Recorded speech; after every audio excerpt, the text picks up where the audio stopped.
here we go then.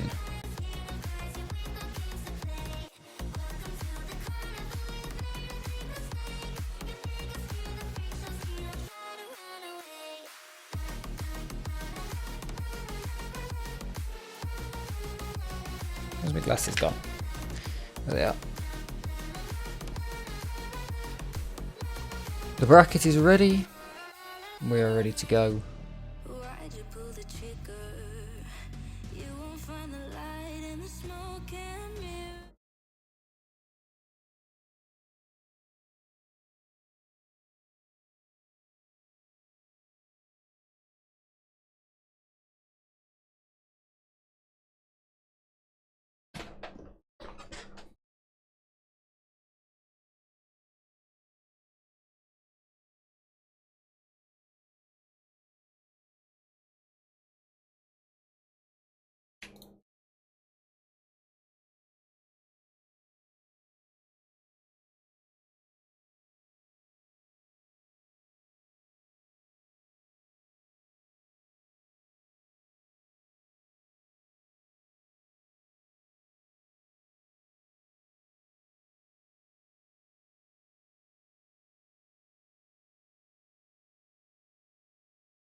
Okay.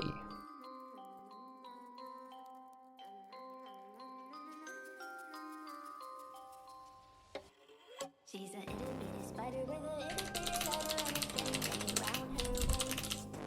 When she gets a bite, you better run, you better hide, better pull out, you're not worth the chase. Yeah, she might be pretty, but I promise it gets scary. Once she wants your daddy and she finds out where you live. Creeping in the shadows, eating poisoned apples. She's nothing like you ever seen her move. We got a bracket, and it did load. It did in fact load, so I'm pretty happy with that.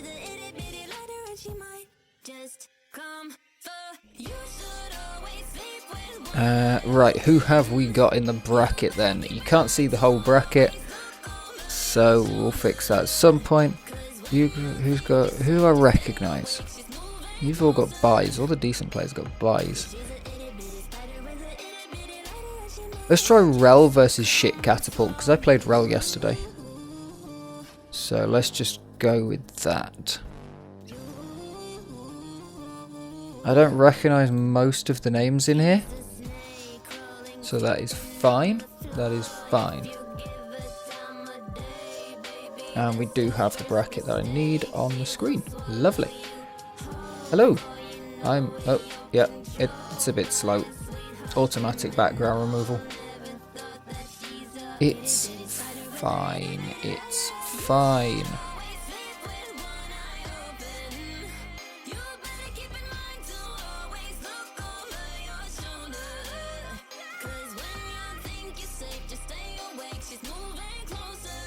Yeah, I'm here.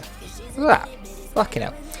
Been a while since I've been on at an actual camera, but here we are, looking fancy, and if I wave my arms around, there's a brief glimpse of my terrible bedroom.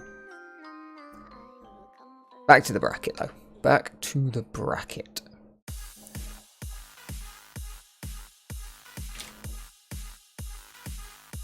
Let's get that in a slightly nicer font and get it into a nice position. Lovely. Lovely jubbly.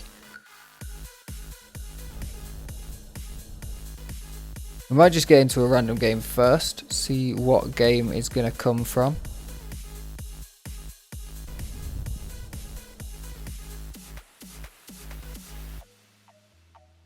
When games pop up.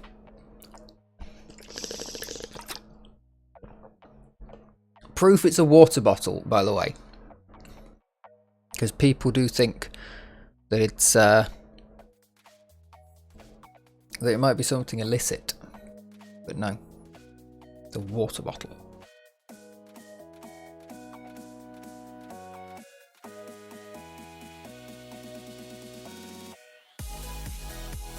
Who else have we got?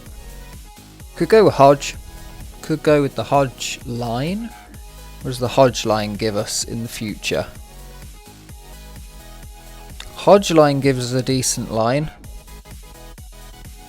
I do quite like the top line here with Rel, because that feeds us into Sting, Arsony.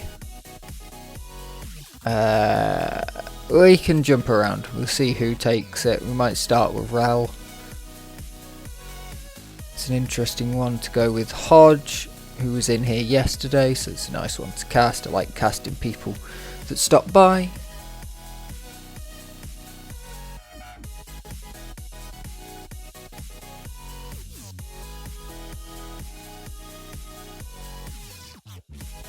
Is anybody getting into a server?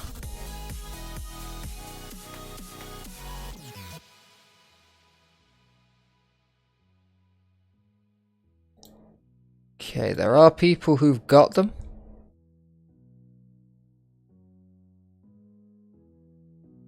Who've done their picks and now they're picking servers.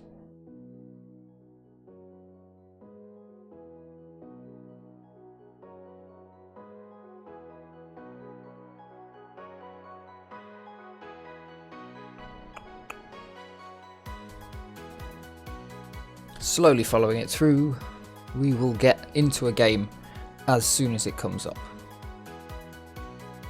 As soon as we're available to. That is really slow. I need to figure out what's going on there. Sting. Do you know Sting? I watched a couple of games from Sting yesterday. Zeus, yeah, seen some interesting messages from Zeus. Where's my webcam? Why is motion JPEG slow today?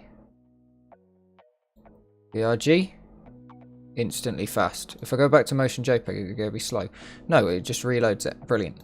Right, I'm now in real time. That's way fucking better.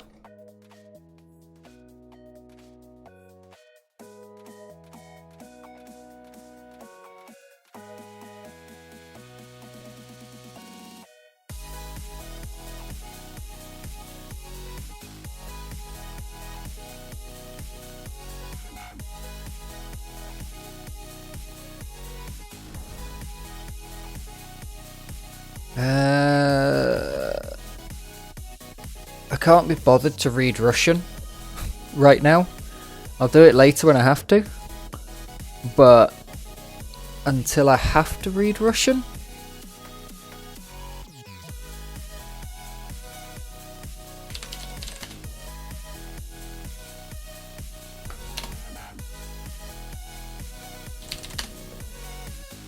there's no way you're getting an EKB, by the way.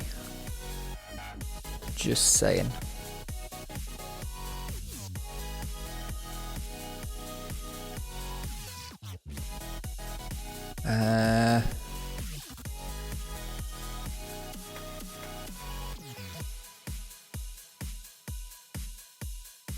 Okay, we're going EKB2 and we are going to follow the Hodge line, I think, for a start. You're still banning. Or do we want to go... I want to go Sting if Sting is on a server.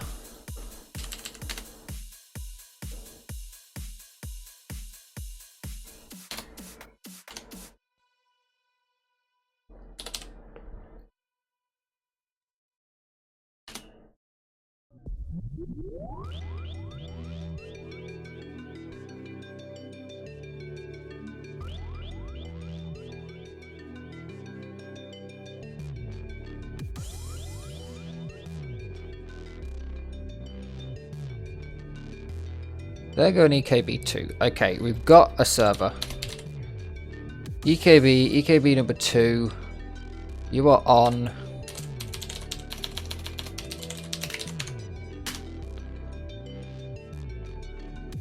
Any name with JE on the end of it sounds familiar to me because there's a team in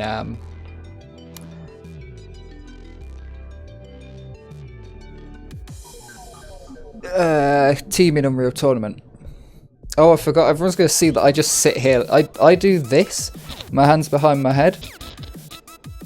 I just do this for ages.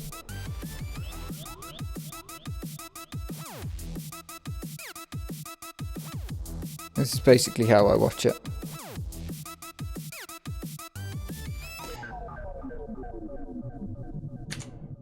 But yeah, we should be good. What are we looking at? Let's make me a little bit bigger. A little bit bigger. Go up in the hole in the bracket. There'll probably always be a hole there, won't there? I'm still quick? Yeah, I'm still quick. Alright, we should get this game going pretty quick and we'll see what's what. I still haven't got used to reply existing in Discord. I constantly at people in reply.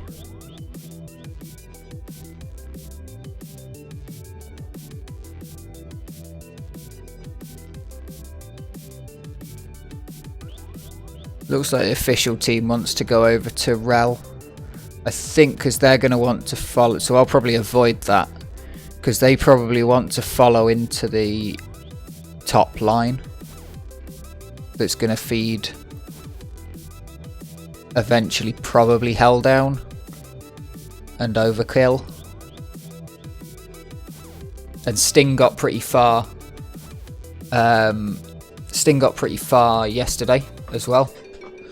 Here we go then, Quake Live over here. I'm in the corner.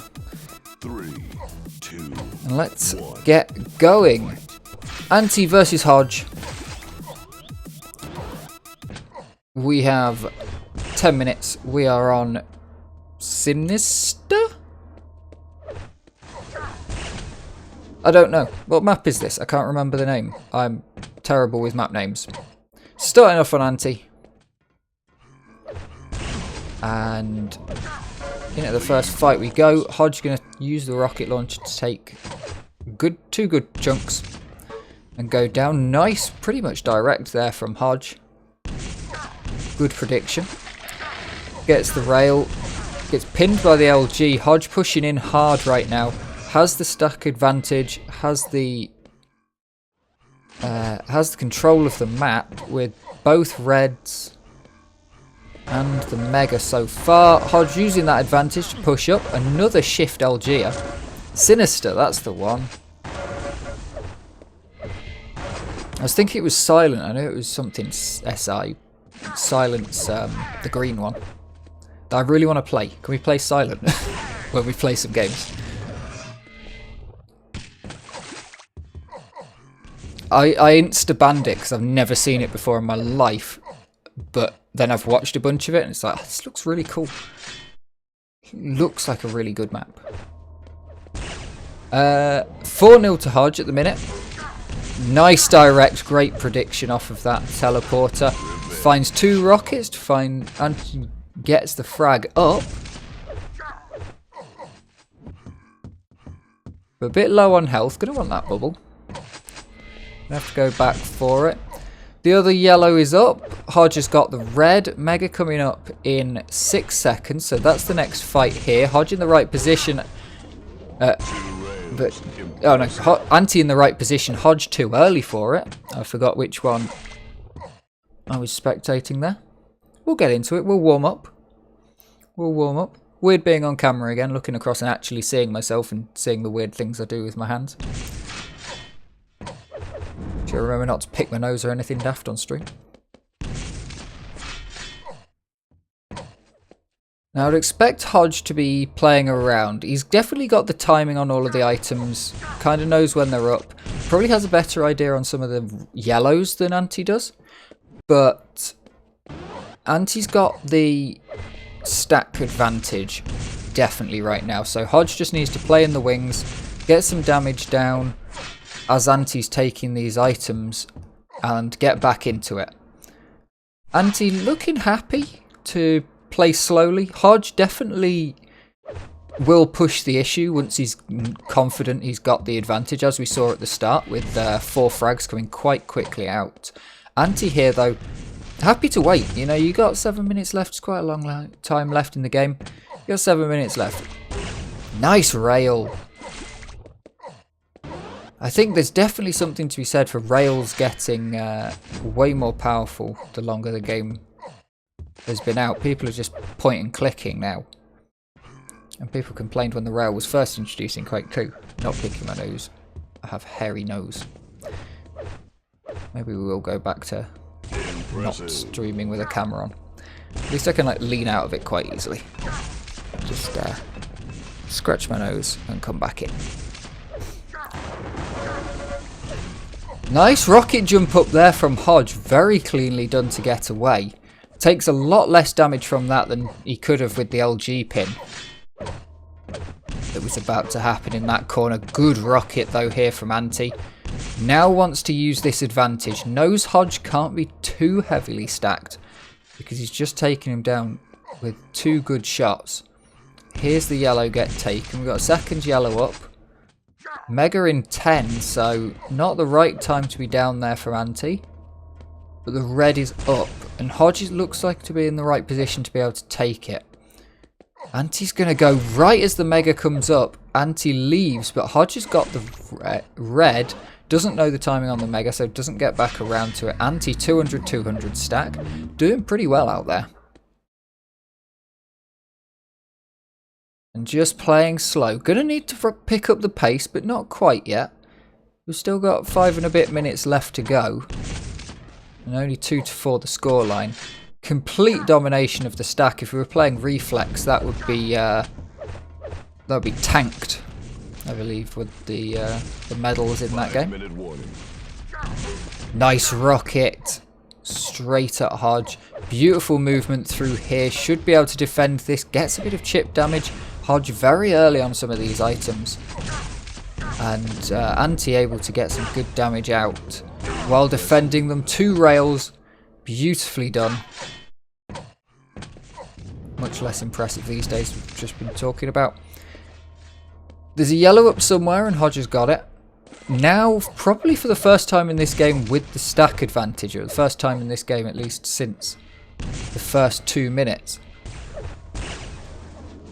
Just dodging around this block. Nice rail from both players. And a good bit of dodging there from Anti to get away. Fakes the jump across and then just jumps straight back. Gets out of there. Doesn't need to take these fights. Anti right now. Does not need to. Has enough stack. It's not a position where he kind of has to take the fights to brute force Hodge into not having enough stack. Anti's just as well stacked as Hodge, so doing chip damage, keeping Hodge from getting overstacked, making sure that he's not bullied out of the place and stays in the fight for every item. Is everyone just doing 360s these days, or is this a teleporter thing in Quake Live? So Neutrino is definitely just doing 360s sometimes. Nice rail from Hodge there. We are not swapping cameras automatically. That's slightly annoying. Needs to find the second rail. Not there yet. Holding it off. This is where you can see just quite how long the LG goes for. Good teleporter prediction, but not quite. Finally finds the shot. Not too worried about accuracy right now. Just get the damage off. It's the best weapon you've got. There is the LG. Anti picks up the Mega, goes down for it. Hodge in a great position here. 2.5 minutes left to go. Anti's got the item control, but Hodge has been able to get the frags, even despite losing the item control at this point. Before it was while having the item control, but now lost the item control, getting the frags out. Just able to keep Anti. I mean, Anti's definitely had to push harder now. Anti's had to force himself into the game, where Hodge has been able to just backpedal, get the chip damage off, and that's evened up any extra items that Anti's taken. Good 50 from Hodge. I don't know if he's got exact timings anymore, probably just more rough timings. But it's enough. It's enough as you're cycling the map to get around, yeah.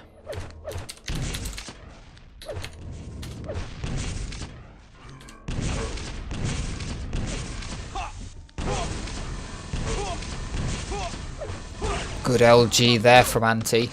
Left with very little health after the rail though.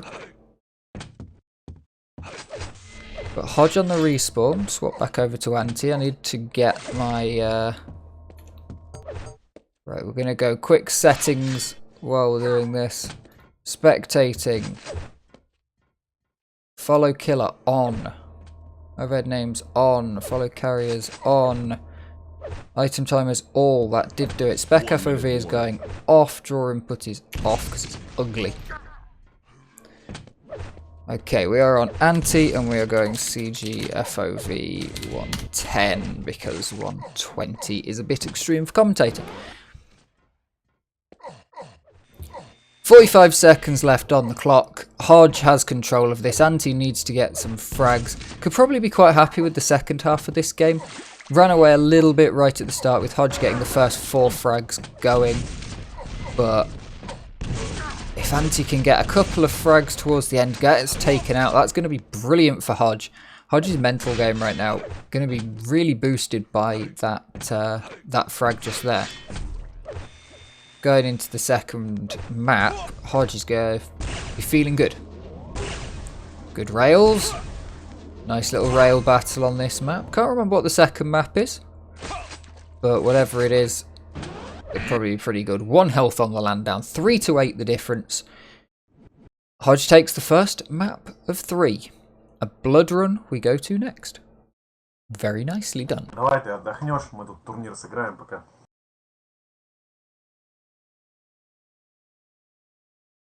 Where did that audio come from? Не только у меня.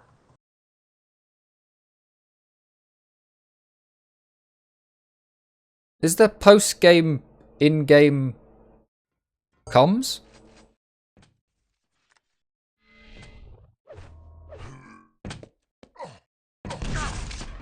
Is that from in-game? Or could no one else hear the Russian talking? Okay, so we should have follow killer on. Let's do something about these weapons. А чё у тебя его такое низкое? Ты вроде нормально играешь.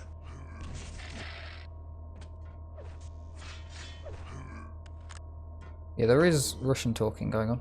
I can't figure out what it is. Prepare to fight. Go on X6. QL have voice chat, so it is the voice chat. Okay. 3, 2. Okay. Being orange is not helping on this map against the background. Starting off on Anti though on map 2. Let's try and get some map scores up quickly because we are in the top bracket now. It is 1-0.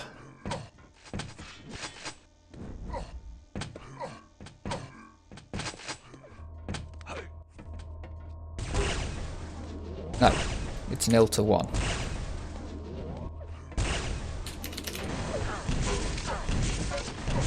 There we go. Hodge takes the first frag, pinning with the LG. Very nice rail there to deny the mega effectively. But only 26 health on Hodge. Great armor stack. Grabs the 50 bubble. That's going to be a good position to be in. Red's coming up fairly soon. Anti plays it very well there. But 2 rails is going to do you very differently. But very good play, spamming the nades up and then stopping spamming but not going up. Usually seen as a test of whether somebody's up on top. A nice rocket up. And Hodge takes the frag, puts it up 2-0. Not sure if that was a failed rocket or a Duke. Looked a little bit more failed than a Duke, but potentially just took more damage than he wanted to. Nice punch there. And finds the frag with the railgun. Dropping it down. Grabs the red. Needs a little bit of rocket. Gonna want to deny this rocket from Anti. Will effectively get the deny on the rocket. But doesn't pick it up. I'd say Hodge possibly wants a little bit more rocket ammo running around here. Especially if you're going to be making moves like that. It's 5 seconds until it comes up, so he's going to have to drop off of there because he hears Anti with the plasma. And Anti's going to find it with the railgun.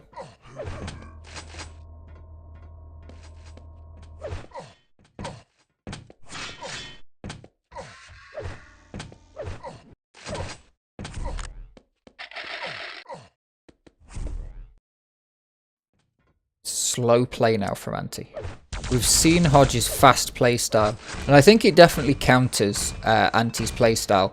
Anti really needs control for a lot longer than Hodge does, where Hodge can very much sit back now. You know, if Anti was able to get the first few frags, take control of the map, it might be a different story, but Hodge can sit back. Hodge can say, "Now you come to me, you need the frags," and can pin an LG just like that and get effectively back in control of the game, whereas Anti needs to take control, hold it, wait for Hodge to come to him. I feel like if Anti's in the lead at any point, that potentially spirals, you know, because Hodge would have to push in. We saw Hodge playing very well yesterday. Interesting push through there, hoping Anti would move, but forces Anti to do a lot of damage to himself. Machine gun taps coming out. Hodge not low enough to be taken down by the machine gun. And 7-1 our scoreline. Good chance of a rocket there, very nicely tracked, but doesn't quite connect. The pummel coming out. Will any rockets be found? Good take, fully stacked here from Hodge. Anti wants to take the fight anyway. At this point, what's an extra frag worth to Anti? Needs to take control of this map, but has lost the timing seemingly on all of the items. Or at the very least just can't seem to get in there. But with Hodge turning up to the items a lot earlier, one of those players that likes to be on the item, have taken control 5 seconds before the item's up, rather than turning up for the fight and risking it getting stolen. You can see here, just stood, waiting, listening. Definitely using the audio cues to figure out whether Anti is around the corner and going to be coming in to take him out yet. Good rockets, good plasma there from Anti. Definitely does a lot more damage in that fight. Hodge should be worried about getting taken out here. We're deep into this game though, so Anti's going to have to play. If Anti manages to get control here, which I could see happening if this frag goes to Anti.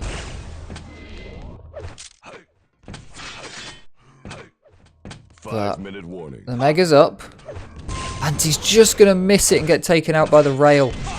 With 5 minutes into this game, Hodge is going to push in, force the issue, get some more frags, goes for a pummel, decides against it in the end, and pulls out the LG to finish off the job.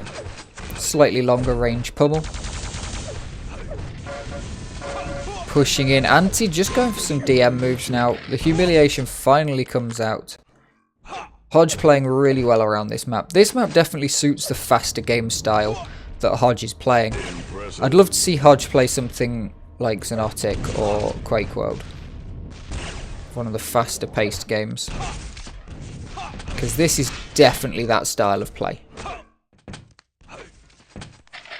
Being fast around the map, moving around, beating everybody up. When you've got the advantage, you push the advantage. Really good play style. So hopefully we'll be able to, probably be able to follow Hodge quite far with this. Taking a quick look at the bracket to see where we're going next. So we'll be going into Proximo in the next round. Of course, it's not entirely over, but it does look like Anti is going for DM practice right now, which is definitely not a good sign. The way that Anti's been playing, getting control, playing slow, that's not happening anymore. Certainly put up a good fight on the last map. This map less so, the control was taken early.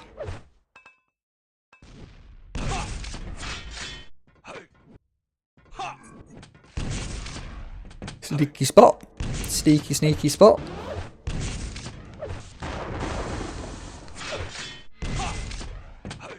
It's interesting that rocket jump straight out of the teleporter. It's obviously a very fast... Oh, unfortunate for Anti dropping down and getting the the landing gravity kill. Yeah, it's obviously faster coming out the teleporter to do that rocket. It's a very interesting one because it is a speed rocket. Red's up, but Hodge hasn't got the ability to go for it just yet. Long range budget railgun out with the shotgun. Every item's going to be up at exactly the same time. Or, well, all at once. Anti gets one of the yellows. Hodge is getting the red, which is good that Anti didn't come round for Hodge. Because if Hodge had come round that corner, at that point, it would have probably been death for Hodge. Good rails. Waits around. Trying to go for the pummel and gets it. Had to wait a little bit longer than I think he was planning on. But probably worth it in the end. And he gets the red, gets a direct rocket, takes a direct rocket, and gets bounced around over that side of the pillars. The fast rocket jump play from Hodge here is really impressive to see. Dropping grenades everywhere, defending all the positions. The best defense is a good offense, as they say. Look at that, even shooting down, like, are you a defragger or something? At this point, Hodge is playing Clan Arena. Getting stacked up and then going in playing Clan Arena.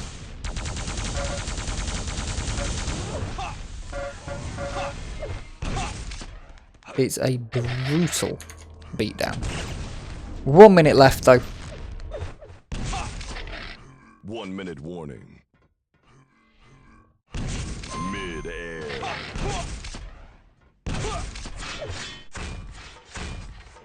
And then we will see where we shoot off to. We might be shooting off, depending on when this map finishes, to Sibvasic versus Sesson. Or I might follow this Hodge run.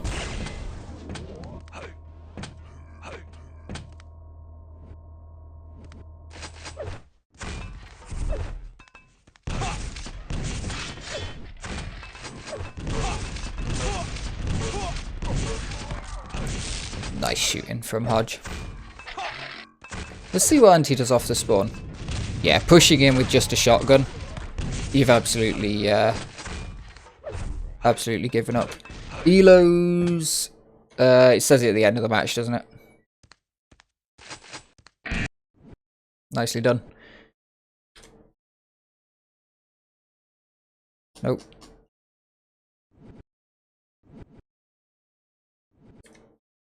Not sure what the Elos are.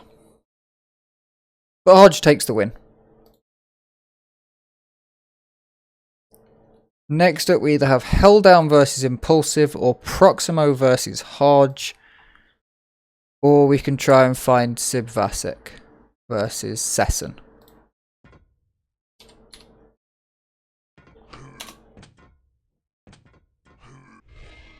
I think we might go for this one. Yeah, I've quit. Sorry. No Elos. These guys might be halfway through a game.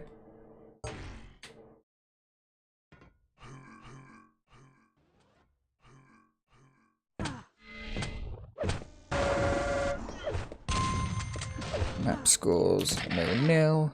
I think I want to follow the Hodge run with this one.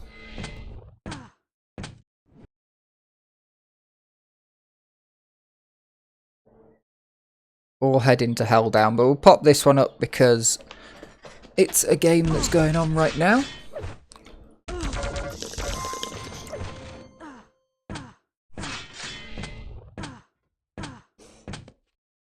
And we'll see how it goes. Prepare to fight. Here we are then.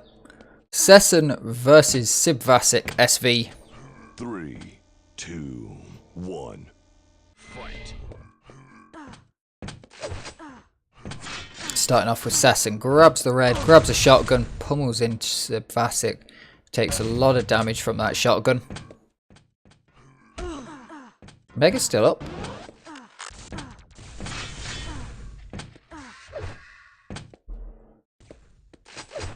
Now Sybil, no, Session's not got great stack on the armor, on the ammo rather, and the weaponry, but does have all of the major items.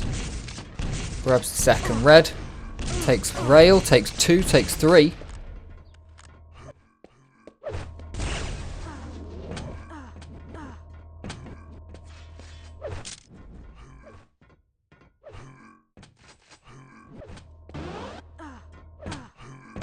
Nice mega for Sesson. Only 2 rockets left, so being a little bit careful, no point in spamming. Now no more rockets, gotta go hunting. Weapon pickups more powerful than item pickups in Quake Live, of course.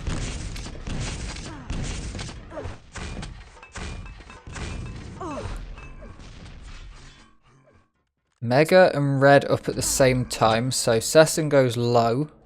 Best place to defend the red from. Easier to defend the red from Mega than it is to defend the Mega from red.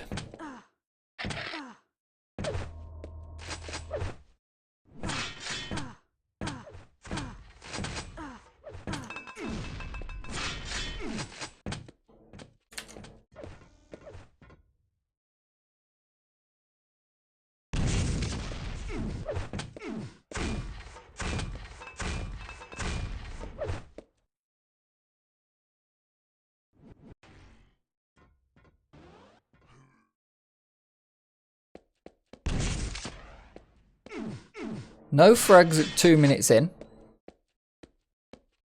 Both players stacked to the teeth.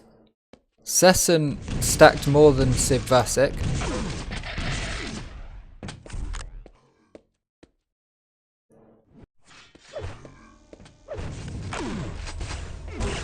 That Mega doing good work for Sesson. Nice rails though from Sib. Manages to hold Sesson away. The Mega's up and Sesson's got it. Sib having to get out of that fight. Possibly could have pushed, but didn't want to.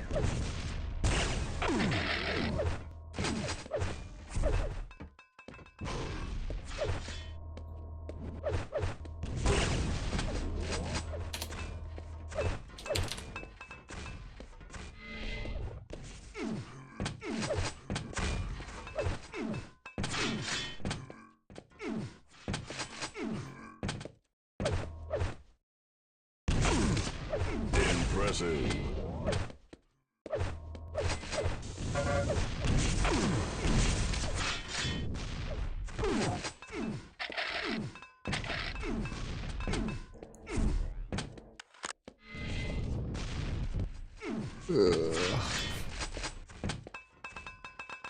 Following the chat and trying to commentate at the same time, trying to get into the right games.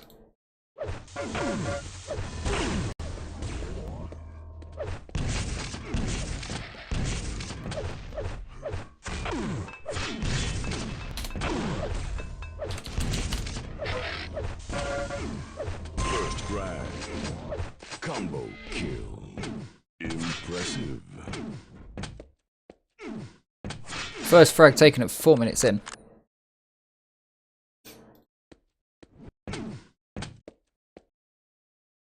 I'm going to swap server.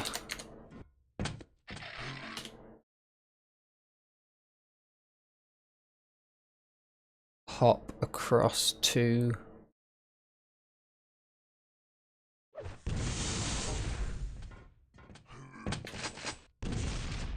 Here, a duel in progress. Okay, we're only slightly late to this one. Helldown versus Sanchez, also known as Impulsive.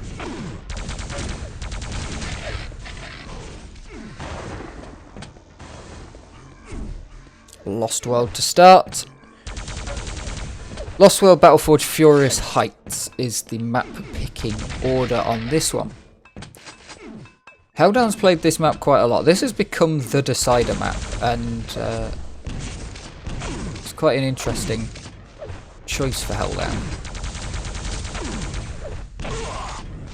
Sanchez unable to connect any plasma. Helldown up on top.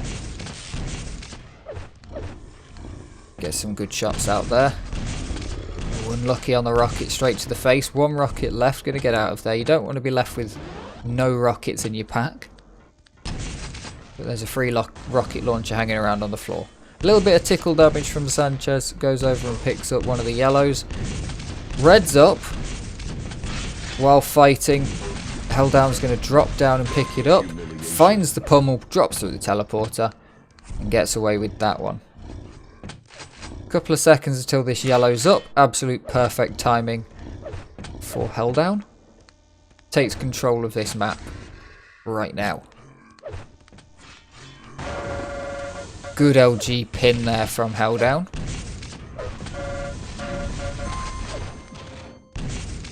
Holding Sanchez to it.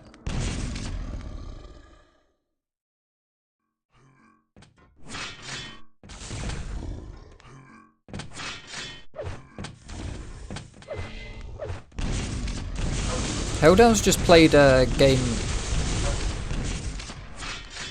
in the finals of Season 2 to see who gets 8th place. 8th place going through to automatic qualification. Of course, by Helldown being here. You know what happened. But it was a well fought game. Nice LG to finish it off though. 5 frags to nothing. Just coming up to 3 minutes into the game. Sanchez is picking up a little bit of control back, but just taking the armors and taking the items doesn't equal frags, but with that absolutely brutal plasma and Helldown, a little bit shaky aim. Unfortunately, Sanchez not able to get stacked up again before Helldown comes out with a machine gun. Good damage there from Helldown, but Sanchez managed to get a good bit in return. Mega's up. Can Sanchez punish on the way out? Red's there. Helldown goes for the safe option of getting it. Moving fast around the map now, though.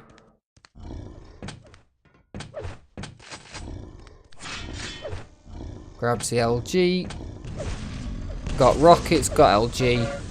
Ready to start a fight. Takes a big rocket. Sanchez hitting these rockets at the right time. Drops down, perfect timing. Helldown just needs to connect half a rocket to take Sanchez out. But Sanchez staying there. Doesn't want to drop down to go through the teleporters because he knows that going through the teleporters is a death sentence. Gets caught out on the timings as Helldown goes up to position for the Mega. Helldown wants to push the frags. Clearly wants to fake that he's got more health than he actually does. This yellow armor that's up needs to go to someone. There it goes. Second yellow coming up shortly. Thank you very much for the follow.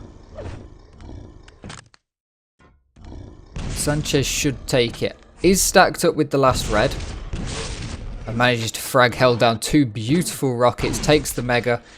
Managed to keep timing on it. Sanchez, Helldown picks up the red.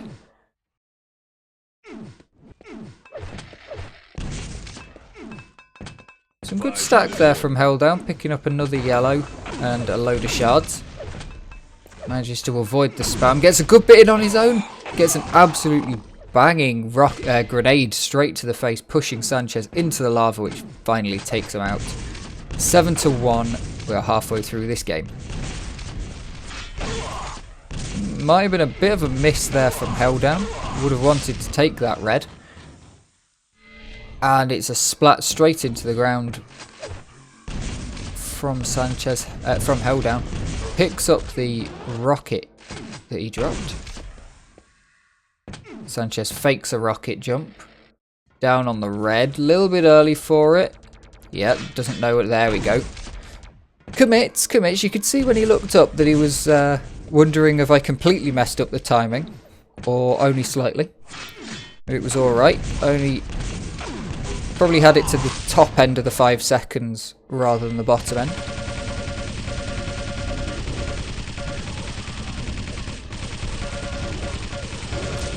Good MG battle. Sanchez takes it with 3 health left. Perfectly timed on the Mega. Needs to get out of this battle because that machine gun is doing beautiful damage.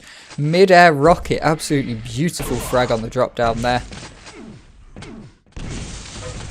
This looks like Sanchez could be mounting a comeback. Helldown absolutely does not want that, so trying to do as much damage as possible. Standing out in the open. There's not too many frags that he can lose, but he can definitely lose some health and then run away, as long as it forces Sanchez to not take too much of a fight.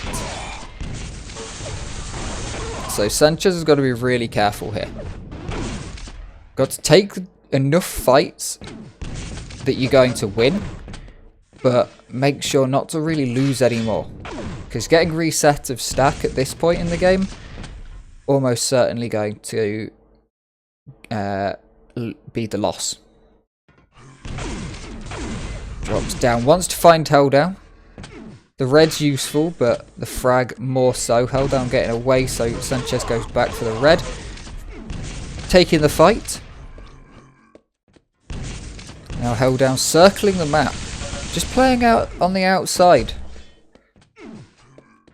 You know that if Sanchez needs this 50 in the middle, he's not greatly stacked, so Helldown with the information that the stack isn't as good as it could be.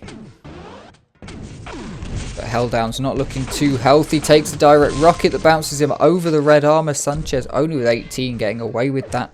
5-7 the scoreline. 2 minutes left to go. Sanchez is going to need these rocket jumps to get the speed and go and get stacked up for the next fight. Helldown a little bit overstacked. Not too many weapons. Sanchez controlling that middle now. It's an important time to control the middle. Helldown will want something powerful. Has a lightning gun though.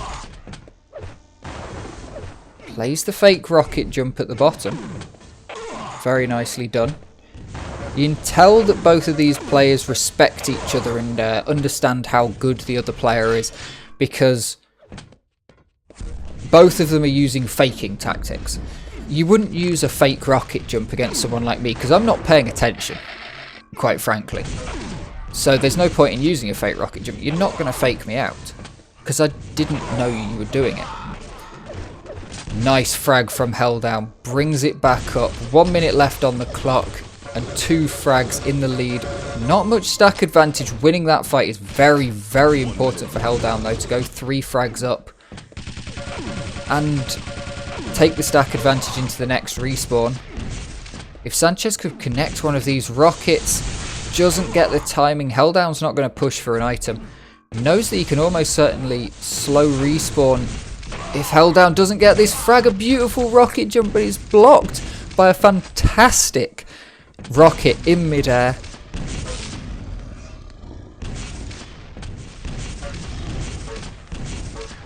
Good shooting from Helldown, keeping Sanchez pinned.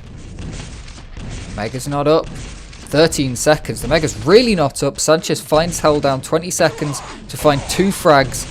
Helldown's pushing it though. 3 frags. That's going to be impossible. Helldown's going to take the first map on Lost World. Helldown's pick though, so Sanchez could be quite happy with this. Depends how comfortable Sanchez is with Lost World. But Sanchez is going to go 1 map down and go into their map pick. Let's take a look back where the brackets are while we jump across. As you can see, on the other side, over that way, we have Rel taking the win, waiting for the Fanju game to finish. I might need to refresh this actually. Let's give the page a refresh. Oh, that is the wrong one. They are getting straight into it over on the other screen. Here we are on Battleforged. Sanchez down to 3 health in the first section, but gets the first frag. This game, with 50% of the map being incredibly important for rail, and 50% of the map over here being more enclosed, rail less important.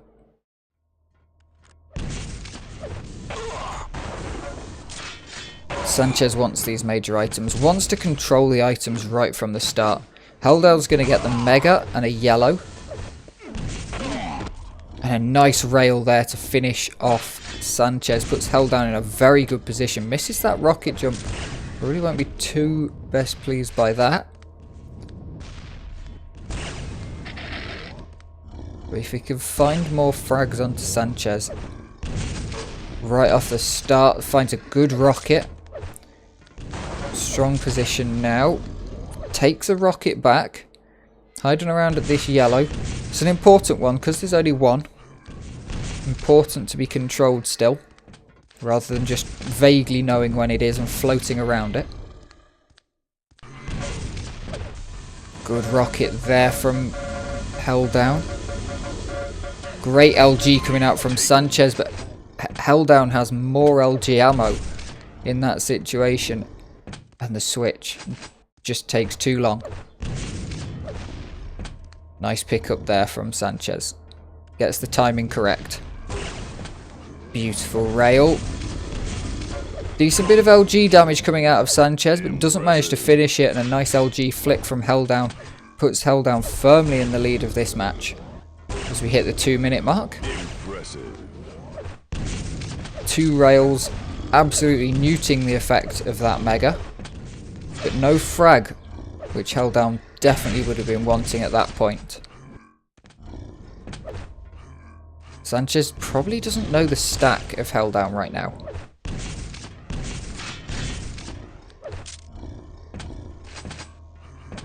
And I think Sanchez would probably like to know the stack of Helldown.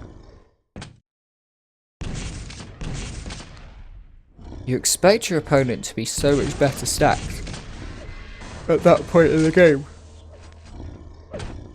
But with the Mega and all of that armour, definitely puts Helldown back onto good stack. A beautiful direct rocket from Sanchez is going to limit that damage, but the red and a pinned LG, he's going to put Helldown in a very good position.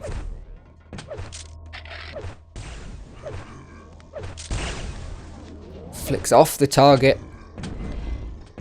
Is there a little bit of panic setting in? I'm not sure. Good rail. Good rocket, sorry. Pushing in for the fight.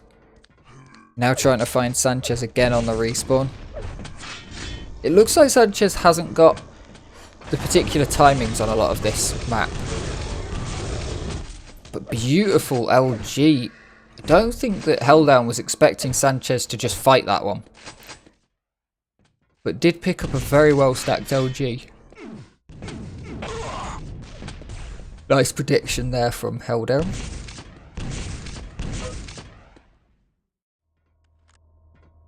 A good rocket in. And it's a forced push, but leaves Helldown fairly low to the machine gun attack. Red, yellow and Mega all going to be up. Mega taken by Sanchez. Good rail to deny that. Green taken. Yellow taken by Sanchez, but again, the rail going to deny it. And Helldown has the red. Good rocket, but it's not going to quite be enough. Getting away with 4 health there. Helldown getting away so well. Just with the tiniest bit of health. That green armor absolutely saving your life. 2 health. Sanchez must know. Helldown not even going for the little 50 health bubble in the corner of the yellow room. Finds a rail. Doesn't get the second. Sanchez has pushed in, but Sanchez going to go down to the plus back rocket. 2 health again from Helldown. Faking the health now, I think, with the rocket. Saying, I've got so much health after that fight. You don't need to take these fights. 5-minute warning we have. 8-2 the score. Sanchez picks it up with 3. Knows the score that he's got. Gets away with 1 health. But Helldown seems to have Sanchez's number, seems to know the stack of the man. And is able to just go in with the machine gun and finish him off. Great LG pin there from Sanchez. Tracks him all the way to the grave.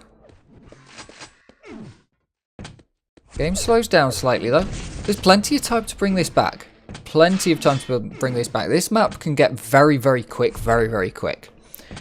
So, very nicely done with the rail. Finds the second one and gets the frag on the impressive.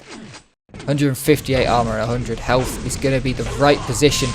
Makes the call to push in, grabs the mega. Rocket jumping up, finds Sanchez. Doesn't manage to get, finds Helldown, sorry. Doesn't manage to get any sort of damage off in that position. Should be hoping to make another frag here though. Helldown not very well stacked, and Sanchez has got to know it. You know, you've picked up all the items for the last 2 or 3 minutes and you've got frags. And you're collecting the green armor now. Really denying everything but a lucky grenade. Well placed bit of spam. Gonna bring Sanchez down a bit, but absolutely max stacked right now. Helldown getting great rails on the plus back. Getting incredibly good defensive play, getting a lot of damage out. It's nice chip damage, but it's nothing compared to what Helldown's put out to Sanchez. The stack difference just gets absolutely neutered by these sorts of fights.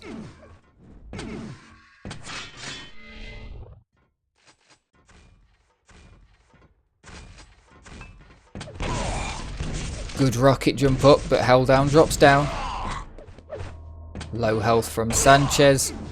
Helldown finds the rail, but not before Sanchez picks up the mega. Mega in a 50 armor. It's not a bad position to be in, but if Helldown's going to hit rails like that, he might be taking back control sooner than you think. And now we see Helldown's position, not wanting to engage in the fight. Sanchez might not have as much stack as Helldown did, at least before these rocket jumps, but Helldown's not looking to engage quite so heartily in a fight. Oh, and goes down. A nice rail there from Sanchez. 3 frags in it. You've only got 2 minutes left to go. Rocket jumping around is going to be very important. Red's up.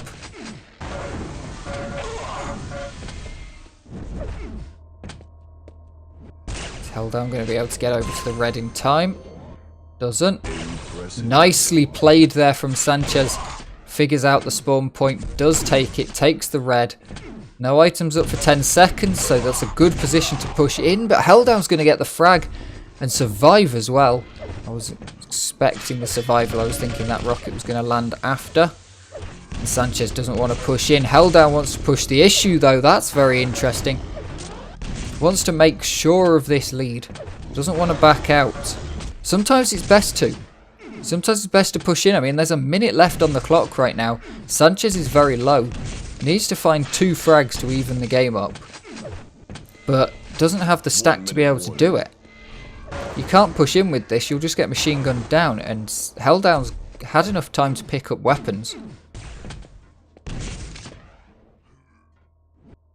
No stack on Helldown, but Sanchez potentially even worse. Barely any health. Plenty of armor. Has to push in. Finds a decent rocket. 35 damage. Gets the LG on. Helldown out of LG. 10 frags to 11. 30 seconds left. Can Sanchez find the final frag? Even it up. Bring us to overtime. Or is Helldown going to be able to hide, run away, and keep himself in the game? And take this series 2-0. 10 seconds left. Where is Helldown? He hears him, finds the rocket, gets a second. Helldown's gone through the teleporter, hesitates for just a second, and Helldown is gone. GG on that one. Absolutely incredible game. Oh, that one went right down to the wire.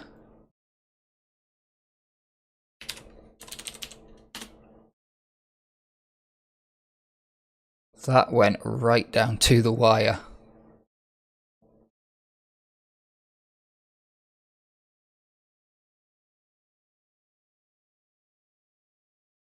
Let's see where we're going next. How long ago was that? That was a long time ago.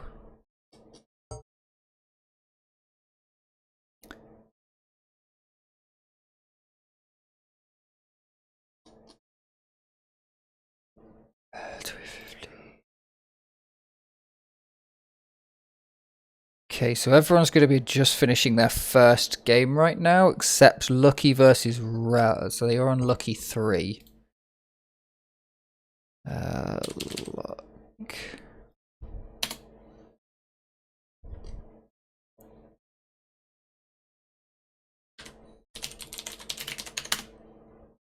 These guys might have got into the game.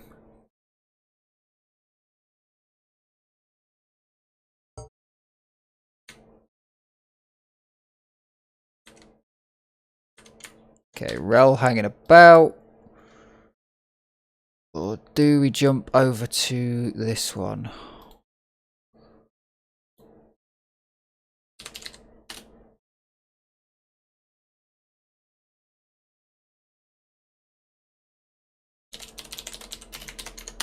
I think we go Arseny Sting. Let's take a look at the bracket while we're going. Bracket, refresh.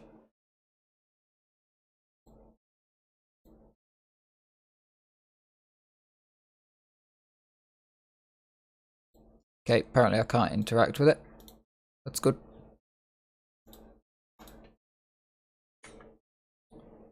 Arseny is one map up. Is that correct? No, it isn't.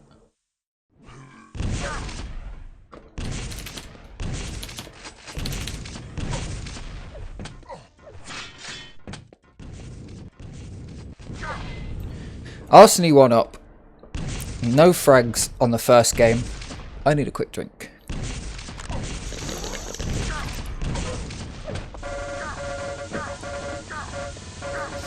Nice bit of LG coming out from both players. They both decide to back off at the same time. Both very well stacked. Good spam down from Sting.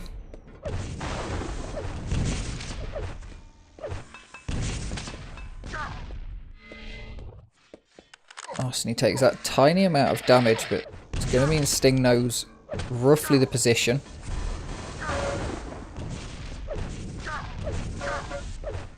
Arseny finds some good LG. Takes a little bit on the receiving end. Red's come up. Sting going to be dropping down. Not going to be in the right position to take it though. And Arseny's got the red. Sting falling low.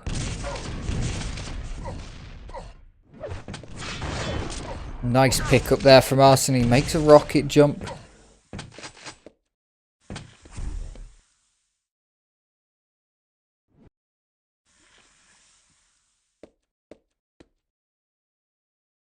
Now just waiting around. Red's up. Mega's coming in too. All items going to be up at the same time. These guys are fighting on the middle. Red more important than Mega, says Arseny. Heads back over and finds the Mega late.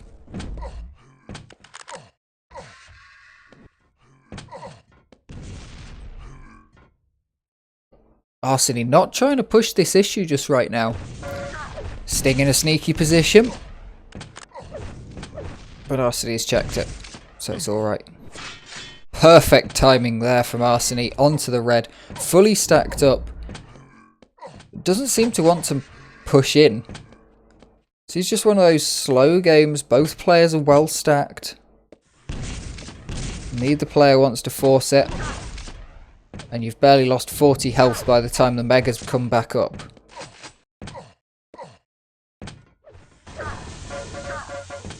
Good LG starter from Sting there. Finds Arseny quite low.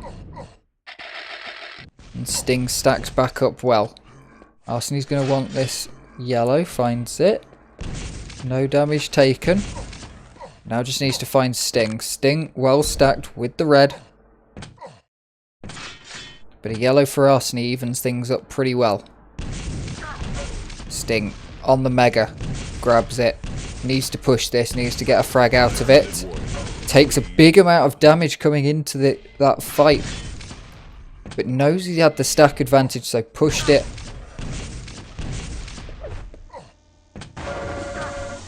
First frag becomes 2. And a yellow for Sting. 5 minutes before the first frag. 30 seconds before the second.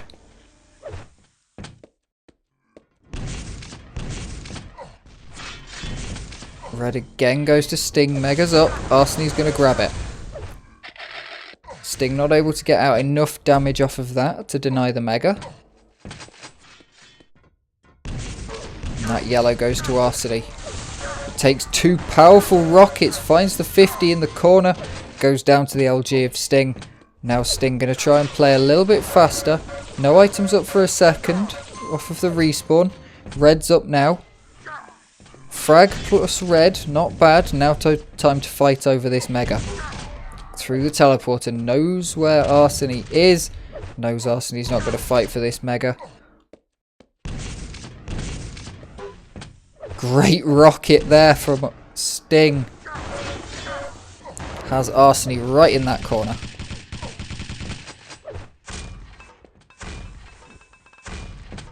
Spots him over there. Red's up. Sting grabs it again. Keeping on top of the stack right now, way more important for Sting. We saw how slow these two players can bring the game down to.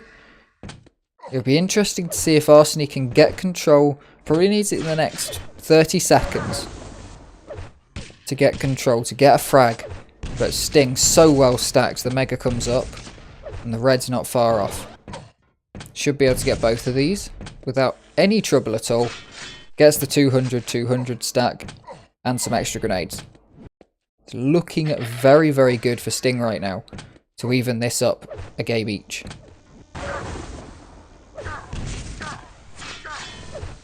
Good LG from Arseny. Sting not able to dodge enough of it. Could go down here. Both players want to get out of it. Sting really doesn't want to die right now, because that would be giving away the advantage. But Arseny can't push the issue. Can stand there longer than Sting's willing to, but can't push in. Can't afford to lose another frag. 2.5 minutes left on the clock.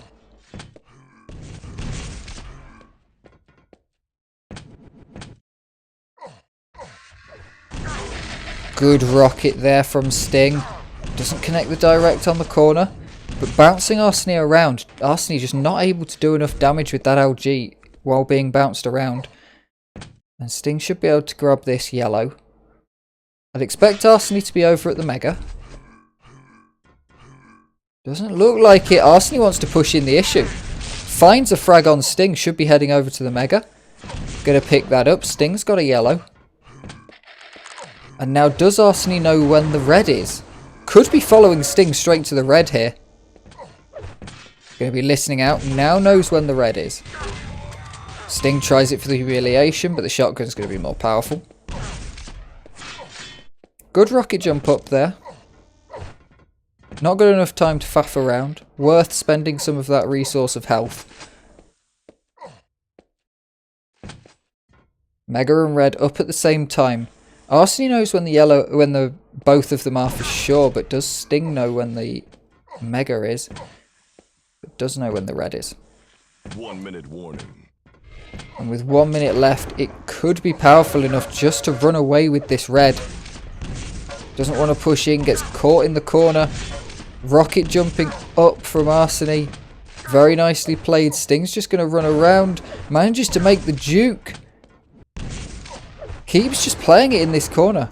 There's nothing Arseny can do if Sting's able to play the perfect jukes. Look at that back and forth. Absolutely unpredictable. Very well played from Sting here. Both items are up. That fight went a long time. That's very much in Sting's favour. Arseny needs to find the frag here. Gets the frag, needs to convert it. Has to find the spawn, but doesn't have enough health to really push into this. Mega's up. Where is Sting? 10 seconds left. One frag to find. Can Arseny find it? Or is Sting evening us up? Looks like Sting is going to even us up. Does. Finds the frag in the final seconds. Put it into GG. 3-5. A wonderful scoreline. Incredibly close games starting off in these tournaments. That is 1-all on the map scores. And where are we going? Arseny versus Sting. Furious Heights we are heading to once we get round. Vote now. Vote passed.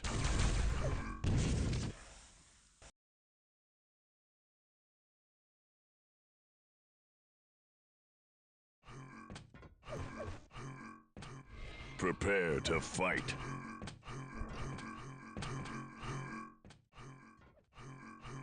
Three, two, one. We are straight into it. Starting off on Sting, Furious Heights, 1-all scoreline. In the maps.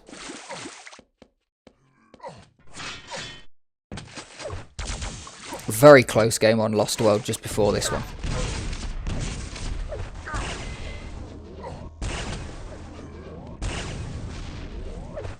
Rail's going to be very important here. I should expect.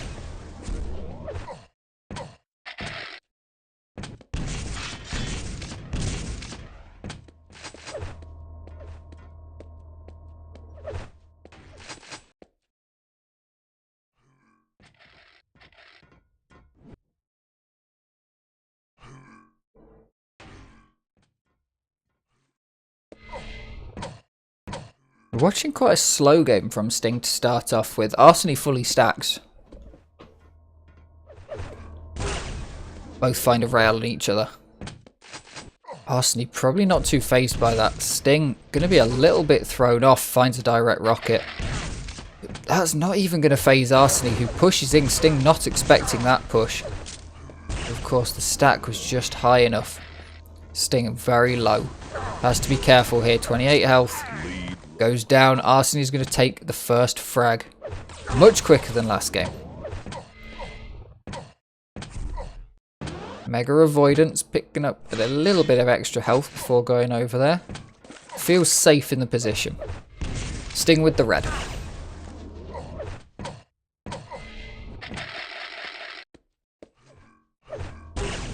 Nice rail there. Connecting that one. Impressive. Arseny goes low for that rail.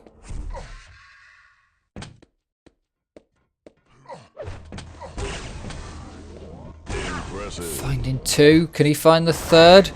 It's a little bit of LG out. Picking up the... Mega gets taken out by a rail. Sting on 2 health. Just one more tick of LG would have done it. You gotta wonder, does Arseny know how low Sting was in that fight? Or does Arseny potentially think that Sting's taken some extra health? And will he be able to find him? Sting knows no items up for a little bit. Pushes up, gets a good bit of damage. Arseny probably not going to follow. Follows down on the lower, finds a rail. And a second. Sting not looking too good for wear. Arseny up top. Nice bit of LG. Connects a good bit of damage onto Sting to nullify most of the effects of that mega. But Arseny definitely coming away worse at the minute.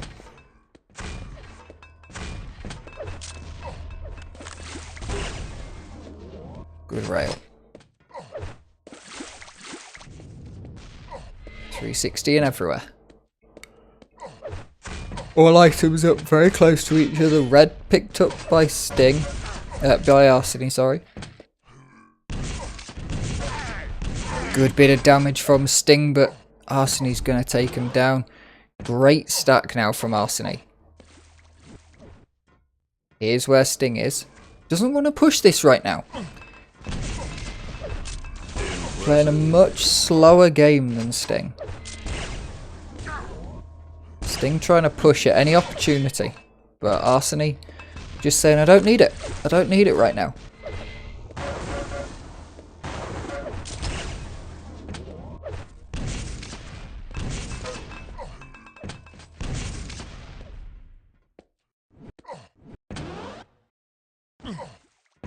high stack with Arseny.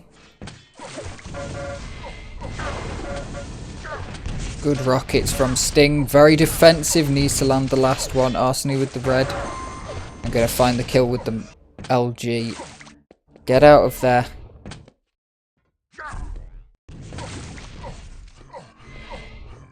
Sting wants to try and convert this though. Arseny not looking for extra frags off the back of that last one. Just looking to take the stack. Which successfully does. Leaves the mega up. Goes for the red. Good rail from Sting. Well positioned. Spots the teleporter. Gets the rail off. 5-minute warning. But Arseny hitting not necessarily more rail, but certainly hitting the rails at the right time. Rail accuracy pretty even between the two of them.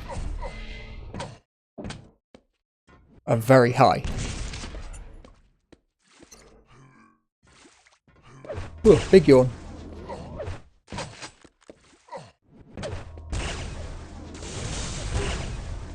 Sting on the lower level doesn't want to be there for that reason exactly. High stack coming into this fight. You got to make that one count. And Arseny does. Sting has got to get back into this game somehow. But it's going to be tricky. Arseny's got very good control and it doesn't look like Sting knows when the yellows are up. I think he's got a pretty good idea when the red and the mega are. Which are coming up very close to each other on this one. This cycle. But the yellows, that yellow's been sat too long.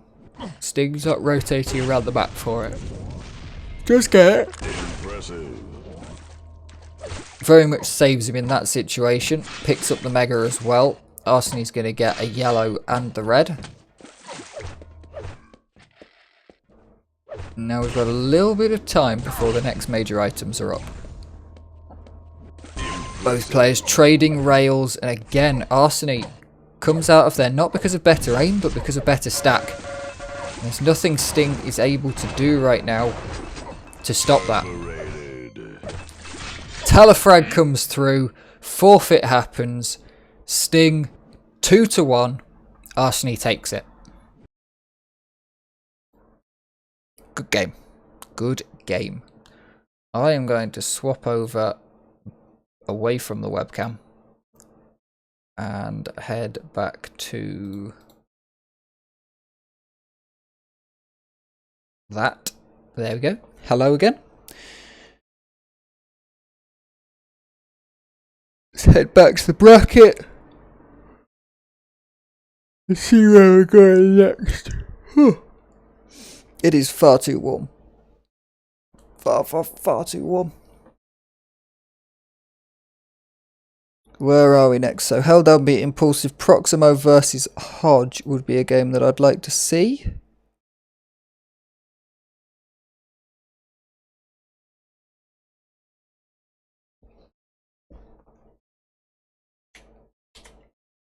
They are almost certainly finished with this one right now.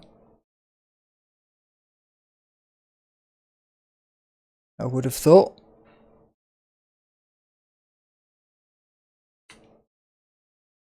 One all. Proximo versus Hodge, a minute and a half left. Looks like Proximo's going to take it.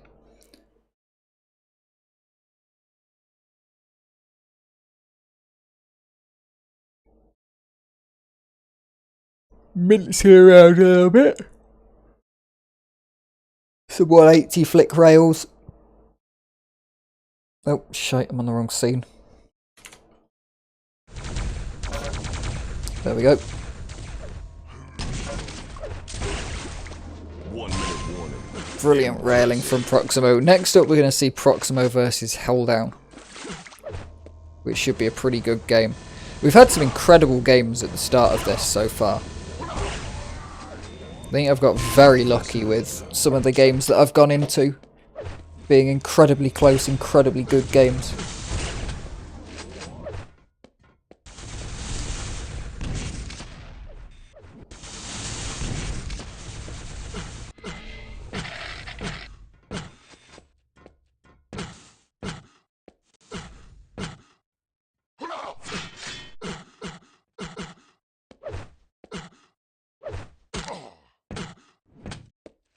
And now time for a little bit of a rest.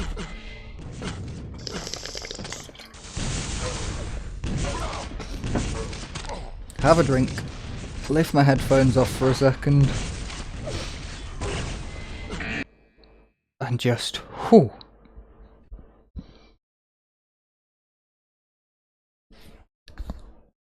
It is going to be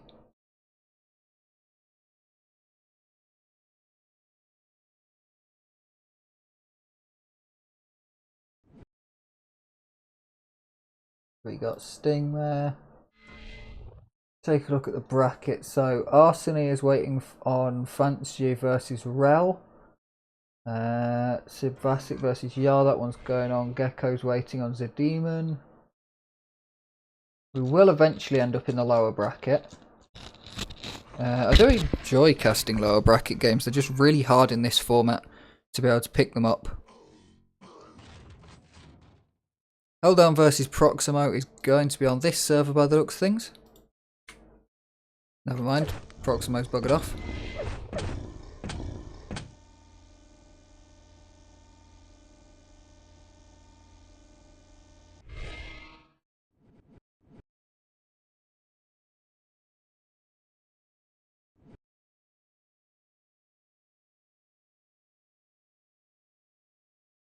And then we'll find what server they've ended up on. Not sure where they'll end up. I really need to find out a better solution for my microphone. It is very much falling off.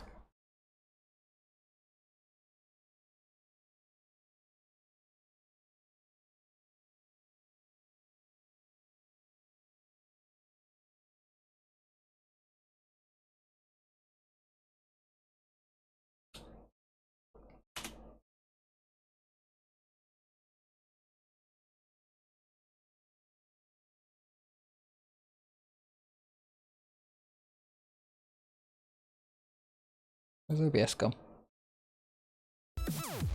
Pop music back on while we're in the bracket scene.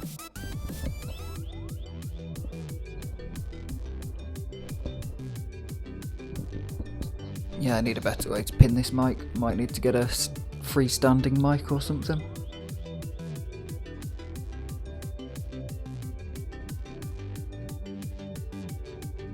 Server picking going down for these two.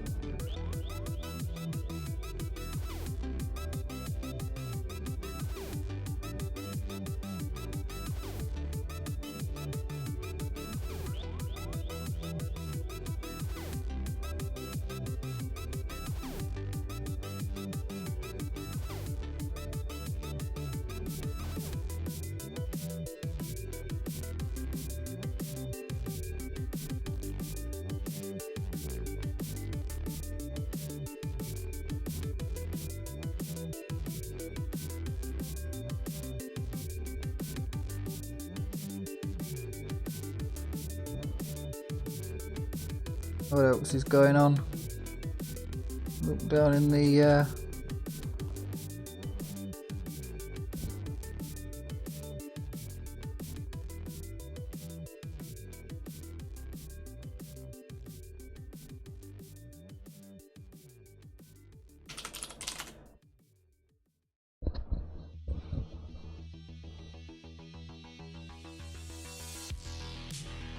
Oh, Hodges won by a forfeit from someone who's been playing Valorant for 23 minutes. Why would you start playing Valorant in the middle of a duel tournament? I don't know. Why would you start playing Valorant at all?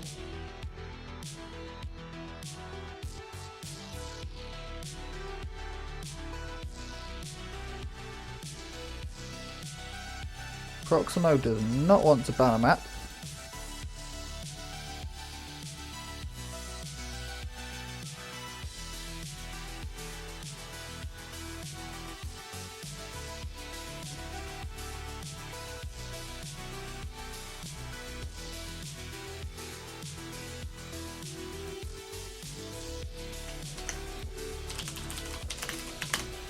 Let's have a temporary lower bracket game.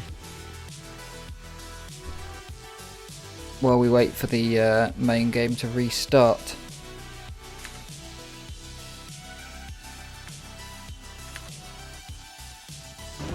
Perfectly timed, and we're straight back into it.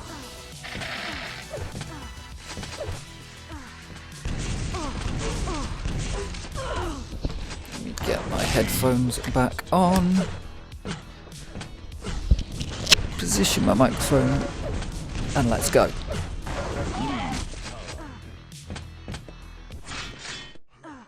Sesam versus Bax. Let's go with Baxy. Lead taken. Nice LG frag. This is a lower bracket game, so best of 1 on Cure. Sesam really forcing this one.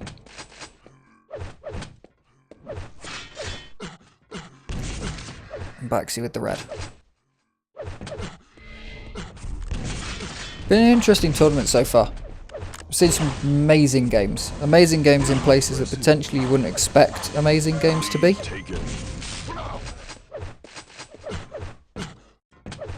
Quite far down.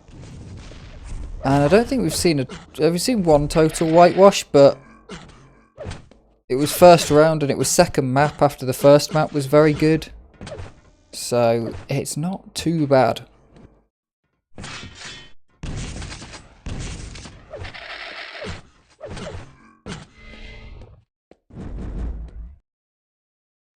Both players pretty stacked to the teeth here. Going into this fight, Sesam just can't quite land the shots. Beautiful rail there from Baxy. Confirms the frag with the rocket launcher and pops off to get this red.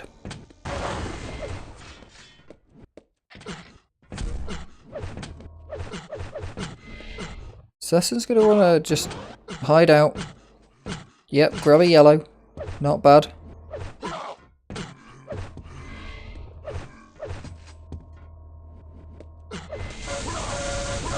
See if you can force some damage. Get some good damage with that plasma.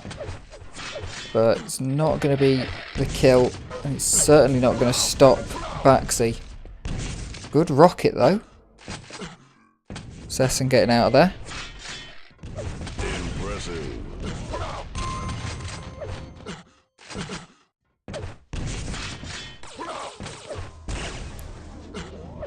I really like Cure as a map.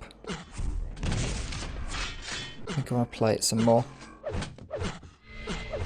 Plays reasonably well in Xenotic, which is nice. Quake live maps don't always.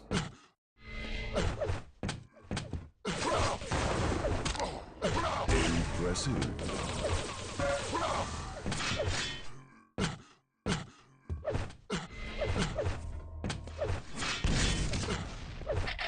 3 minutes in. And Baxy's taking a solid control of this map.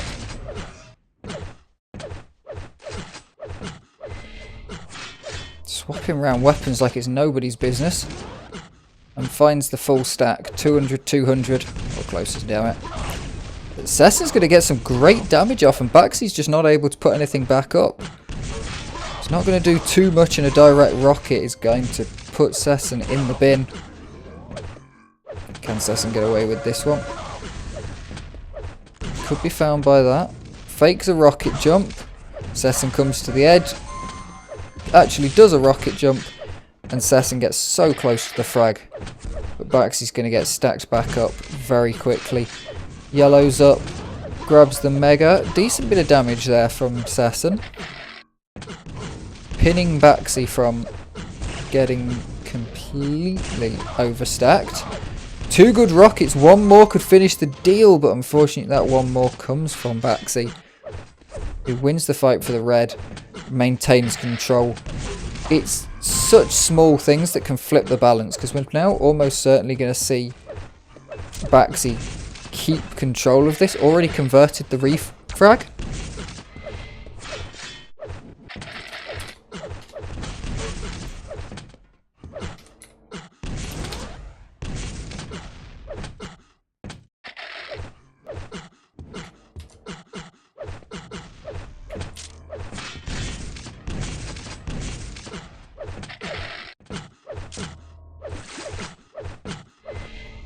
5-minute warning.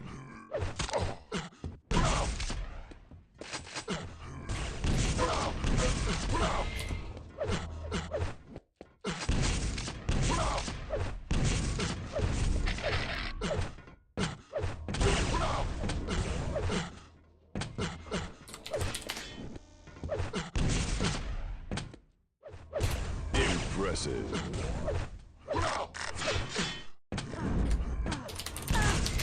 These guys are going to have been in the server and actually be playing, aren't they?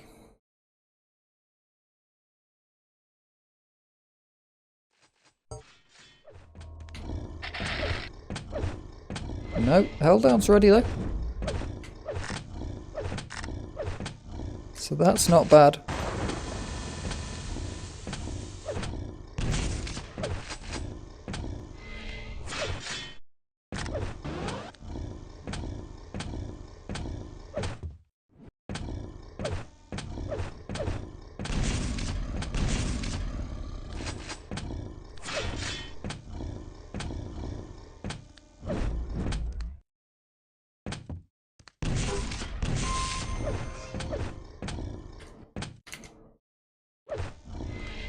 We should be getting underway fairly soon.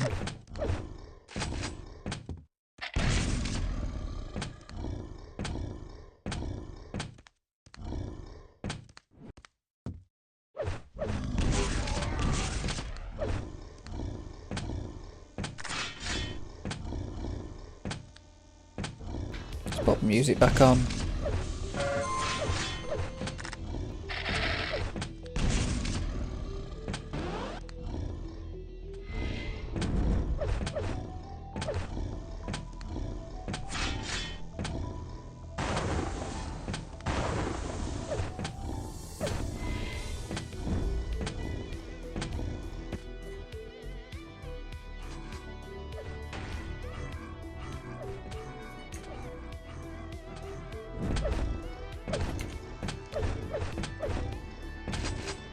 And another little bit of chill. Let's check the bracket.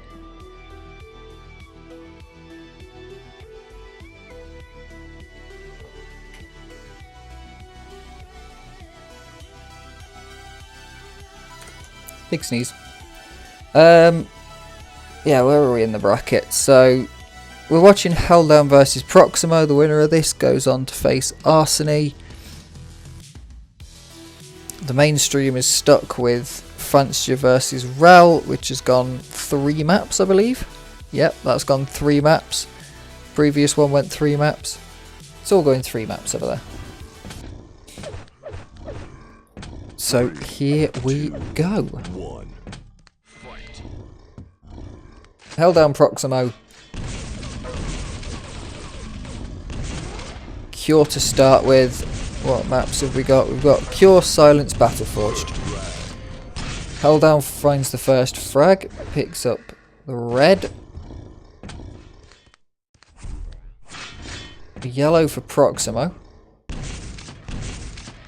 And Helldown won't really want to push too hard right now. Getting stacked up, get a couple of items. Don't take too much damage. Mega and red up, very close to each other. So Helldown going to get out of that red, head over to the Mega. Probably assumes that the red has been taken, but still up. Nice rail. Yellow gets taken.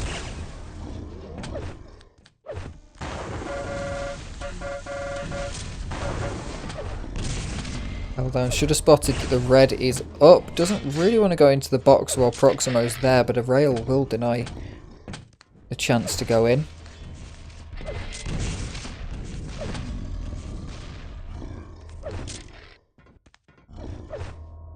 Helldown just waiting really for a good chance to fight. No need to take every fight, but you can take these if the teleporter pushes you two together. Low health for both players, both getting out of it just slightly. The red for Proximo could be the saving grace if a rail comes in. The LG, it's not clean, but it gets the job done from Helldown. He's going to play defensive. takes the position, takes the high ground. Hard to fight that if you haven't got the right weapons. And it looked like Proximo only had the machine gun.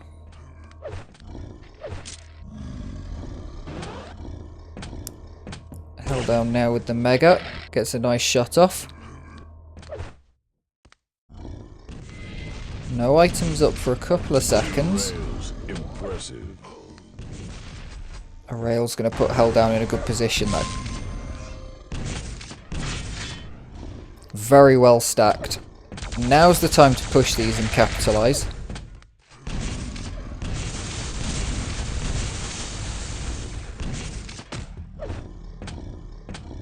Can't quite find Proximo though, and Proximo's now decently well stacked. Could certainly take a fight here. Both take a rail each. Not much in the way of ammo for Held down right now though. Been spamming it all away. Picked up the items but not picked up much ammo.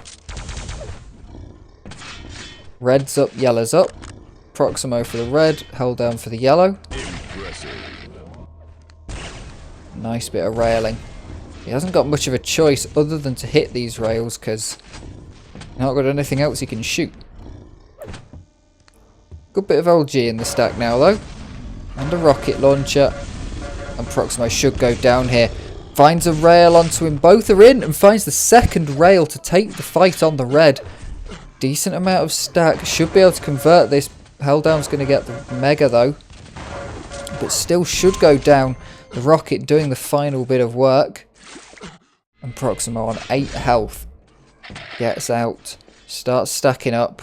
Wants the 50. Held down in the right area to take a good chunk of damage off of Proximo. Pretty much denies that 50.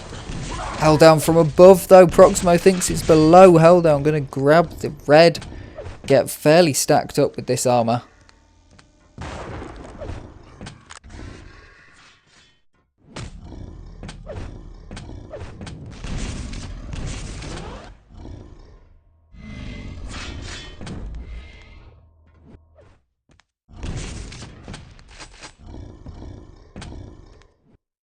And now we wait.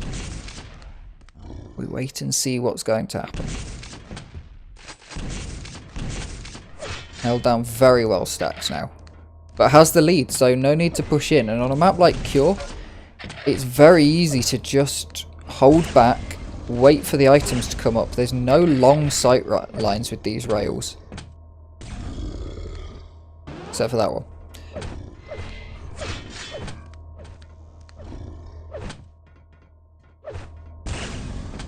Good shot from Proximo. Keeps Held down from getting too overstacked. 5-minute warning. Doesn't bring back the fact that Proximo's barely got any stack of their own. Impressive. Nice rail there though. But yeah. Proximo keeping Held down from getting overstacked isn't going to help too much if Proximo can't get the stack of their own. Mega comes up. Red's going to be up in about 10 seconds, but Proximo wants to convert that last frag. But with the machine gun, Held down's going to take it. All items up. 25 seconds. The yellow goes to Proximo. The red goes to Held down. Frag comes out through the teleporter. Held down is 4 frags in the lead. A little bit of a hiccup in the networking there, and another frag goes to Held down.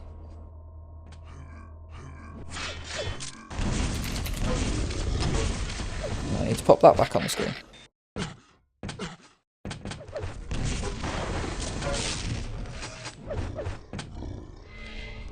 Proximo doing a decent job of keeping it quite close with the stacks at all times, but it's just that tiny little bit extra, but it's every time.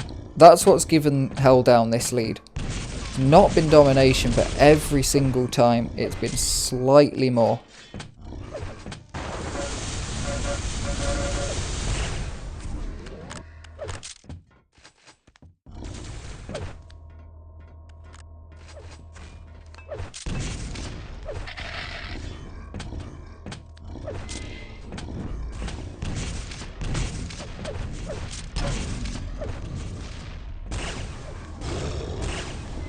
Held down on 5 health, gets away with it. Proximo surely knows that he's got the better stack and needs to be ready to push in.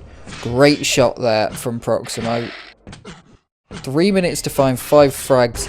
Certainly doable, especially if you're hitting rails like that. Helldown's just getting the hell out of there. And a headshot to finish it off. Red comes up. Proximo should get over to it, but maybe Helldown gets there first. Helldown in a good position. Decent shots coming out from both players. Helldown going to find the red. Put himself in a very good stack position. Proximo going to want this yellow, but without taking any damage, without giving the position away. And a nice rail there from Helldown through the guardrails on that doorway. Proximo does not get away scot-free on that one.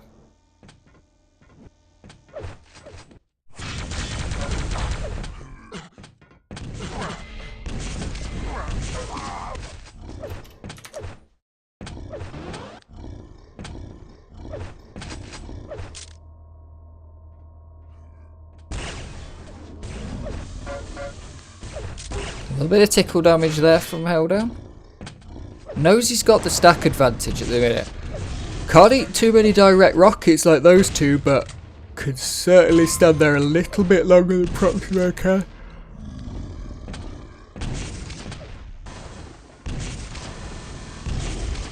Good damage there. Well played from Proximo.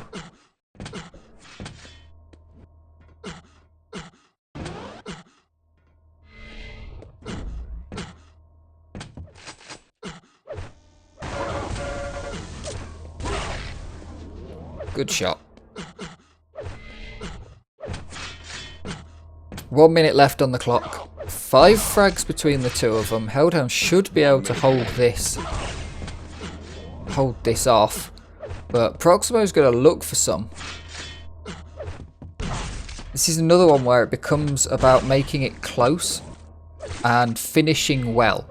If you can play the last minute better than your opponent, you go into the second game looking better, and Helldown, with very little health left, manages to find the kill onto Proximo. Now with the shotgun, Proximo very low, and Helldown's going to force the issue. There's no absolute need for Helldown to go for this, but that mental aspect is almost certainly why Helldown just forced a couple of those issues. That's going to feel good for Proximo though, being able to get that frag. It was a good push. Helldown backed out.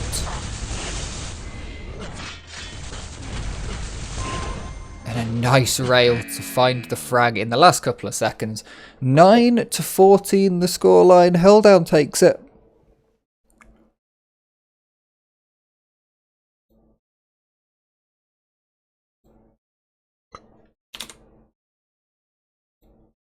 And we are heading over to silence. Vote now. Vote passed.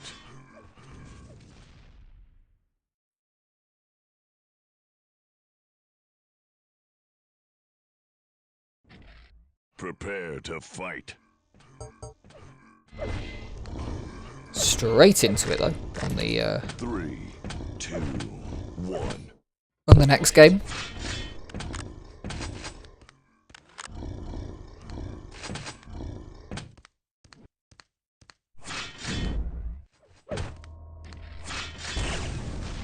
This map has been very quick to frag right at the start of it in the past.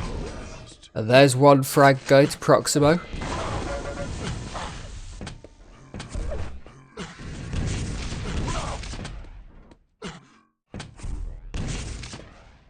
Doesn't want to lose the conversion though. That's what we've seen in the past. First frag goes, then the second one's converted. Very quickly some scores can rack up. Helldown gets the mega just at the right time. Proximo's going to get a bit of extra armor, but he's going to get taken down. Helldown not looking too stacked up. And if Proximo can pick up this for this next red without too much trouble, but comes in the bottom, you get a little bit of LG. but not as much as I think Helldown would have liked to have dealt out. Lead taken. But that LG was very nicely done. And Helldown's going to pick up 2 50s, a bubble, and an armour. Grabs the Mega in the middle of that fight, and that definitely keeps him alive. 9 health. Has to spam off everywhere to make sure he doesn't just take that tiniest bit of chip damage. And with the machine gun, Proximo must have known how low Helldown was. Helldown's pushing straight through with pretty much nothing. Manages to find the frag with only a machine gun and a shotgun. Proximo was pretty well stacked when that fight started. And this is what we're seeing again. Oh, beautiful use of the teleporters there from Helldown. He pushes through to find the kill. Proximo's going to return it with a shot, with a rocket launcher. Red's up, Mega goes to Proximo. Helldown's got the red. If Proximo can get this yellow, which he does, and it's a mutual frag, both with a rocket launcher. Very nice. Reset the game. 2 frags between the 2 of them. Such a fast map on this one.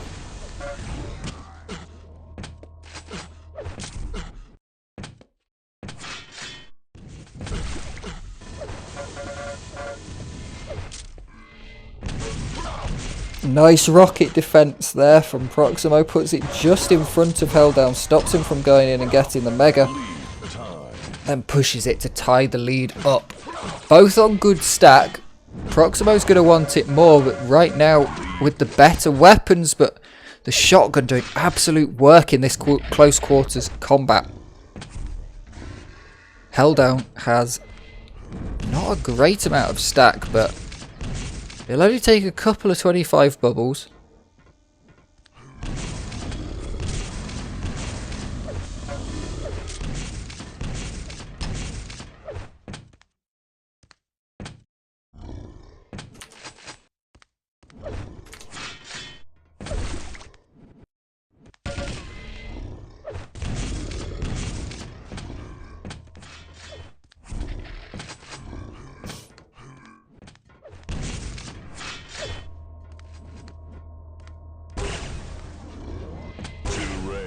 Impressive.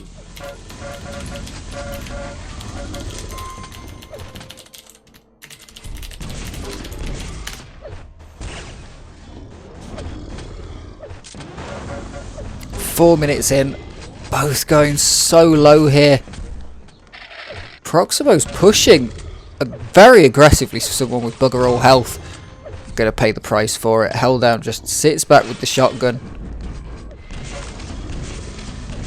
This should take Helldown down, but Proximo not going to try and push it.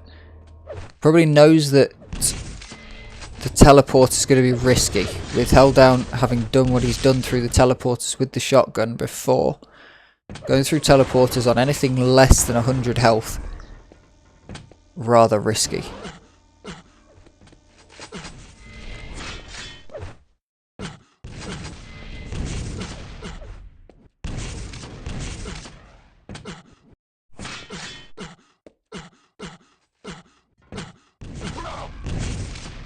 Good rocket there from Helldown. Numbs the push of Proximo. 5-minute warning. Can't push if you've got a rocket to the face and all your speed's gone. But great stack right now. Only 2 frags difference. Nice rail. Punishing that pickup.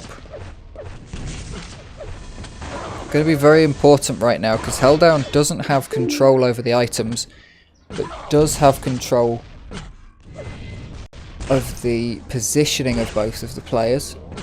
2 rails. Impressive. And should be able to deal out some good damage when Proximo's going for these items. Helldown should be able to connect everything together.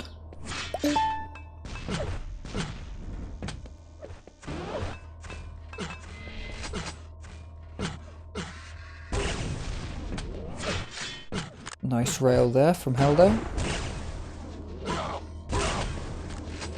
It's a good shot. Proximo's going in with the shotgun strategy, but can't connect it. Manages to get it, but Helldown's done a good amount of damage. Like I said, not letting Proximo get away with any of this for free. 4 minutes left. This should even it up. Proximo waits just that second before pushing through so that Helldown's not the other side of the teleporter with a shotgun. Has the Mega. Takes the lead with that one. Now should be in a good position to take this next red. Helldown going to jump onto it. Doesn't want to be off. Beautiful mid-air rocket to tie the game back up and take control of the map. Going to force the issue. Wants Proximo to think that he's got more health than he does at this point, I think. Both players super low. And a little bit of tickling LG is all it takes to have Proximo down. Tying it back up. This is going to be an incredibly close game by the end of it.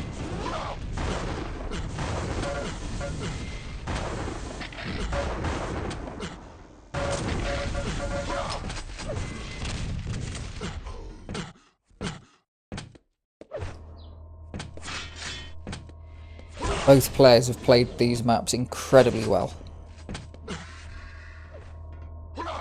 Hopefully we are looking at a third map here, because looking at the way that the other game on the other side of the bracket is going,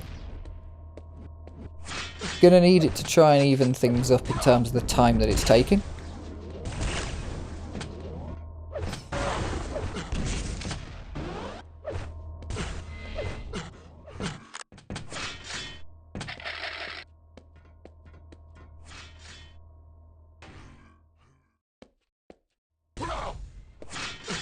Good shot there from Helldown. Needs to stop the advances. Oh, doesn't quite get the movement through the air to take the red. Now looking low. Can Proximo finish him off with the shotgun? Absolutely can. The lead is Proximo's, and the control is Proximo's for the first time in quite a while. Minute and a half left to go. Helldown can certainly do this, especially if he's going to land these rails. Proximo with that red, and most importantly the red without punishment. Helldown just hasn't been in the position, but he's got a couple of yellows under his belt. Few of the shards, few of the greens. Been cycling these items since the last respawn. Good rail there from Helldown.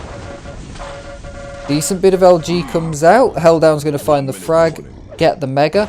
Should be able to get this red armor. Does, and gets it for free as well. Got less than 1 minute left on the clock. Proximo lands 2 good rockets, but the LG of Helldown is too accurate. Proximo down to low health, but needs to force this. The next frag will practically decide this game. Helldown absolutely does not want to get respawn fragged though. Playing defensively, the nerves must be there. Proximo finds a little bit of damage, but it's not a lot. Helldown is going to stay high. It's the best place to defend from. Finds 2 rockets onto Proximo. Helldown with a good stack. Proximo needs to look at the clock. Helldown's just going to hide behind the barrier and then pulls out and makes the frag in the last couple of seconds. Finalises the game. 2-0 for Helldown in maps, but both maps incredibly close. So you can be happy about that.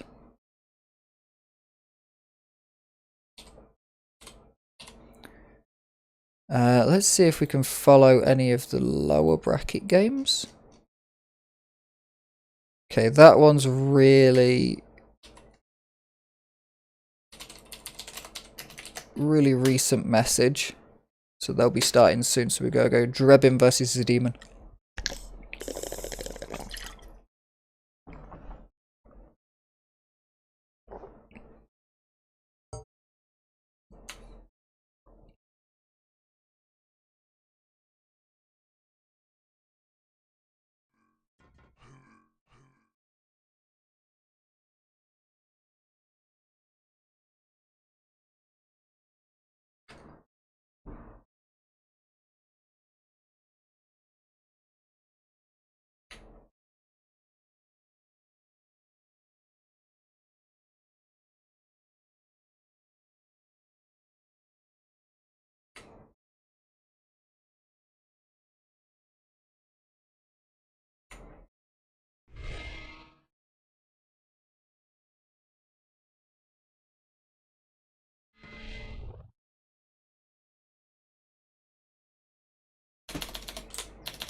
Drabbin is here.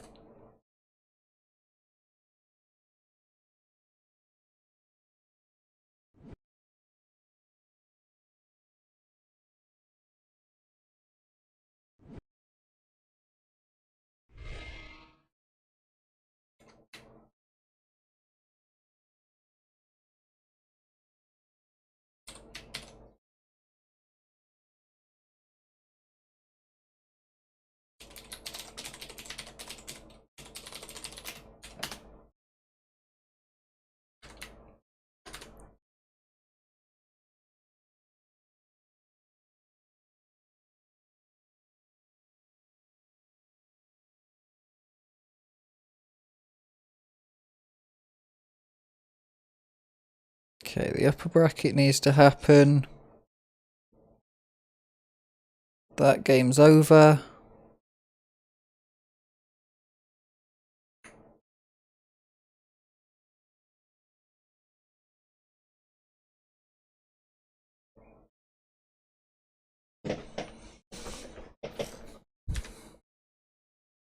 Map score's turned off because it's lower bracket.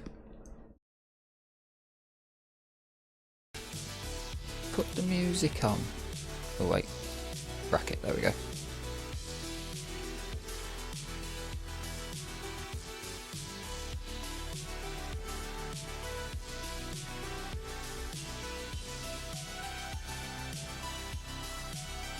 Impressive. Hello Alan. I'm putting real face on and then not having it while I'm actually playing. Thank you very much for the raid. We have Quake Live Duel.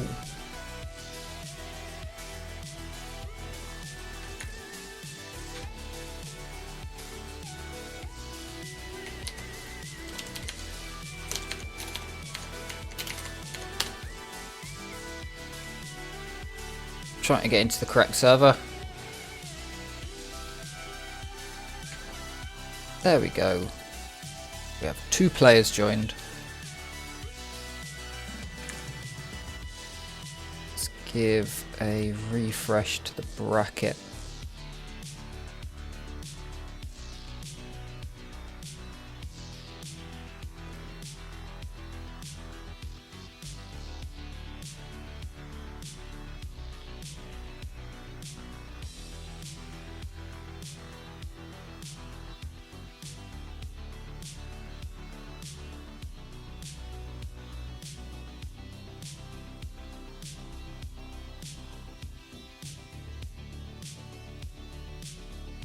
Wait, they left? Yeah, dang it.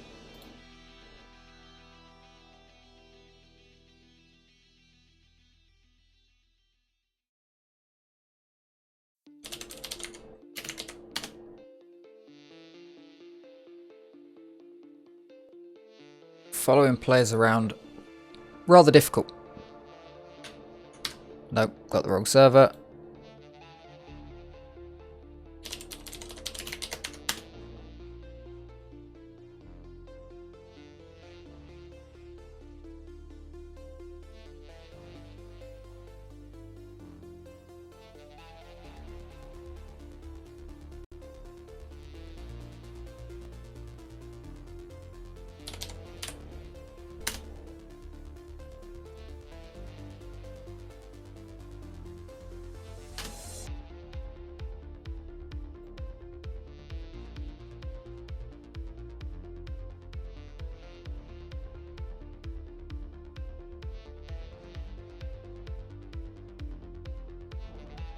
We're getting there. We're getting into some stuff here.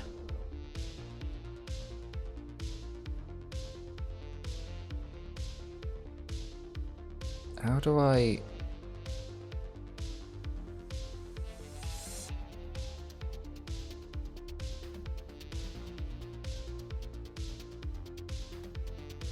Does the bracket scrolls? Yeah. Okay, so on my web browser, the bracket scrolls.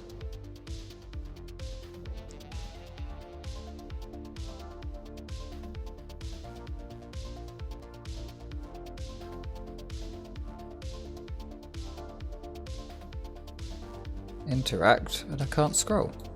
Dang it.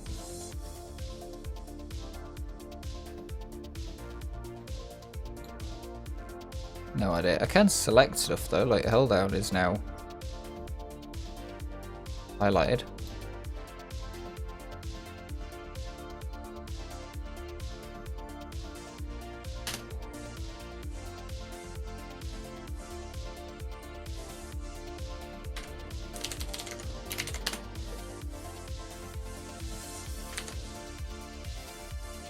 Oh well, we'll have to figure it out.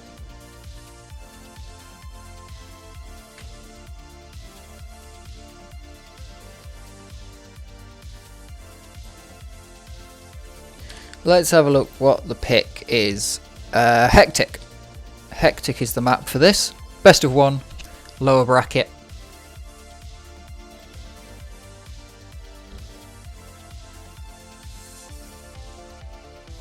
And hopefully it's not too bad.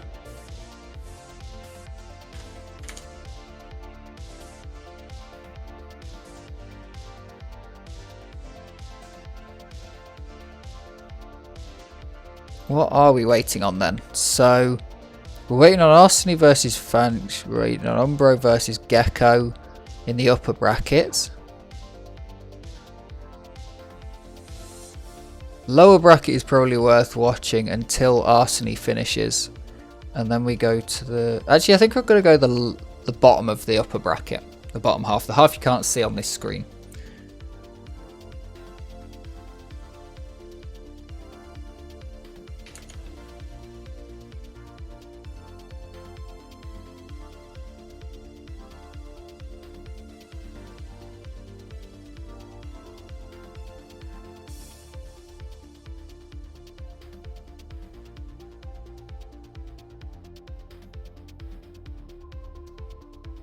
So, let's see when we get into this match.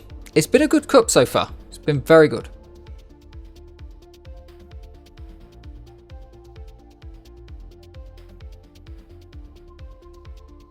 Players just warming up. Been a bit of a break for them. But here we go.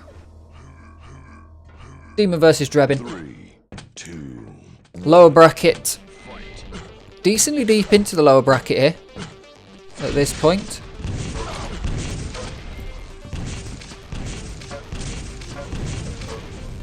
And we'll be seeing the first frag coming out by Demon. Well stacked to be able to make the conversion, I think. Pause the music.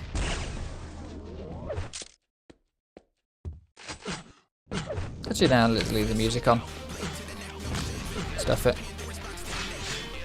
If anyone's got any opinions on music, let me know. Whether we should have it on or off. I'm not changing the playlist, but... Fully stacked here from Demon. Drebin, not too bad. Nice LG, gonna find the pin right in the corner. Now wants to find the conversions. Very easy to find conversions on Hectic. Small map.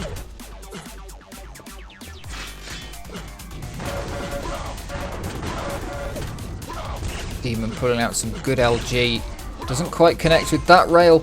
Leaves the crosshair in the perfect position to connect with that. rails, impressive. Megas up. Gets the frag and then pops through. Hey, Drona. Drebin's going to want this red, even if it's just to deny it from Demon. Might know that he's almost certainly going to go down here. With that 50 bubble, should be alright. Gets a bit stuck on the wall, but Demon just can't connect. The wiggle of the mouse tells all.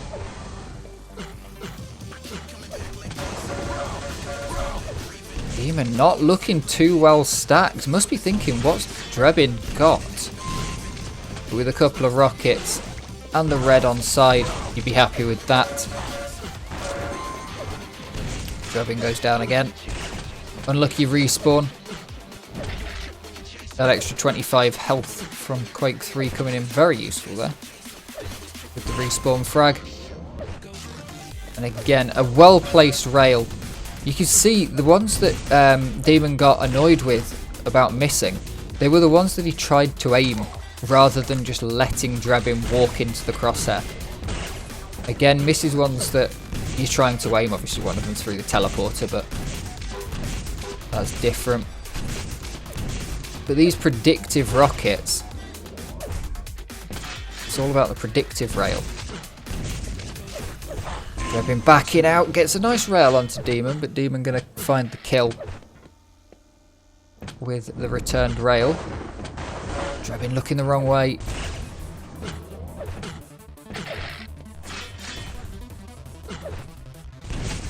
Not sure what the pathway into this game is right now for Drebin. Demon's just got the map on absolute lockdown. It's not like he's taking every item from Drebin. Drebin's getting good items, getting good weapons, but potentially just not getting them at the right time to do anything about it. This oppressive rocketry, the predictions coming from Demon. I don't know if Drebin... I don't think Drebin's playing particularly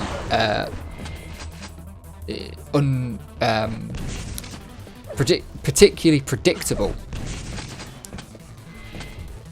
Yeah, this map could be very, very hard to regain control.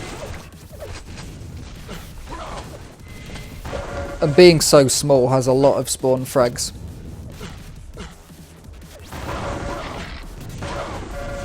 Definitely a map that possibly could benefit from spawn furthest. But at the same time, you might be able to get a rocket into it. 10-0 at the 4-minute mark.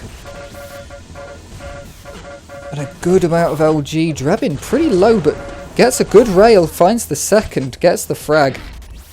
Can he capitalise? The items aren't up just yet. The mega, super difficult to get into if Demon doesn't want you to get in there. And Demon's got the mega. Red coming up in just a few seconds. Demon going to be over there.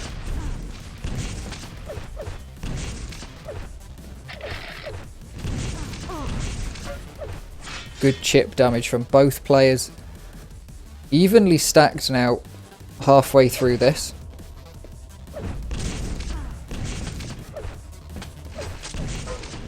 Nice shot. 5-minute warning. Big grenade there from Demon. Only one rocket left. And there it's gone. Now you've just got to rely on those 25 rails. Never going to run out of them, but there's a chance.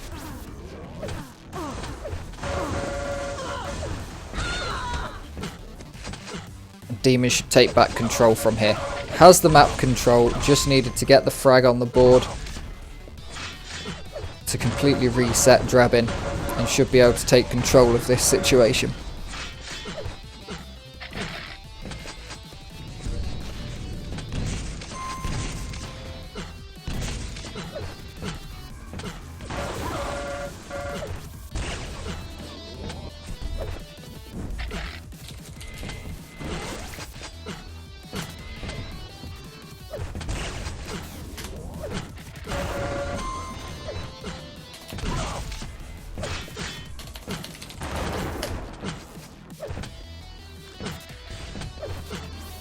Sid Vasic versus Gecko should be happening soon.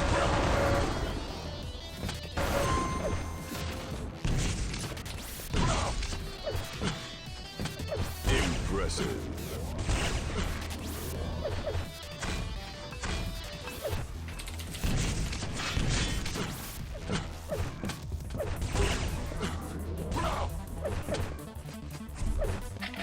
We'll head over to that after the end of this game.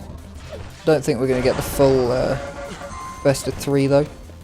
They'll probably started already. Most players getting these over and done with, getting into the game, getting the clicks going, and just readying up straight away. Getting through these matches quick enough, which is very nice to see. Because these tournaments can go long. These tournaments can certainly go long.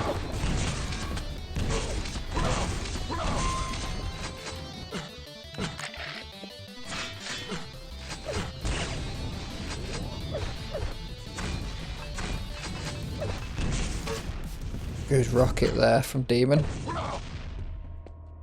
Drebin can land one good rocket right now. Well, it'd be the frag. Now we've got, now with that demon rocket jump.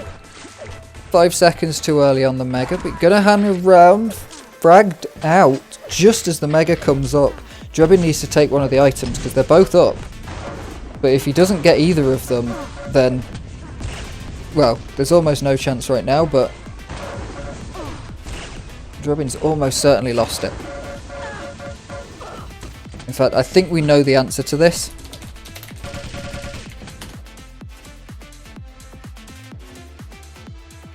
So let's just head over to this top. Ah, yeah, they have started. Okay, so we're 2 minutes in, SV -1. Get the map scores up. Both players, I mean, it's only just started, so they almost certainly, they really should be 0-0.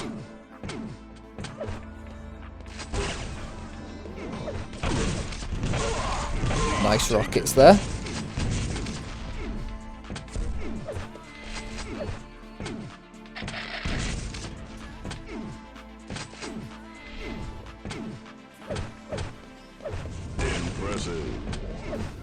Good rails.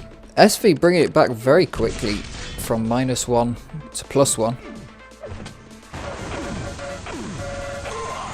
Has to find the LG. Gets the second. Too early on the mega. Does he know when it's up? Or is he just guessing? I don't think he actually knew when it was up. That was definitely a double take. Oh shit, the mega's up. Red will be very shortly. This will be the fight for the red, I should think. SV wants to capitalise on the lead right now. It's less about denying the items and more about getting the frags down. Of course, one thing very much leads to another. But at the minute, it's get the frags down, and that will deny the items. Mega's up. That yellow's been sat up for a very long time, and nobody's bothered to go and grab it.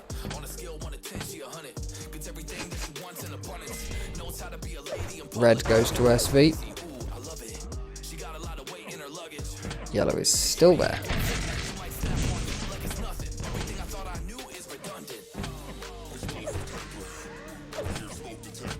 And it finally goes. It's been up there for about 2.5 minutes, but there we go.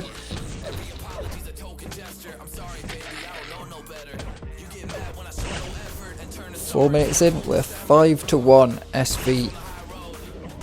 Another mega health. Gecko very well stacked though. Gecko with more stack. Might be happy with just a little bit more. Definitely doesn't want to be the first one to take damage. A rail from SV in this fight. They go in with the rock. They go in with the LG, but the rockets come out. Gecko very low. SV's extra stack there, winning that red, and should probably take the mega for him. And Gecko's nowhere to fight for it. Yellow also going to SV.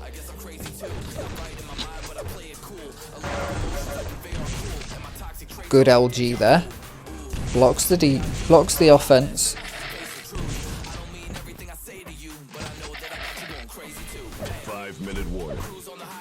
Halfway through.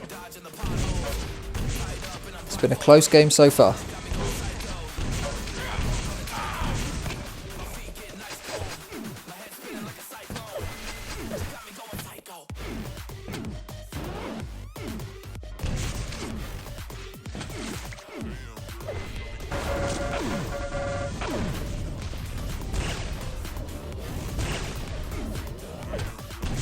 No rails connected.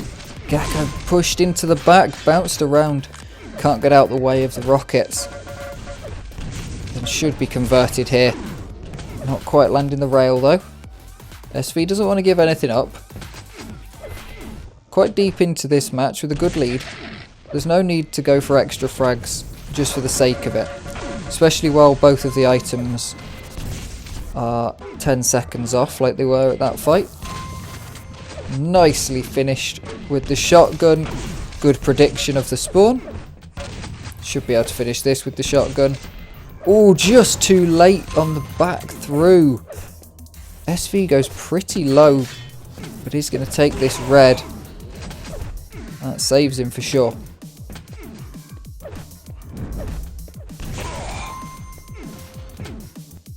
Big hit there. And Gecko is going to GG and forfeit the first map. SV 11-1. Takes map 1. We then head over to Sinister. Vote now. Vote passed.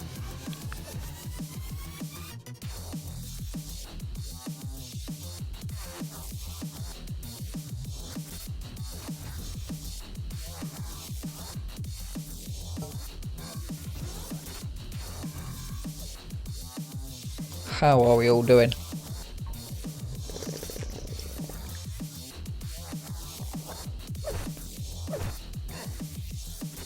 Both players readying up.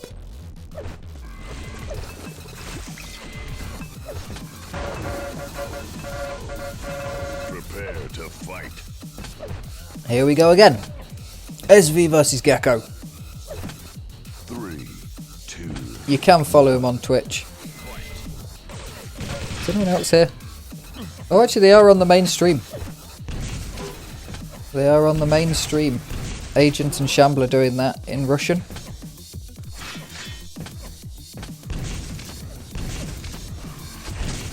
I think the entire English player base of Quake Live has given up though, because there's no one streaming in English other than me. First frag.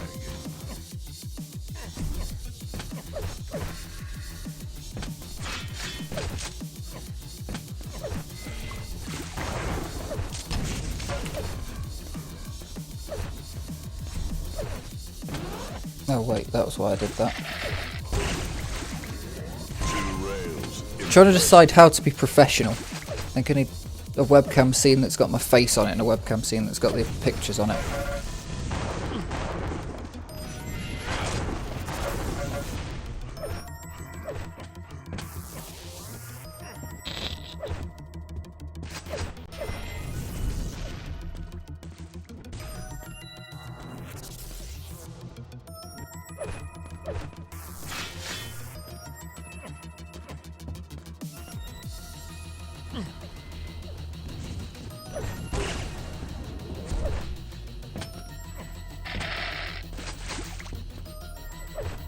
Gecko taking the lead here. Whose pick was this? We got, there it is. So Dismemberment was Sib Vasic's pick, SV's pick. Gecko taking the lead over on Sinister.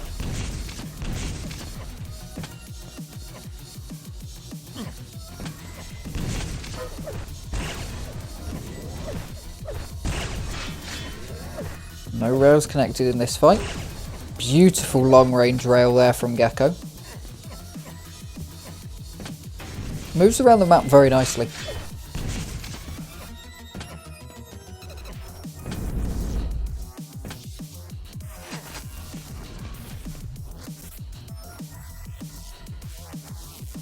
Be interested to see what SV does. Just come off of a map that's been very aggressively in control for the entire thing. And now has to play on the back foot. But this is a much more open map, having 2 yellows. The red and the mega are in much less punishable places. You can't really punish your opponent for trying to play the mega on this map. You can get a bit of damage off, but you're not just going to trap them in the corner with the LG like you would on Dismemberment. It's a nice try there from Gecko.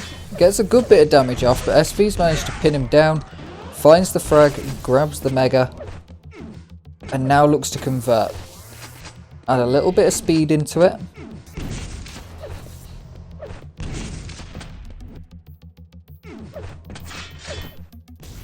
Grab a bit of a red. Gecko's got good stack. And we've seen both of these two very equal in terms of fragging power.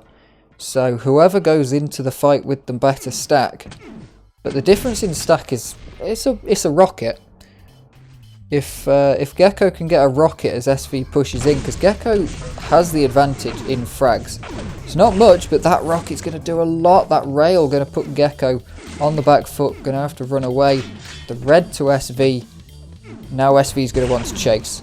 Going to want to see if he can turn this little bit of a lead in the stack that he knows he's got into a lead on the scoreboard.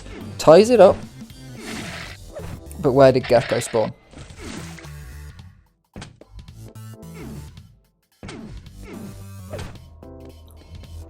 Got to be around here somewhere.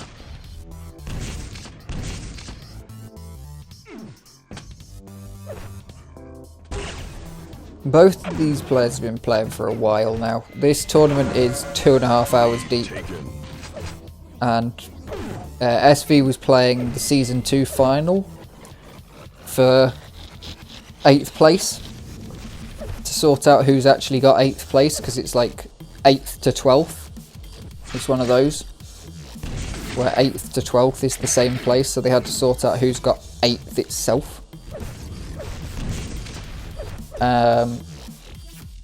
So SV was already playing, Gecko was playing some duels before, some practice warm-up duels, so fatigue probably setting in at this point. That's one of the things with these tournaments. Fatigue is super hardcore. I mean, you get the Counter-Strike ones and they don't want to fatigue the players by playing best of 5s in the majors, and they don't want to play too many games. Then in Quake we're like, yeah, just play for 4 hours straight.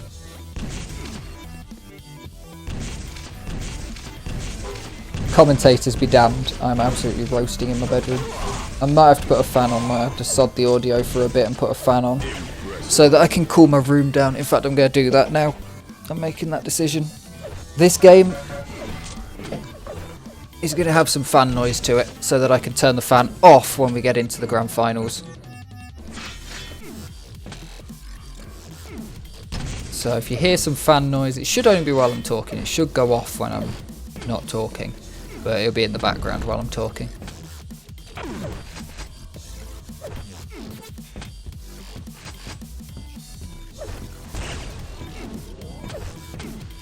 Four to 2.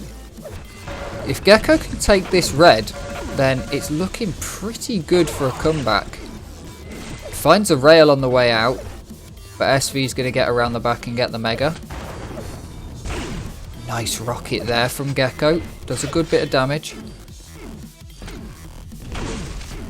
SV with a good bit of LG. Absolutely beautiful LG there. That was some high percent LG.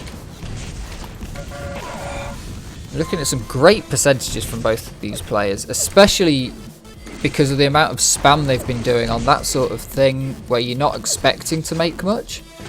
Percentages are very misleading in Quake. There's a lot of times where you're shooting shots not expecting to make them. You know, you'd be happy to make that shot that Gecko's just made. You're not expecting to make that rocket jump shot because you're shooting it yourself. You might shoot 5 rockets at a door and only one of them is going to hit. The second one isn't.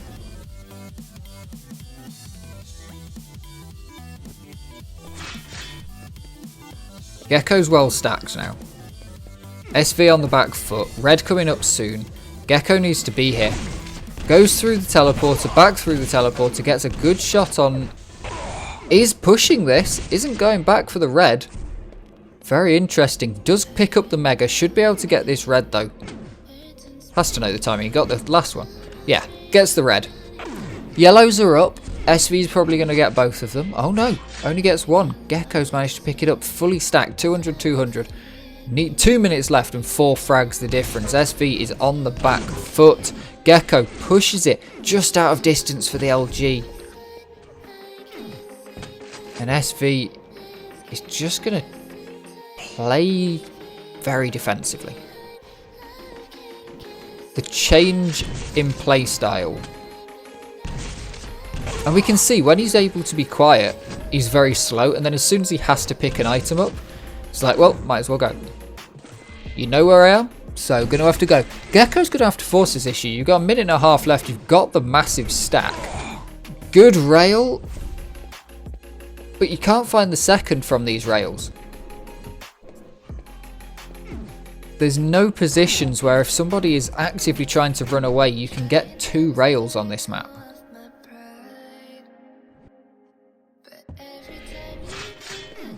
And SV is playing this defense beautifully. Even manages to find an offense of their own. 4 frags in 1 minute is almost certainly not happening. It looks like SV is going to be the one to go through. Gecko will be dropped down to the lower bracket.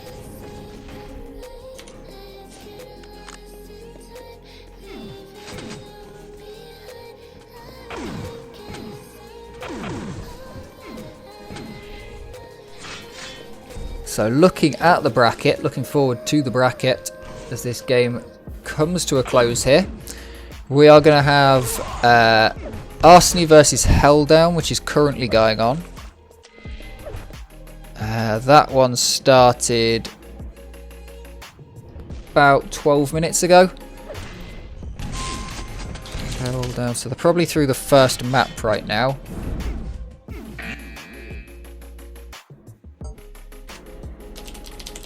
So we can watch the upper bracket, but it's going to probably look like the upper bracket will change after this.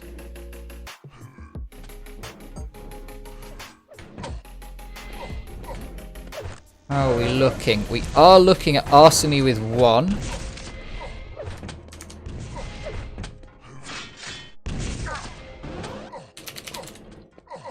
Hopefully that's correct. Makes sense from the amount of time since they said what server they're going on to. That they would be able, I mean it's quick, but they'd be able to get through 10 minutes. And both of these players have forfeited maps, so it's possible.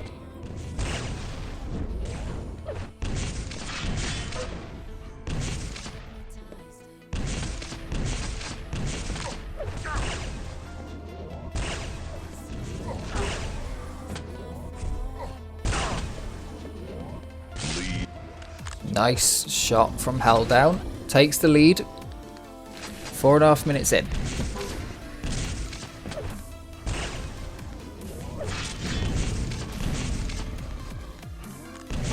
Yeah, we've had some good Helldown matches already in this. I think I might be putting one onto the main YouTube. The whole stream's going on my second YouTube. Might put one on the main YouTube. I'm not sure what I'm doing with other stuff. 5-minute warning.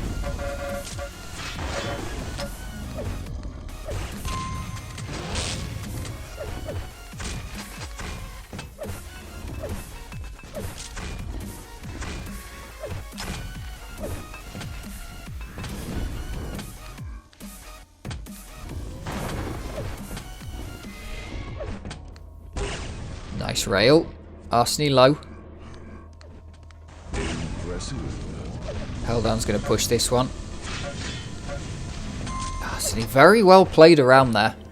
Slows everything down. Major item's going to be up together now.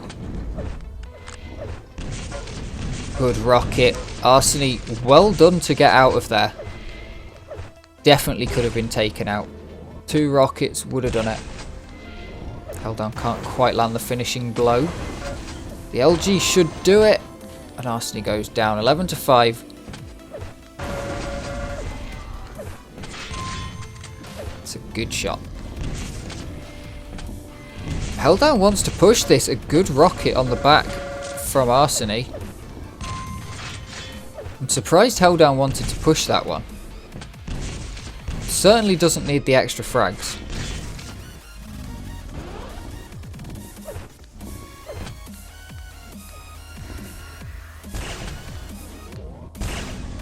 Nice rail from Arseny. Helldown's able to return one though. Gets the frag on the back of the red armour. Both major items coming up at the same time on the next cycle. A good bit of LG will finish Arseny off here.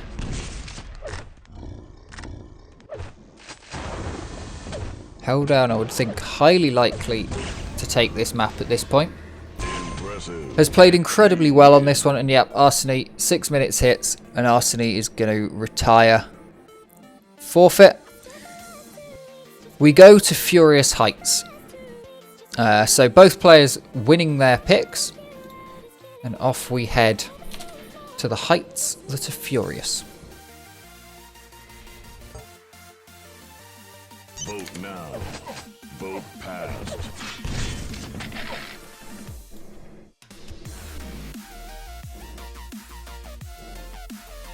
Okay, so we're watching Arseny Helldown, then we'll vote that one.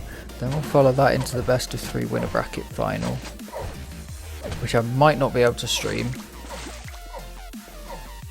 I've just got to kind of hope that I get into these, by the way, because yesterday the winner bracket final, well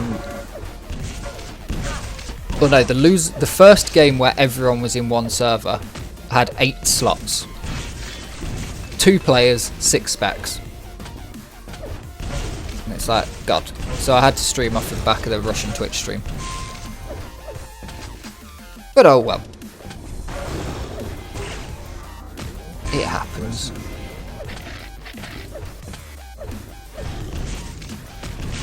Prepare to fight.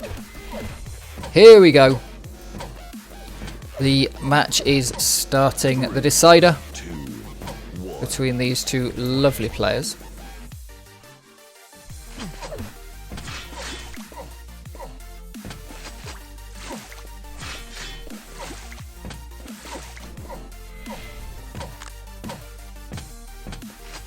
Nice movement from Arseny. He's played well on this map before. Helldown I don't think I've watched, but Arseny ran through some lower bracket games yesterday on this map. Where is who from? Arseny or Helldown? I'm assuming it's not Arseny. Helldown, that... Oh, I do know that. I know that from cycling, and I should know... Yeah, I should know where he's from. First round.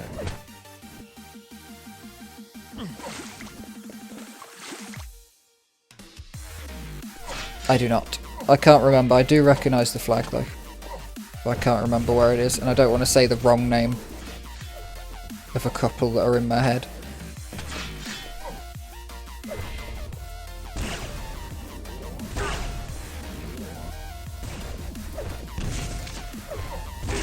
There is a website if you want to pop online. There's a website where you can type in the colours, number of stripes, and whether it's got a star. So if you type in that it's got a moon, a blue, a horizontal blue, white and green. Let me have a look. Identify a flag.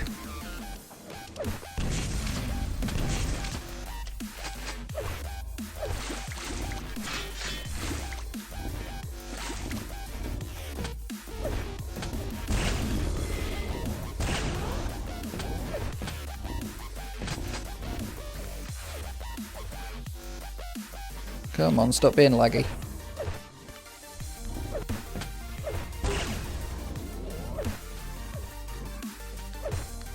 Blue, it's got green, it's got white.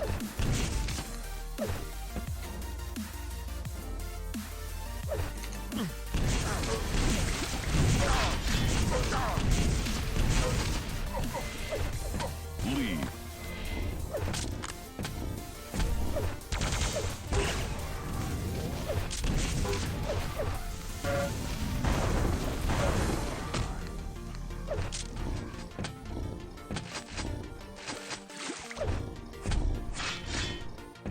You're wrong. There's definitely a curved shape on that. It's blue, white and green. And you can't tell me the name of that map.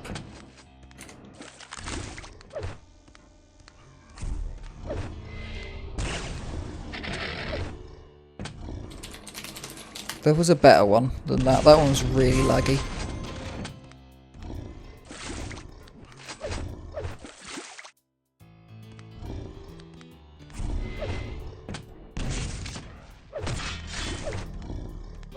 None of these have stripes.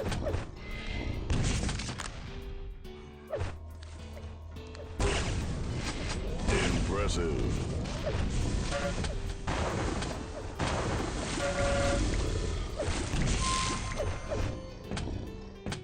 It's literally not on a flag finder. I don't think they count as blue then. It's got a crescent.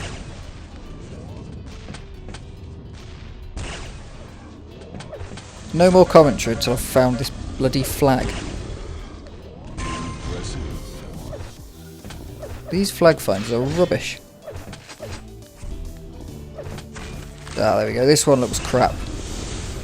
So therefore it'll be good. Right, it is lengthwise striped.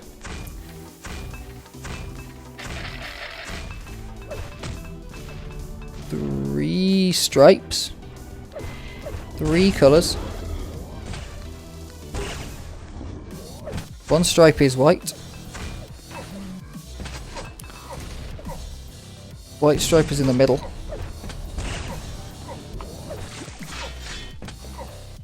Ah, damn, you're actually real. Lengthwise striped. Three stripes in addition. One or more stripes are white.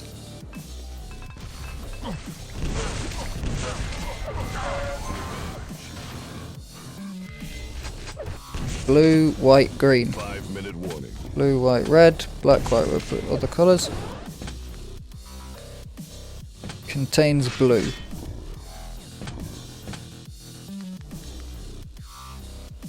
Nope, can't find it.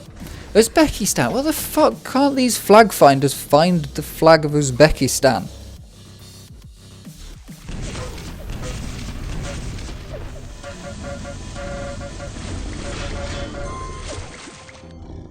Yeah, it's got a crescent on it.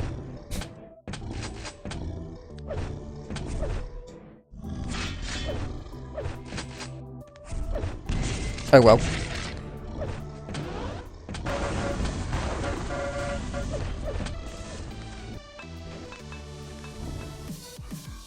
Maybe they don't count what I count as green is green, but that green looks a lot like the rail that's green.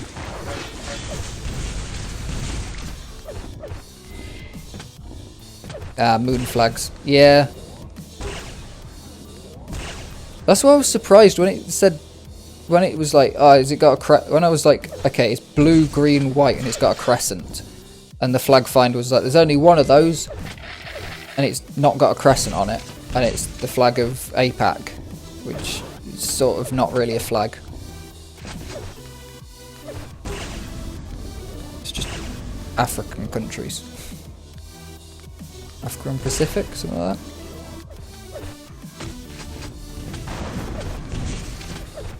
And it's just a globe picture. It's not even got a crescent. It's got two crescents that are filled in. That makes a globe.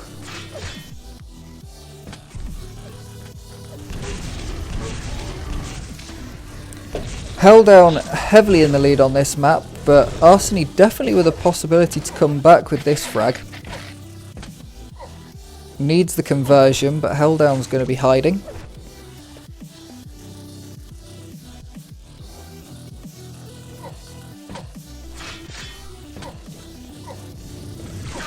Nice rocket there from Held Down. Gives the position away, but does enough damage to probably make it worth it.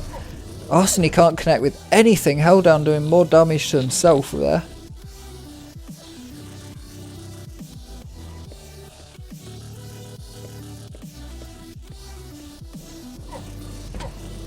Now we're back in a reset state. Arseny going to push in for the red. Held Down not going to contend it. No need to contend right now for Held Down. Can sweep up a couple of yellows, can hold down a couple other places. And just hold position and plus back spam. And in LG fights all you've got to do is get about 80% of the other guys.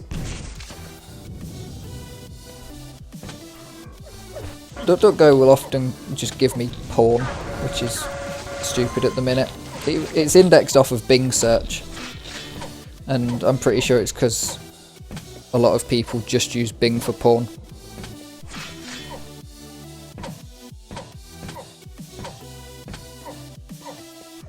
I searched a UK plug the other day. It just came up with porn, like full hardcore porn. Incredible. I just wanted a picture of the wiring of a UK plug so I could send it to a friend to go, yeah, this is how I wire a plug. It's how our plugs work, because we've got an extra prong on them compared to everyone else. We've got an actual ground pin, which may or may not be wired because inherent ground exists now, but you know, you still need the pin. 1 minute left. Helldown is in a good position here, gets a good rocket, the second direct, bit of damage dealt, 2 frags. Arseny's going to need this conversion right now.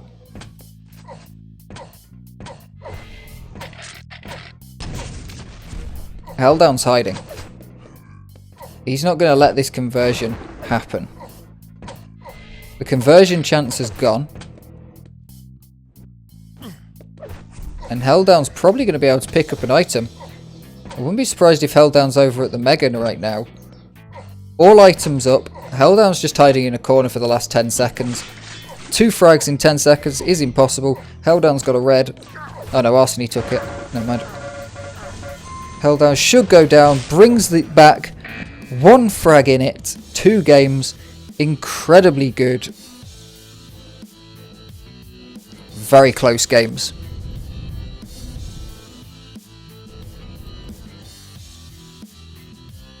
Take you back to the bracket where Helldown will now be playing Helldown will now be playing Sib Vasic.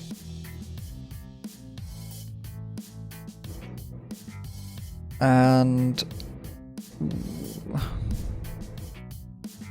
how long ago did either of these 2 games start? Right.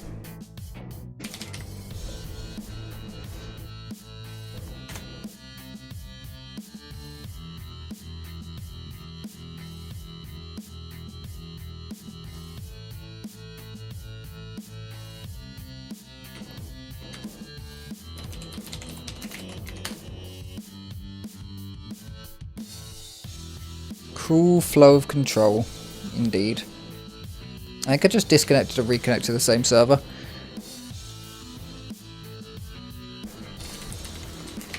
We are going to surf the lower brackets now.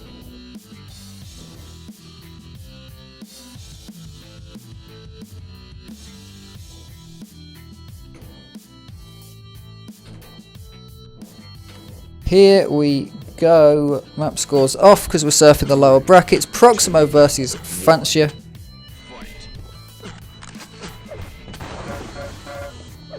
Proximo starting off lower with a bit of LG.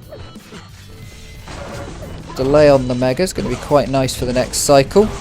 This map always starts off fast. As you can see, Fancia's at very, very low stack, but Proximo not going to be able to capitalise on that low stack, and now Fancia stacked back up again. I'm going to cast this one headphones down, so I might not be able to hear things for a second. Because my headphones have been on for like an hour and a half since I last took them off, so yeah. Oh, and a drink. I should probably go for a drink.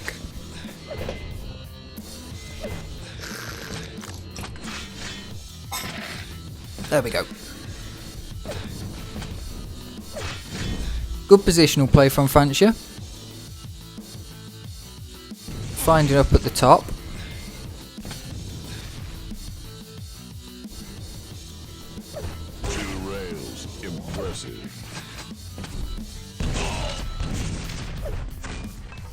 Proximo pretty low here, but Fancia doesn't want to push the issue. Great rail to finish him off though. That's going to put you in a good mood. Impressive. Finds the second. Proximo's going to get some decent damage out. Doesn't quite connect with that rocket, but good plan to use it. Proximo still hanging around super low. It connects with a nice rocket onto Fancia. Fancia doesn't want to push in. Doesn't know how low Proximo is. Gonna find that out there though. 5 frags up, and now the game slows down. That's the thing with this map. It's very easy to let the map run away.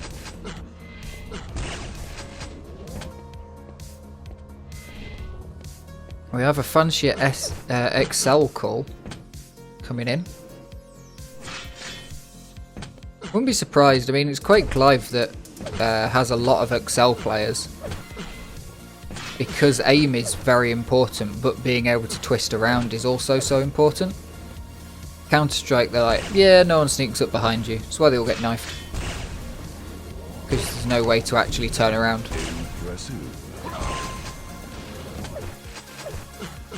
Good railing, just standing still, getting the rails off. Well connected with 2 rockets, brings it back, 3 to 5.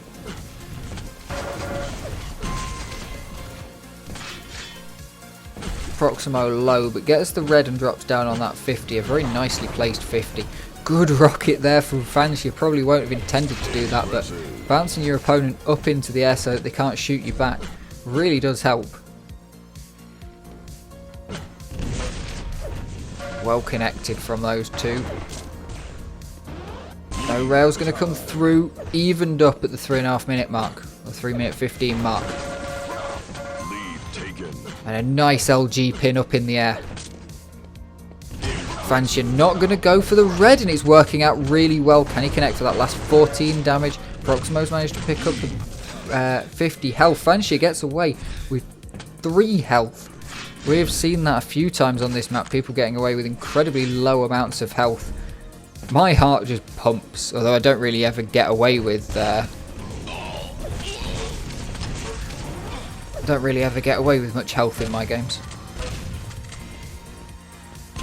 Try with Exponent 3. Oh, Excel with Exponent 3. I thought you were like, remembered half of their name. Remembered that they had like a... Oops, shite. A cubed symbol in their name. Oh my god. Commentating, just to like completely ignore this amazing game that's going on, I swapped a couple of years ago to headphones with closed back headphones. I've been commentating since I started commentating. I've always had semi-open back headphones because they were recommended at the time that I was getting into PC gaming. It was the whole like headsets are gaming headsets were terrible, so get a microphone, get a pair of headphones. Very glad I've stuck this out because it's way better. Gaming headsets are pretty good now, to be fair, but yeah, I've always had semi-open. I can hear myself in a different way, and when I've got the headphones on, my voice is completely different, and then it's completely different to what I hear myself normally, and then it's completely different when I actually hear myself when I'm editing videos. But it's crazy going from having my headphones off and then for a little bit. It was very awkward when I started commentating because I was shouting at one point into the microphone. You probably noticed I went a bit quieter actually while I was commentating without the headphones on, because I was shouting when I first got these because I couldn't hear myself talk because I had these headphones on, so it wasn't coming back through my own ears. Do like semi-open backs, but these headphones are beautiful. And very kindly Bluetooth, because phones don't have audio jacks anymore, so I can just pull the audio jack out, make sure I've charged them the night before, and then if I'm going somewhere. And that's nice in the car, having closed back headphones so you can't hear everybody else and the car when you're just going somewhere. Much better than my other Bluetooth headphones, which are fully open back for playing around at the park and going on walks and stuff. Like they're the over-ear running headphone type ones. So if I'm on my BMX I can listen to tunes that potentially I don't want people hearing. Parents at the park get a bit annoyed if you put a big speaker on with songs, with sweary songs. Fantastic game going on here though. Francia taking some big hits but manages to get the frags out. 2 good rockets. It really can turn your fortunes around, just getting 2 good solid rockets out. And now very well stacked. Wants to find the frags though, not wanting to find anything else. Proximo very nicely takes that yellow, negates the damage from the rocket that was dealt. And Francia now on the back foot of health. Both items coming up pretty close together. Nice rocket jump. Proxy manages to land a big rocket. And on the drop down, tying it, Fancia brings it back. A rocket from Proximo after that Mega was taken, though. Neutralising the threat a little bit. There's no need for Proximo to push in, but he does, and it's worth it. 3.5 minutes left. A beautiful predictive mid-air.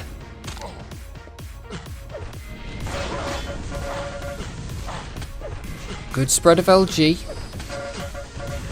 Needs a little bit more than a tickle there. Proximo gonna go down to Fancia's fancy rockets. I think you're definitely right about this playing with Excel. He's absolutely playing with Excel, and it's helping the rockets because there's a lot of players that wouldn't be able to hit these consistent rails and those flick rockets. Red armor goes to Proximo. Nice rail. Heavy hit there.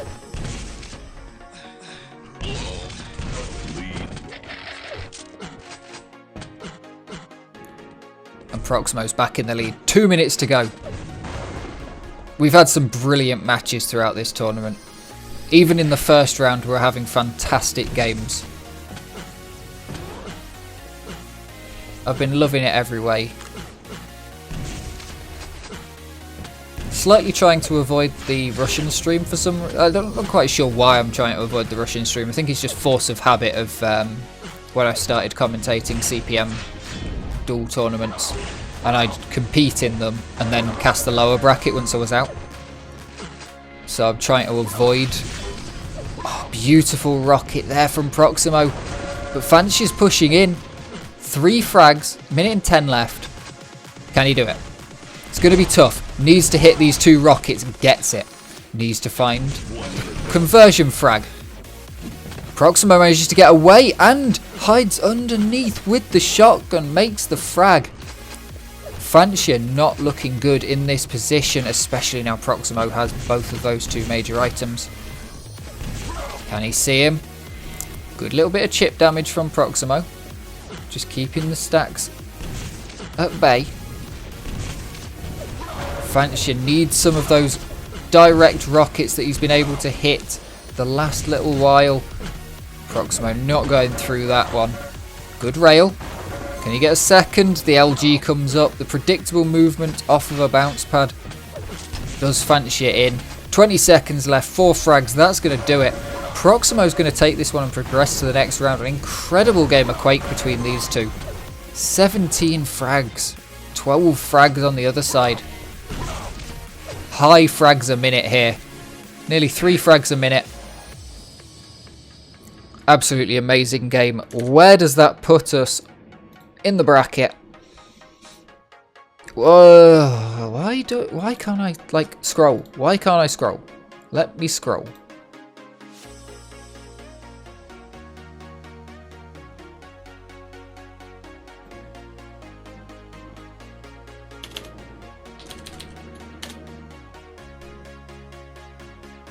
Okay, we're faking scroll here. I've just made the window 4,000 tall.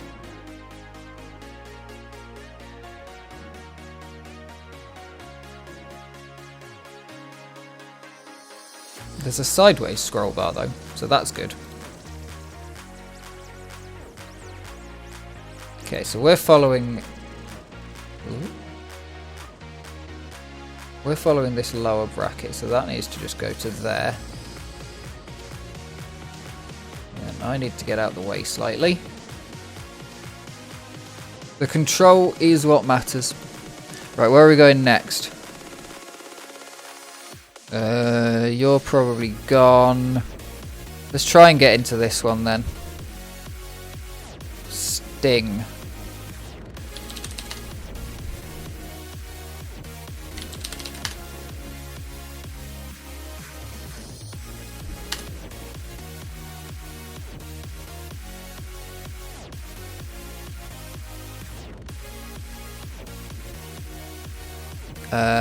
Where's the... I've lost it.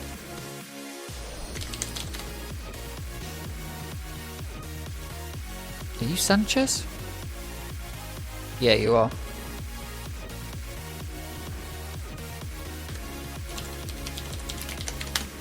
Hopefully this has a game on it. So we're on the Impulsive versus Sting game.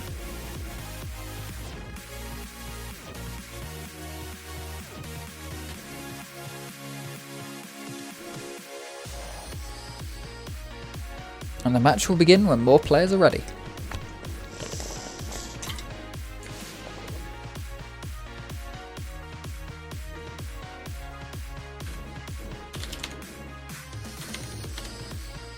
Oh, map name is no map.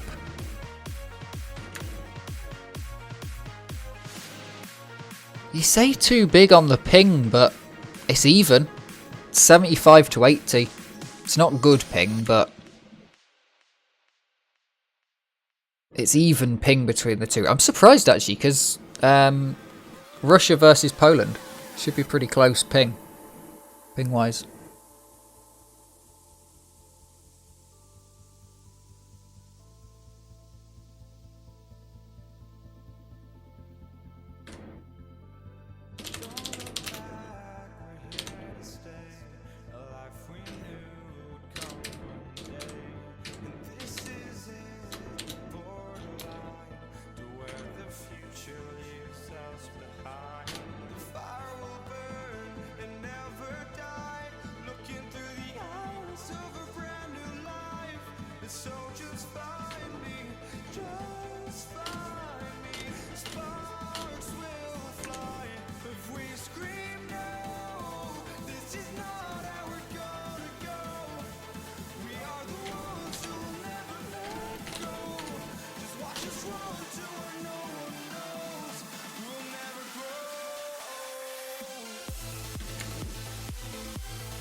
But at least I can change colours.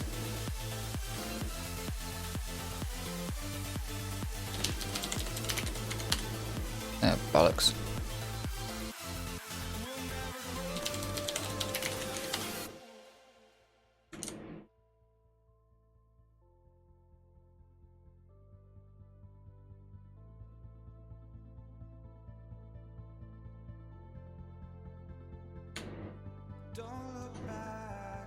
Looks like we are getting straight into it. 2, 1, fight.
I'm just going to go with Sanchez for the name here.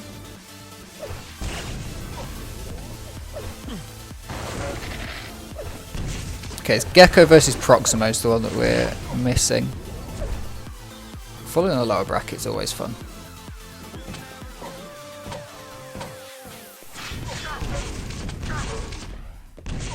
Oh, nice prediction on the fall down. Sting doing some good damage off the back of these rockets. Sanchez with the Mega though. Very well stacked. Sting's going to have to do a lot more than a little bit of chip damage. Sanchez comes in, gets 2 good rockets onto Sting. takes the first frag 2 minutes into the game, and takes a huge amount of stack off and away. Didn't mean to drop down there, wanted the yellow.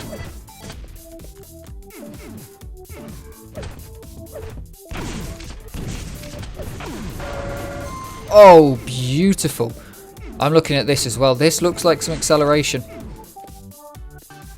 You're not pinning LGs like that and making flicks like these with raw mouse. 2 beautiful rails. Can he find the third? Doesn't need to. Swaps to the LG.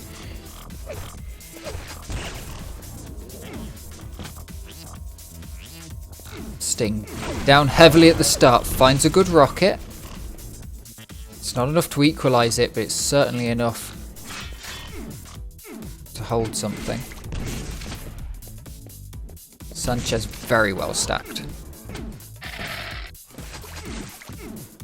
Sting with a yellow. If you can get the other yellow, no, Sanchez picks it.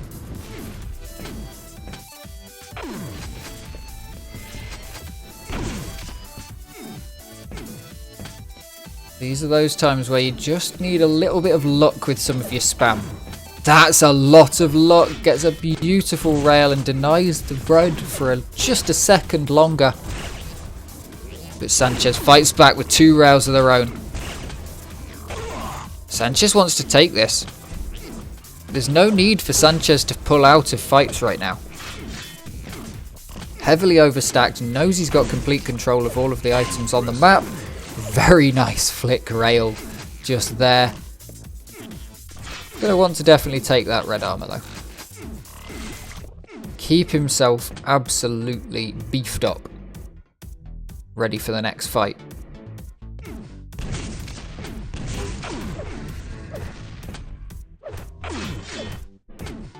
Alright Jonah, cheers for dropping by. Come back in about half an hour and we should have the finals.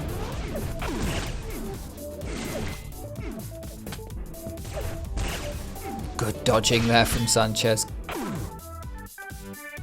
Sting's just unable to hit anything right now. Really got to be quite frustrating. Your opponent's even denying you yellows, but Sting does get that one. Doesn't land the rocket. If that mid-air rocket had landed, I think that fight would have gone very differently. But as it happens, Sting gets taken down by a rail. And then again, in the battle for mega control. 5-minute warning.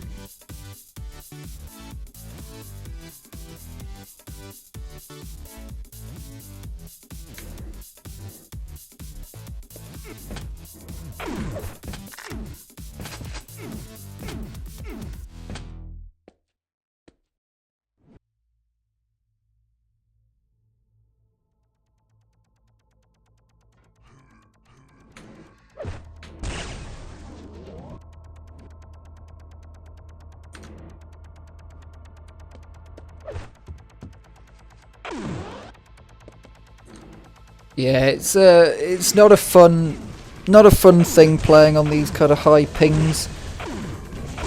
But unfortunately this game just seems to need it. Both players are on high ping. Both players are on nearly 80 ping.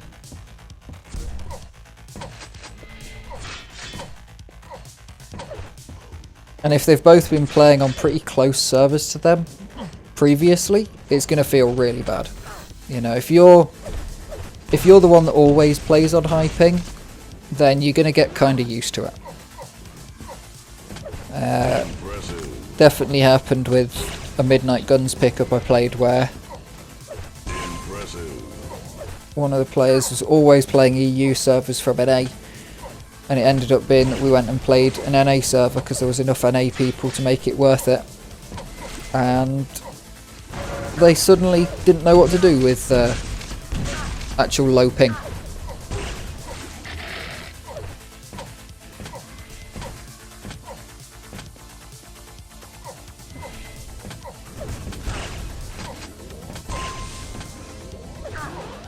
Good shots there from Sanchez.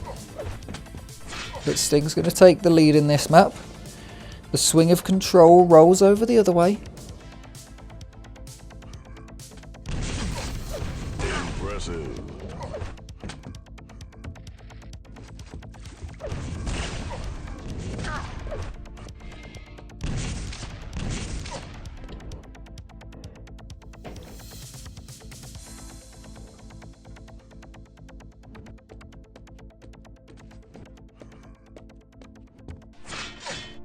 Sting needs to get this hunt on. 2.5 minutes left in the game.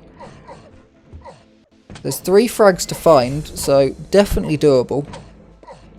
But Sanchez isn't going to make it easy. Hits the bars.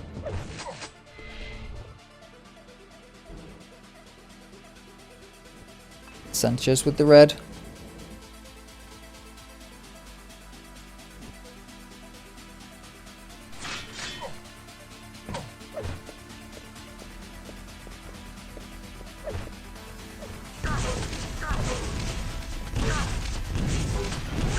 Good rocketry from Sting.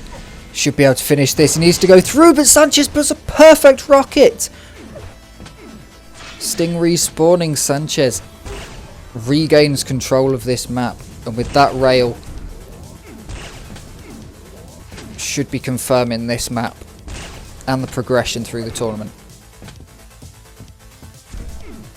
Sting's going to have to pull something incredible out of the bag for a minute and a half to get 4 frags on a map like this.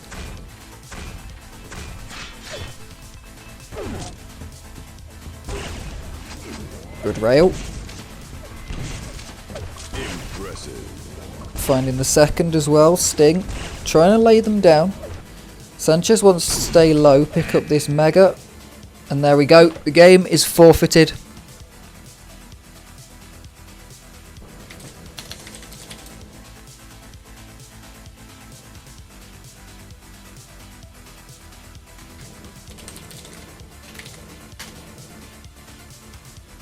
And we jump over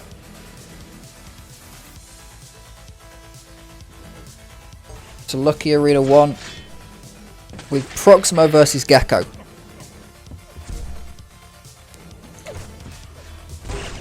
We are... where's the bracket? There it is.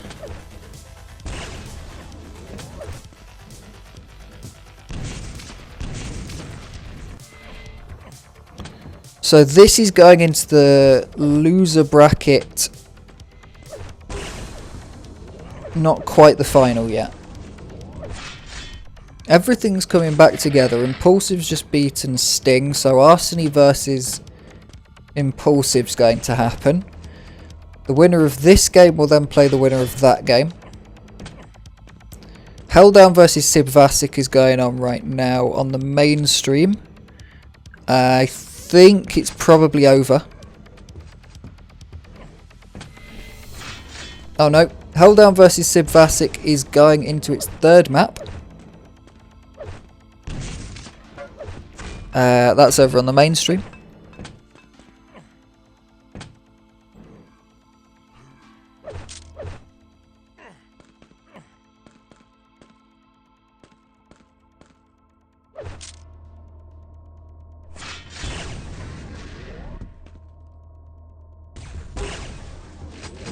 Good shot there.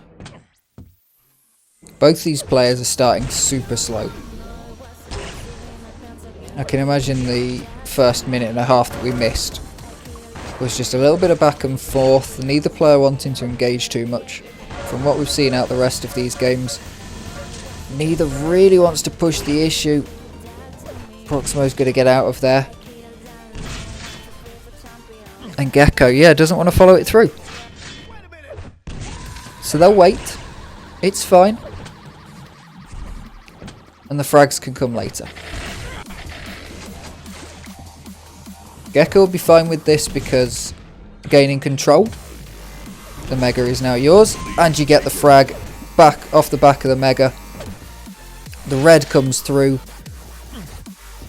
But now we saw in the last game Sting and Impulsive were very much taking that lead and pushing it. Here, Gecko does get a conversion, but it's a bit of a slow one. But certainly not forcing this high stack advantage. Takes a lot of damage there. Definitely doesn't want to go into this fight. Got the mega coming up. Good rail. Very nicely placed rocket. 100 damage. And the frag is done. Proximo now in a sticky situation. No items. Not as much timing. The map control is low.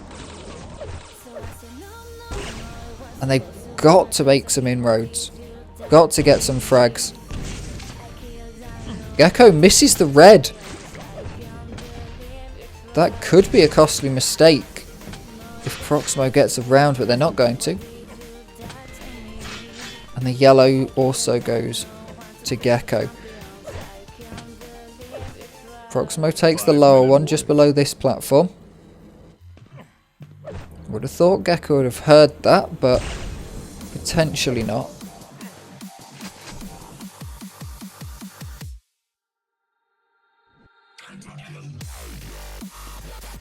Rocket's going up high. Red's the most important. Mega coming up in 5 seconds. Proximo's decided to forego the fight for the red. Absolutely confirm the yellow. The mega. With a couple of yellows, it's not a bad position to be in. Very nice movement there from Gecko. Proximo landing the shots that are needed to be landed, but a beautiful rocket there from Gecko puts them back on even, and a nice rail puts Proximo into a possible controlling position. Hasn't completely got control. Needs to take this next mega.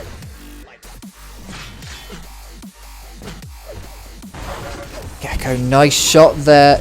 Proximo landing a good chunk of rocket. Goes in with the rocket launcher. Gecko really not expecting that. As we've been saying, these players much more passive than the ones we've been seeing earlier in the tournament. Gecko just not able to land the shots right now. Proximo has taken the swing of control.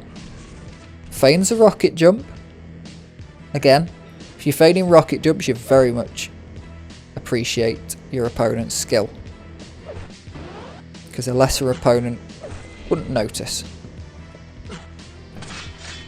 Proximo fully stacked, 200-200 stack.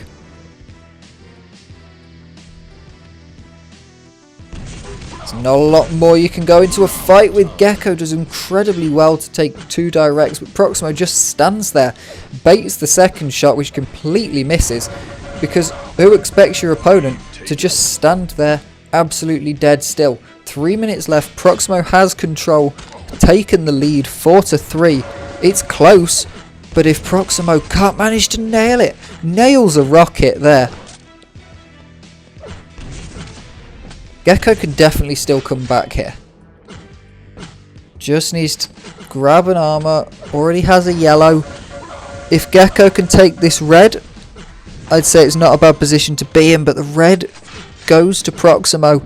Gecko dying just a split second too late.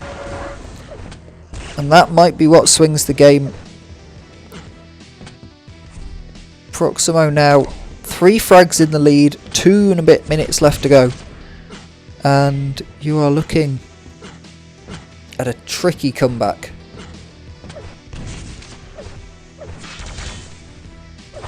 Nice rail. A good rocket return from Proximo. Holding the fort and just getting the splash rockets out. Just that consistent chip damage. The movement as well, helping pin the LG down. And Gecko gets a frag. You're a minute and a half, a little bit over. Red's up. Now with red and good health, takes a big rocket, but getting mega, that's very important. Swaps to the wrong weapon at the wrong time. It's okay. There is still enough time to take this, for sure. There's always the chance of a respawn frag in the last second. The fragging conversion is needed. Proximo will be sweating. The frag looks like it's going to come out. Nice rail. Proximo super low, but Gecko could go down. Dodges the rocket, gets the frag. Needs to find the return. Where did Gecko go? Where did Proximo go, sorry. Proximo's probably asking, where did Gecko go? Red coming up. Gecko's going to go for it. Interesting strategy. Playing very slowly. 30 seconds. It's long enough. You're most likely playing for the overtime right now. Proximo will be fine with an overtime.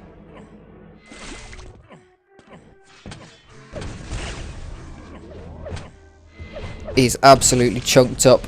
I would not expect that Gecko wins this fight. Proximo is just going to stay stood around. 2 seconds left. There is no more time. And there it is. GG. Proximo knocks Gecko out of the tournament.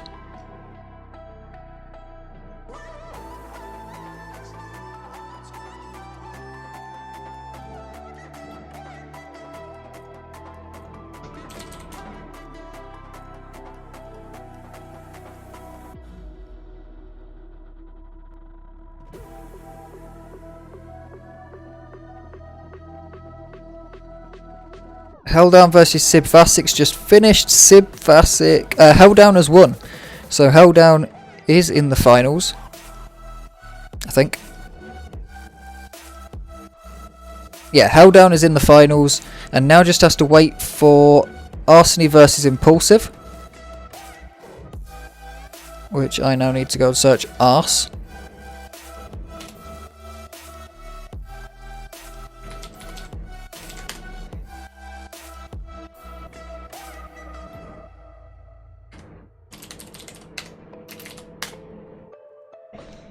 And we'll jump across to the next server.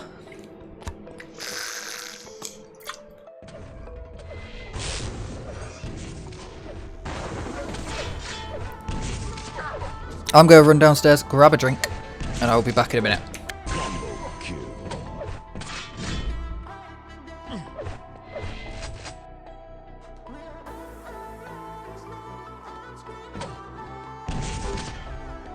Two rails, impressive.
And we're back.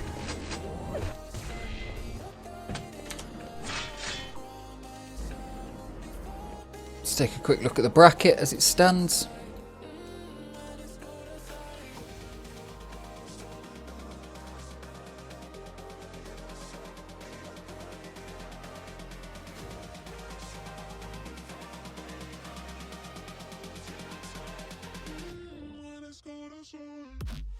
And here we go. Arsony versus Impulsive. Sanchez, as we're going to be saying, because that's the in-game name and I get confused easily.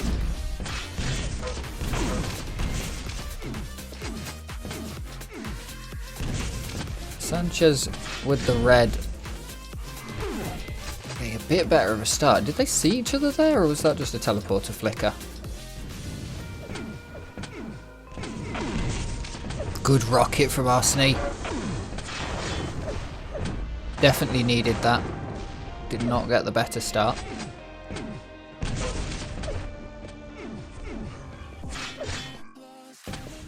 Takes a yellow. Well stacked. Beautiful rockets.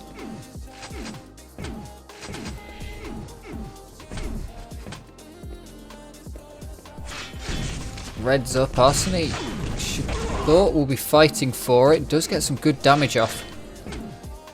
Definitely worth the fight there from Arseny. Moving out. Might be able to get a decent amount of damage onto this yellow. Sanchez doesn't need it, but wants to deny it from Arseny.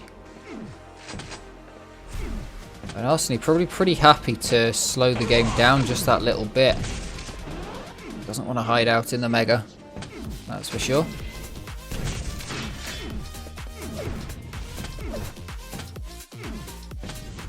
One of the slowest games we've seen on this map from the start. Normally there's about 8 frags on the server by this point in the game. But today it has been pretty calm.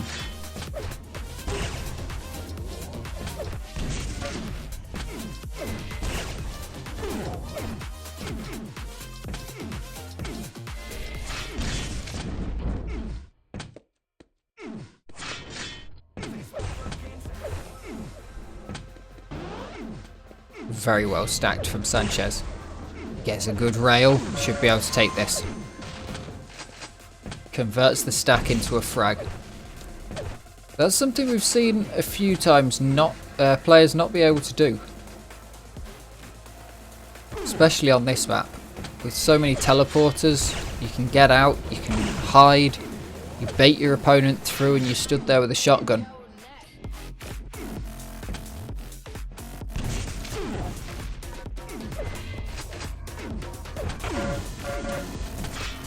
Nice shot from Arseny, but gonna go down. Sanchez a little bit lower than he'd probably have liked to be. But with the Mega, red coming up in 5 seconds. Should be able to find this frag. Replenish with the red. Good shooting from Arseny though. Did bring Sanchez down to a much lower stack.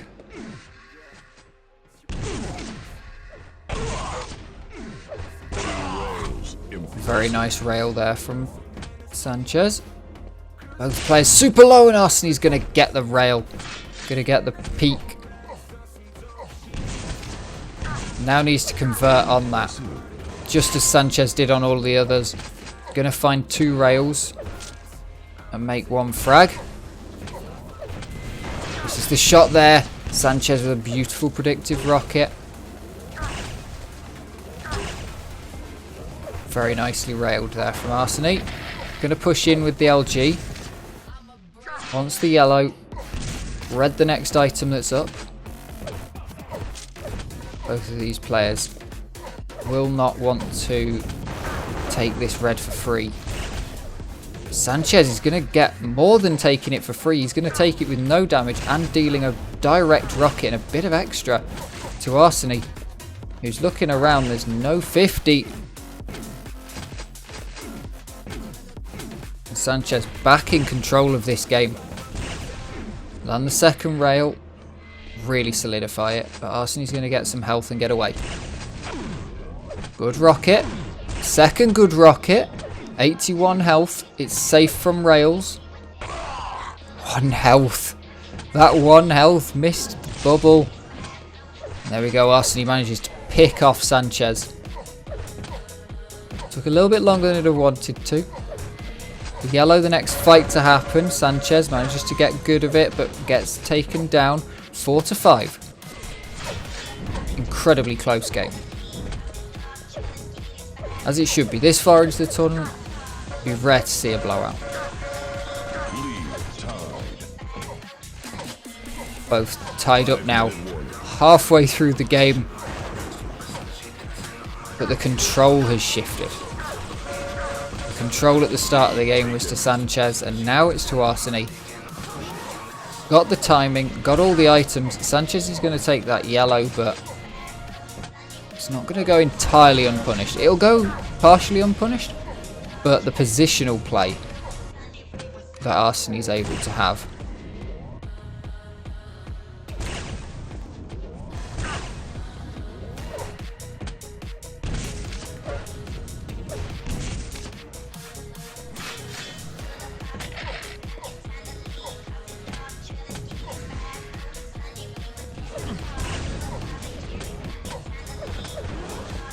No frags for a little while now.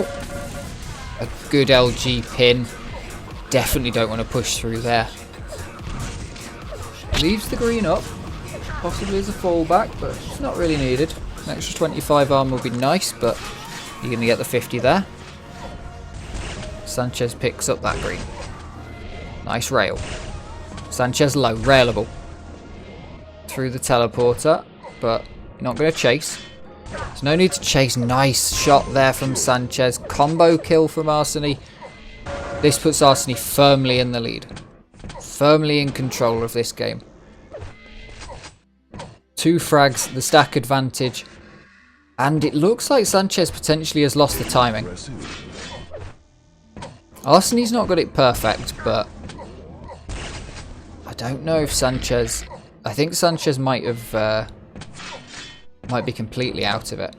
Not even attempting to take on these. Has enough stack to stand in the corner and defend a little bit, but you can see the aim's definitely still there as Arseny pushes in early for that mega. Good shot from Sanchez. The shotgun, just good work. Sanchez just standing in the wrong place there with rocket launcher splash to get around the corner. The LG going to absolutely obliterate that health pool off the spawn. Sanchez low, railable, gets railed, 10 to 5, 2.5 minutes left to go. Arseny wants to stamp control right now. Get the red, get another frag, you stamp control on this map. You will guarantee yourself to go through. 200, 200. We've seen it a few times in this map.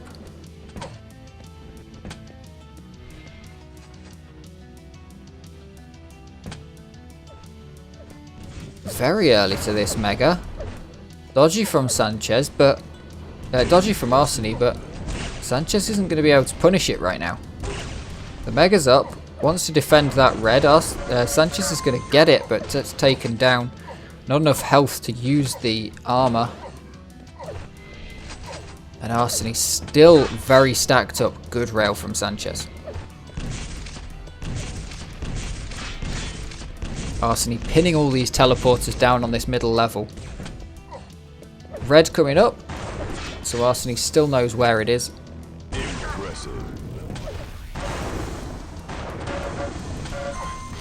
And that is a stamping force on this game as we head to 1 minute left to go. 7 frags. It's almost certainly not doable. The bracket will play Proximo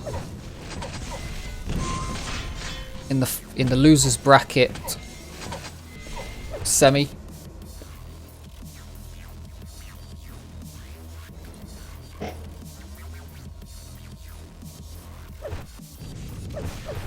Arseny just waiting out the timer at this point.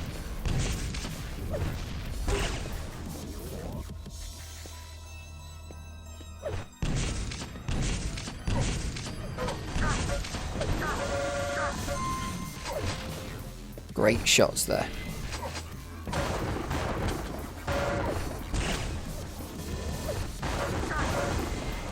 Good LG. Arseny wants to take the motivation through to the next map for sure. Getting some good frags at the end of that will motivate you, absolutely.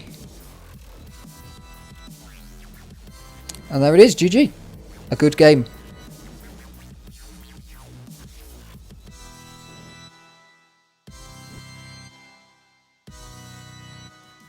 Next up, Proximo versus Arseny.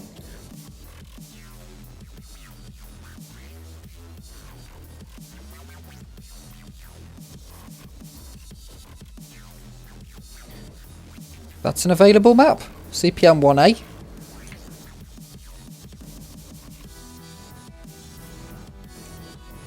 I used to absolutely hate this map, and then I played it a fair bit against some like relatively similar opponents. It's not too bad. It's not great, but it's not terrible.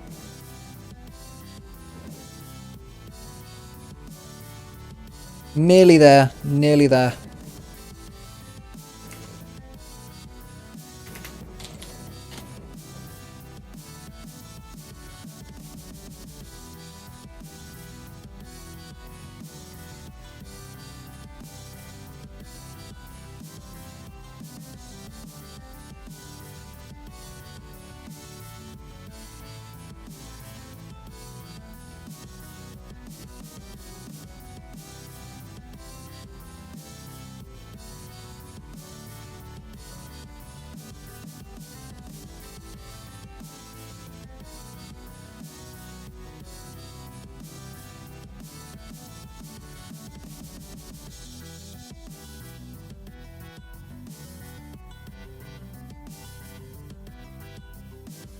I don't know of any Sibs.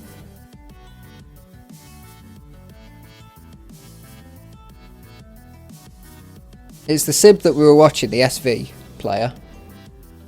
But I don't actually know outside of watching them the last couple of games in this tournament.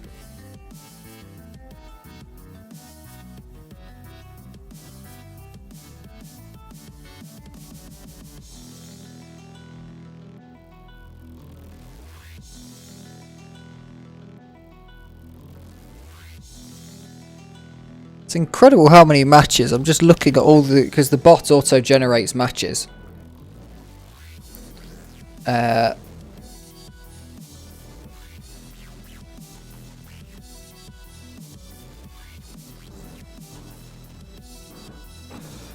it doesn't delete the channels that are created until very late in. There's so many channels. There's like pages and pages and pages of channels.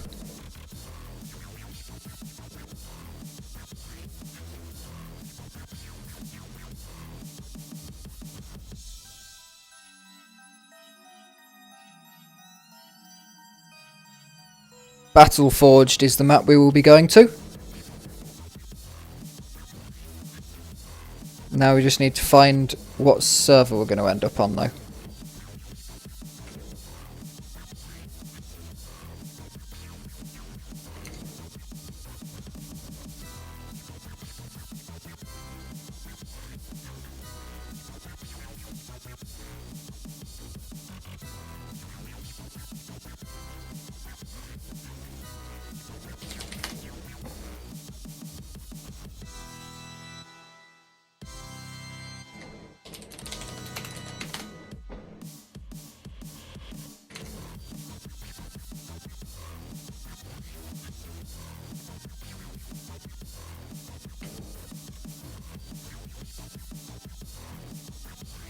Seems like this one. Everyone seems to be here.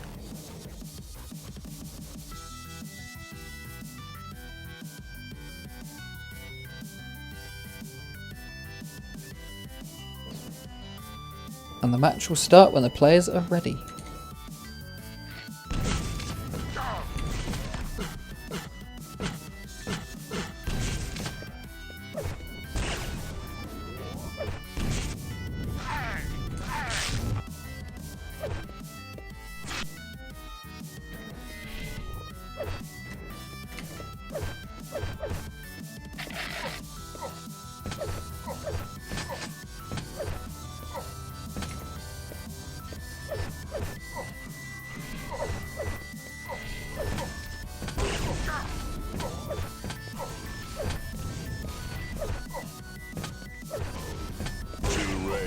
Impressive.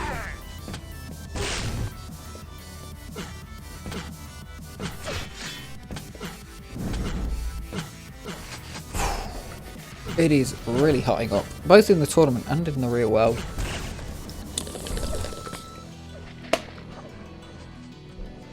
And the best thing I've done this summer is keep a bottle of juice in the fridge and then refill my bottle with that bottle. So I always have fridge juice.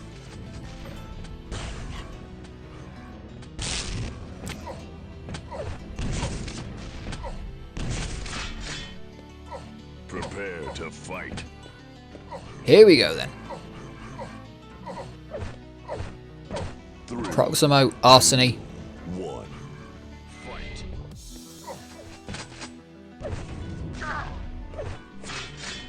Still a best of one, but it is the lower bracket finals before... Actually no, this isn't the lower bracket finals. Because the last one was the upper bracket finals that then drops down into this one. It's very confusing, double brackets. Where you end up with people going down and back up.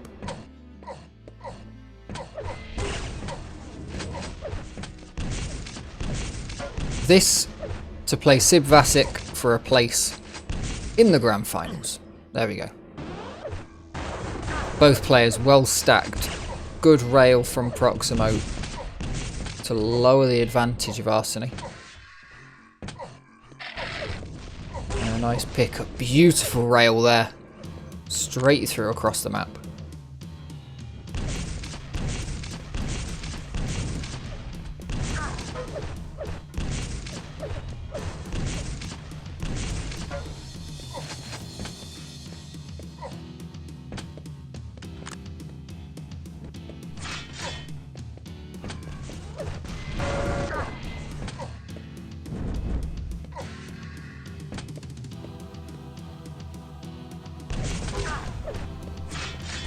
Good rocket from Arseny, but goes low.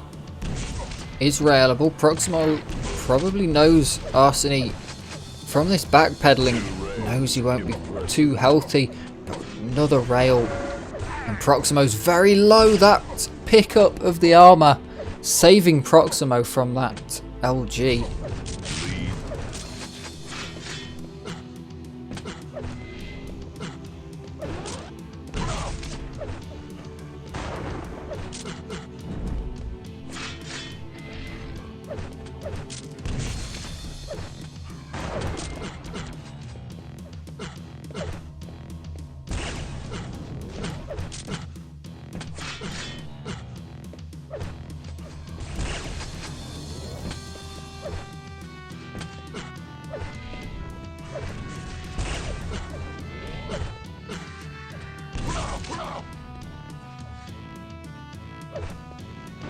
Good bits of damage dealt being dealt by both players. Red coming up. Fake on the bounce pad.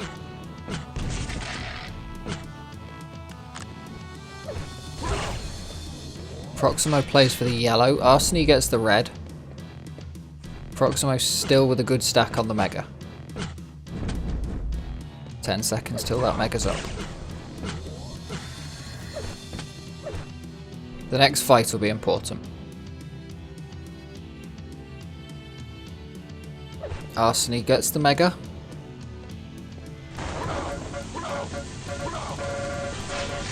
Red goes to Proximo, but Proximo gets taken out. Arseny still pretty chunked up. A good choice to swap to the rockets from Proximo. Doesn't quite get the frag, but it certainly does the most damage in the end. Just getting it out right at the last moment.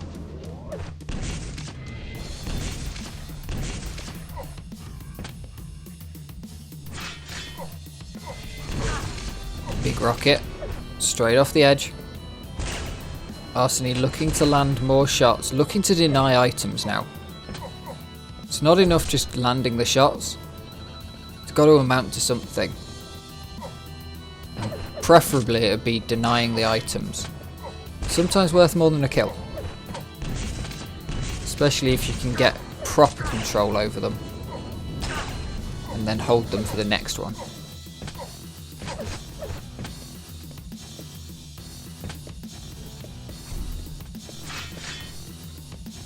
It's a good stack on both players. Proximo much higher stack now with that extra mega. Neither player wanting to push in too hard, but good LG from both. Proximo super low. Not going to want to be found by Arseny, just hiding. Playing slow. Oh, and Arseny does spot Proximo on the drop down. I was thinking he got away with it. But no, Arseny manages to find him. They trade rails.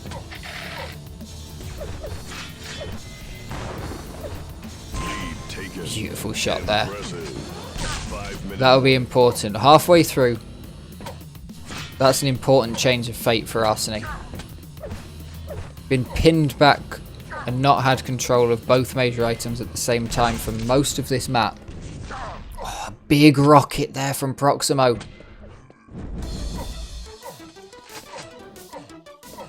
That's pretty much done away with the effectiveness of exactly what I was saying. Having control over the items. Red's coming up. I wouldn't be surprised if Proximo's already over there to get it. He's going over there now. Arseny picks up the Mega. Proximo's got the red. Arseny with that yellow.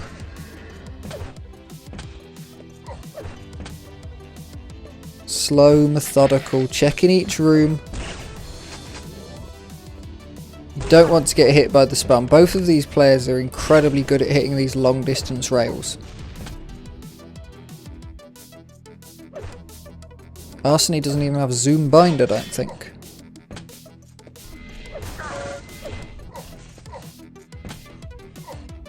Decent bit of LG through.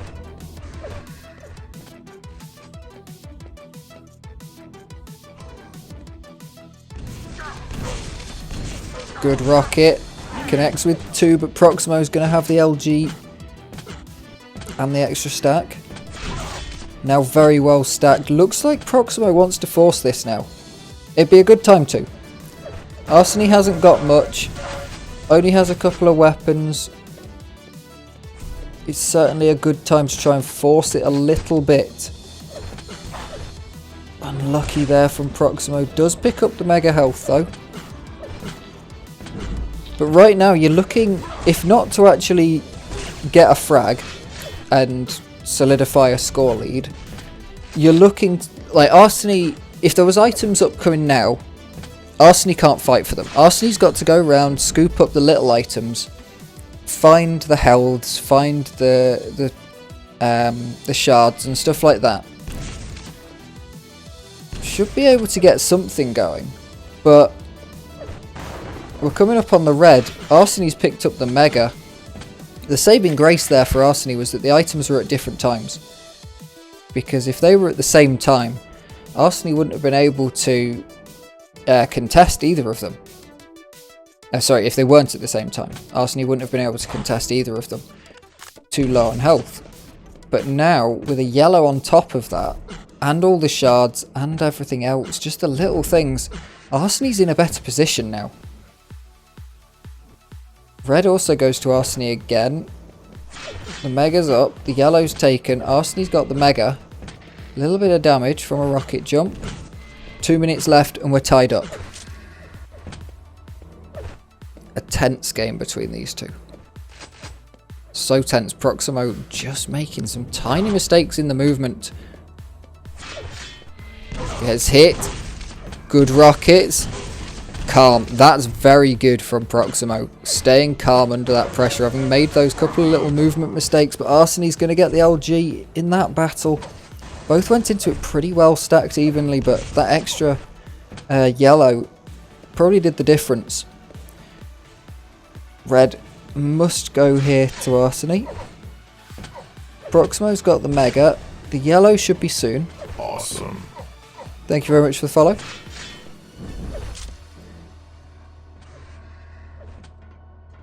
You hear the bounce pad. And Proximo drops down. Arseny doesn't want to engage with this fight. Wants to plus back, wants to deal damage. The lead's tied. A minute left in this game. Proximo very well stacked. Picks up more stack with this red. And's going to find the mega. But will they be able to find Arseny before overtime? Arseny very much playing for overtime right now. Just got to try and hide. Knows they can't force anything. Gonna go down, and now Proximo's on the defense. Before Arseny was on the defense, but now Arseny has to go on the attack. 30 seconds left to make one frag on one of the most stacked opponents it's possible to have. Rocket comes out, is good, but there it is. That's got to be it. A good rocket from Proximo. The 2 rockets didn't land from Arseny. And Proximo is going to go through to play Sib Vasic. in the lower bracket finals.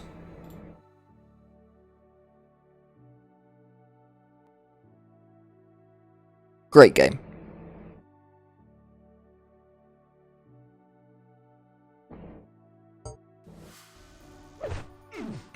Looks like we're staying on this server. That's quite good.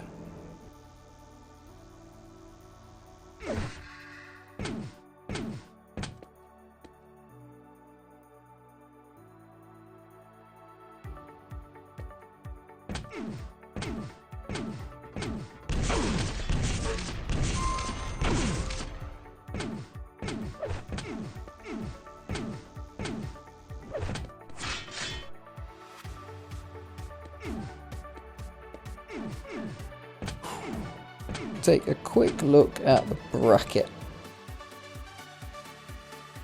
So this is what these two have had to fight through. Proximo was knocked down fairly recently in a game against Helldown. And that's who they're playing for a game in the final against. Sivvasic, Helldown. Was the winner bracket final and not the grand final. And then this is the loser bracket final to go back up. Best of 3. No one has reported the map from the last one. So I think we're just going to be taking a little bit of a break. I'm going to decamp my headphones for a second. Have a drink.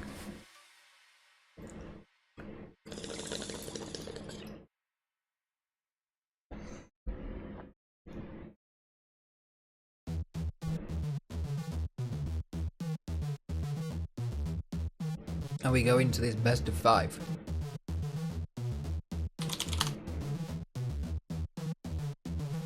Best of 3, sorry. Best of 5 will be the grand finals. So it's best of 3, these guys go up, then best of 5 grand finals.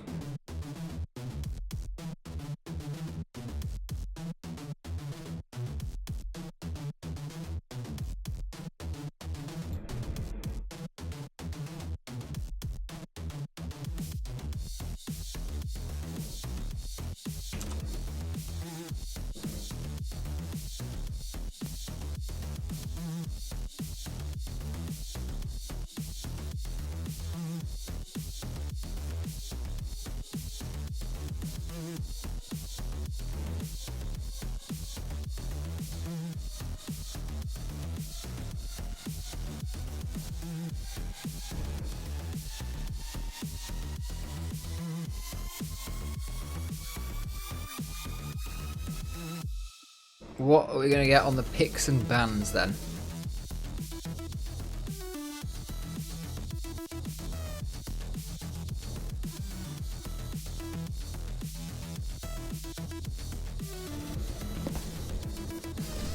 We shall see.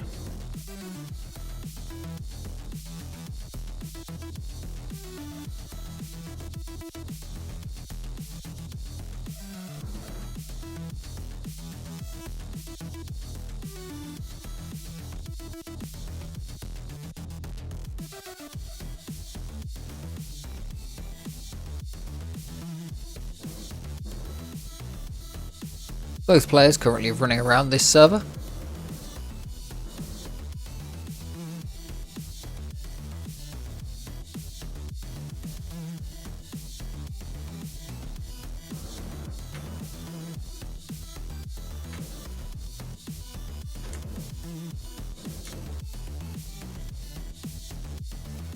Let's watch the more entertaining than staring at a wall POV. Oh wait, I'm on bracket. Yeah, bracket updated now. So we've got Sid Bassett versus Proximo.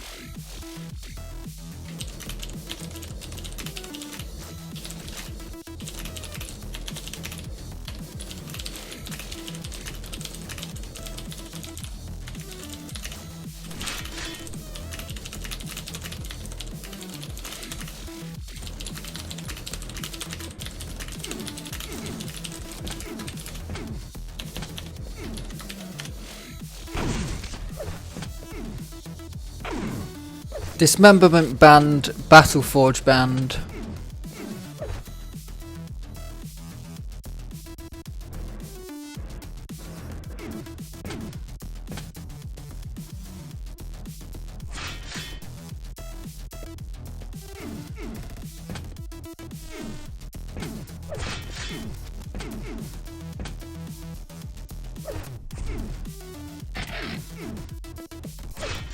Lost World Band.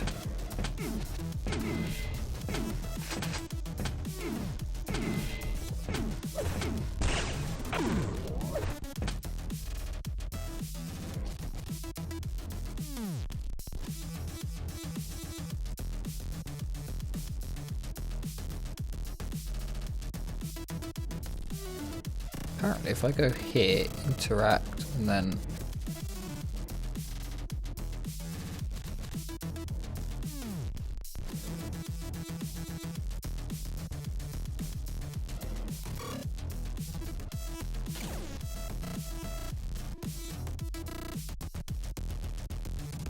piss.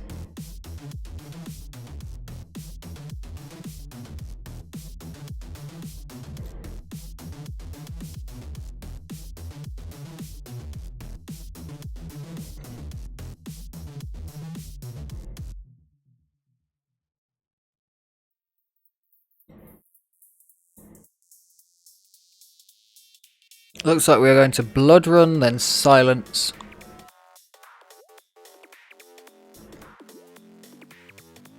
And then not Furious Heights, and either Cure or Sinister. I think we're going Sinister. We are indeed. Very nice.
.360s, nice. Right, let's drop off of that and get back into the game. Not the greatest view if you're not in game.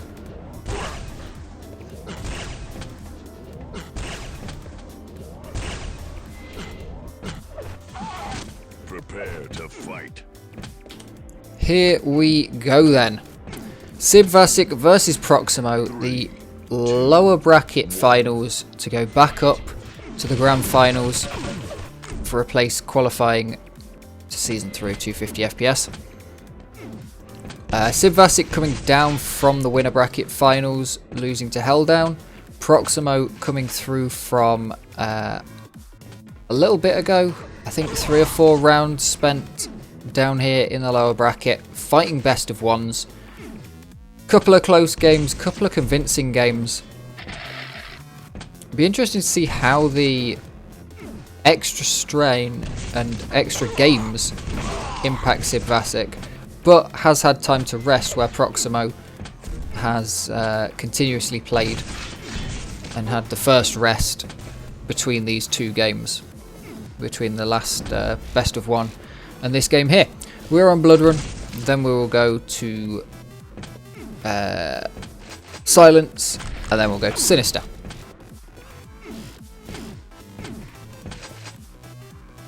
Proximo looking very well stacked up, using rockets to get around. Looks like Proximo wants to get a good frag and get this party started.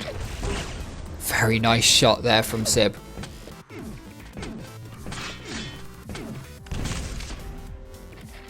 Red's up.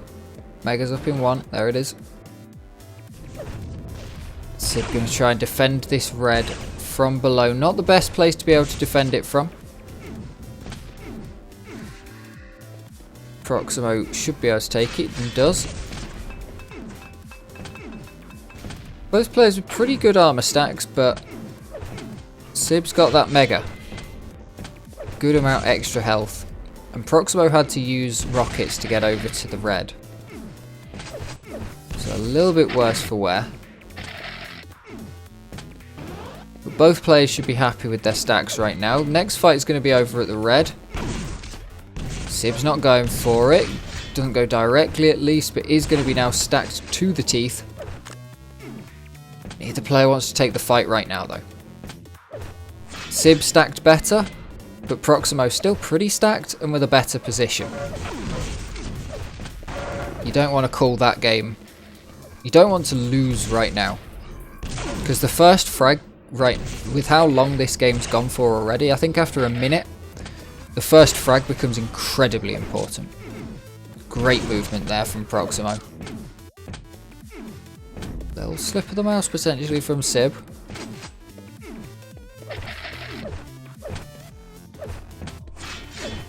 So stacked up.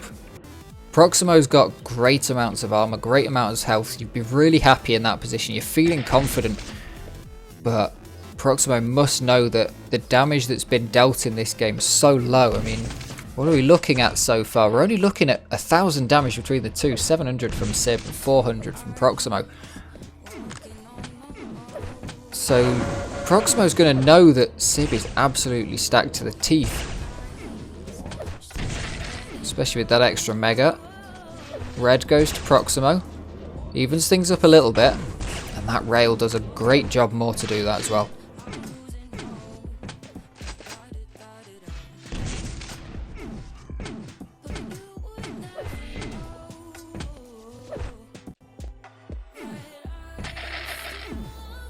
Proximo just playing around,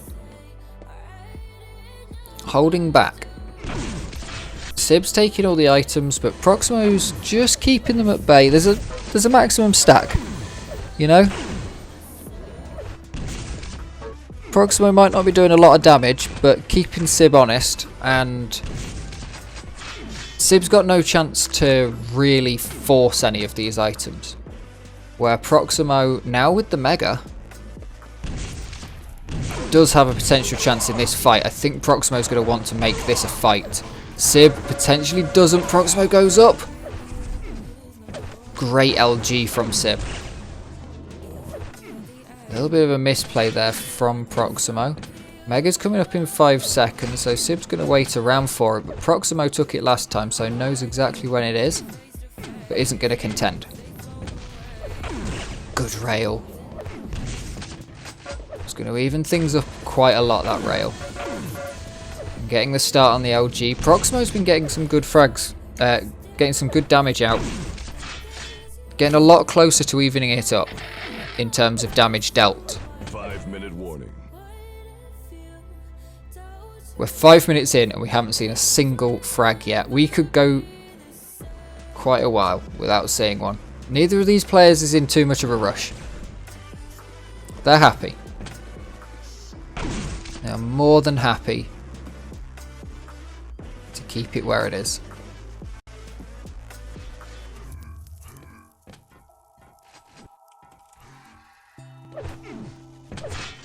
Red to Sib, fully stacked. 15 seconds to the next items.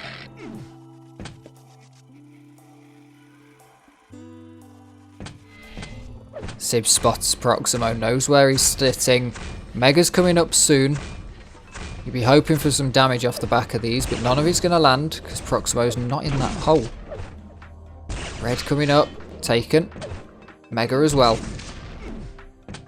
Proximo now absolutely full stacked. 200, 200, but can he make it count? Sib couldn't. Sib couldn't. Proximo's just come off the back of quite an aggressive endgame from the final best of one. So hopefully still has some of that fighting juice left in. A rocket jump up is definitely that fighting juice I was looking for. Sib can't land the plus back rockets. LG coming out. And Proximo's going to take the first frag. 6.5 minutes in. Gets the red. Mega's up. Probably Sib to take the Mega. Indeed. So Sib now with Mega and a yellow. But takes a rail. Probably be fine with that. Proximo wants to capitalise. Get a couple of frags up on the board. Sib might not be able to push this back. It's definitely going to be a more aggressive game from now. Proximo will want to backpedal, but Sib will certainly be trying to force some more fights. Fights happen. Fights will, if one person wants a fight to happen, fights will happen. And at some point Sib needs a frag, so gonna have to force a fight. You just gotta hope that at some point you can at least make it even. If not make it in your favour, that's not gonna help. The fight's gonna be forced by Proximo in this case. Sib can't get away, 2 frags. And in this game, that looks like a convincing lead. And with Sib going in, not managing to get to the Mega, Proximo was there. That 3 frags with 2 minutes left to go really does look like a convincing lead. It's certainly not over yet. And this was Proximo's map. So Sib could be pretty happy with that. I don't know how experienced they are on Blood Run.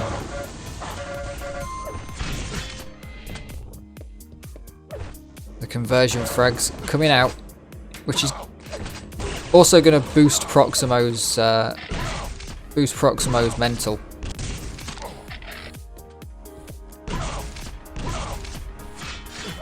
Nicely done, bit of defrag type jumping.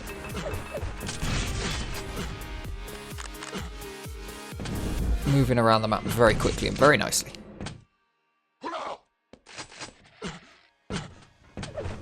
Sib could be looking to regain control here as well, actually.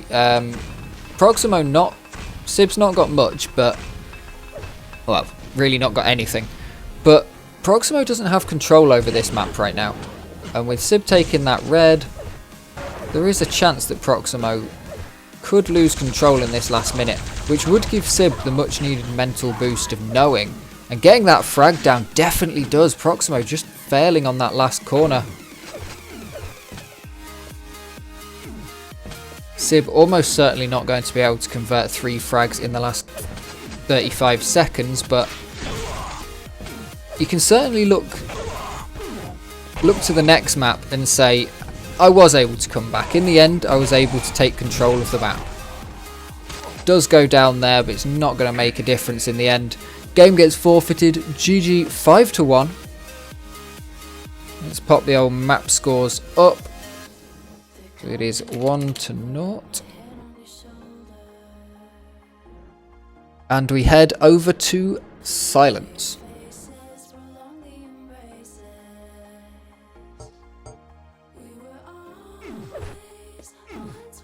Great game between these two. And I think we'll probably get some more. Vote passed.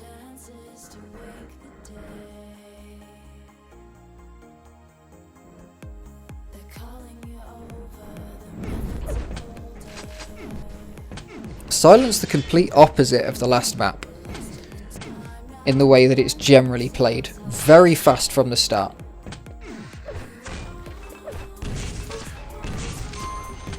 So that could force... I mean, this is a Sib Vasic pick.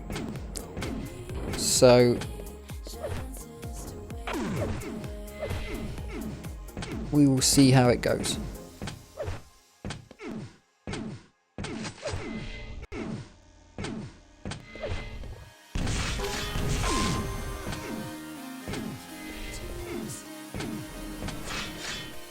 I'd expect Proximo to be pretty happy with the way that the last game went, and being able to retake control after Sib got it back for just a second. That'll be pretty happy for him. Mega doesn't appear to be on my timer at the side. Where Mega?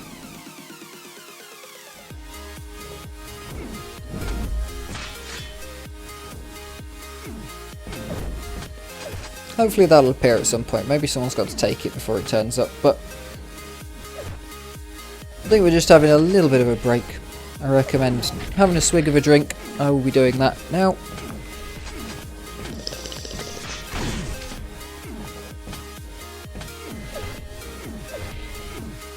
And we'll be getting into this game shortly.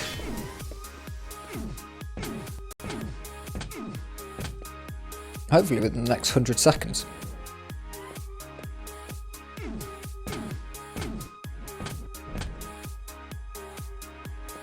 But that last game was very close all the way through. Both players trading blows, neither player wanting to force any advantage that they got.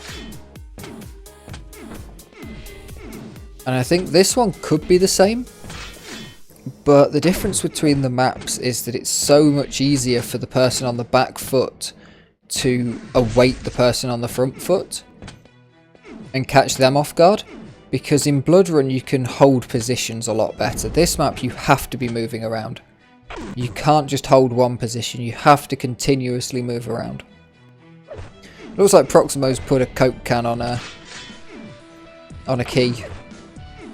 On the W key.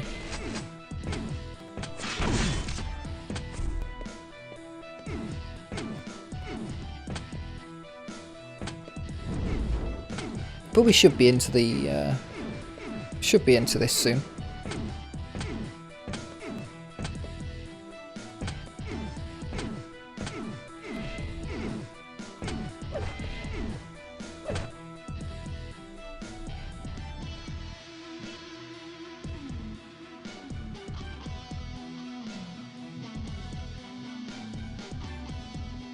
It has been a long day of duels so far.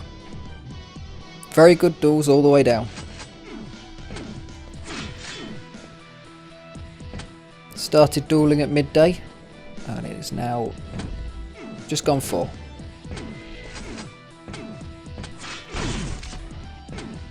Not bad. I've missed it. I've missed it for sure, doing these commentaries.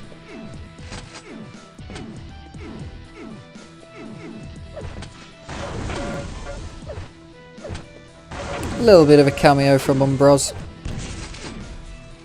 I'm sure they'll get out as soon as... yeah, there we go, the Mega's up. Someone just had to pick it up for it to be loaded onto the map. Yeah, I'm sure they'll get out as soon as Proximo gets back from the break. It's fair enough, Proximo did not have much of a break between playing the lower bracket. You do play less games, but those games almost take longer because you're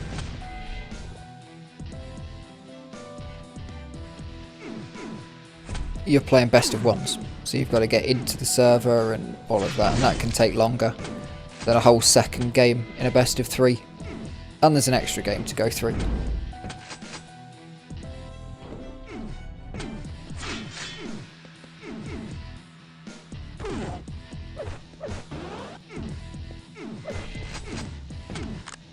As I said at the start, the winner of this will be going through to take on Helldown in the grand finals. 2, 1. And here we go. Proximo 1 map up. Sibvasic on their map choice now. A much faster map than the last one. Blood Run was very slow to start. Proximo getting the Mega, taking a lot of damage from those rockets. And now we'll see how slow this map can go. Good rail there from Proximo. Doesn't stick around to see if he can find the second. Heads off, picks up the red. Health 50. Always worth it. Good chip damage off of that Mega. Proximo's still going to take it. Still going to get a lot of advantage from it.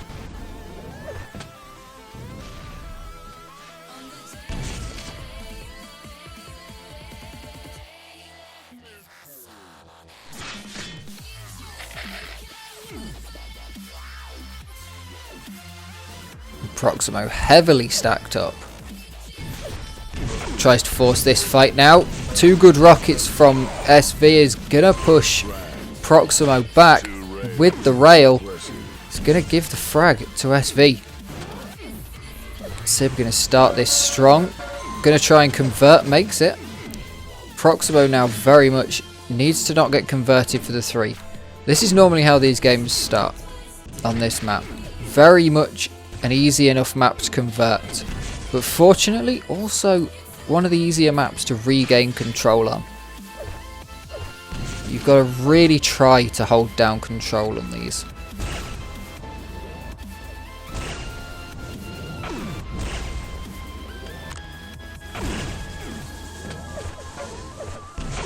A little bit of chip damage. Good LG there from Proximo, and finds the rail to finish the job.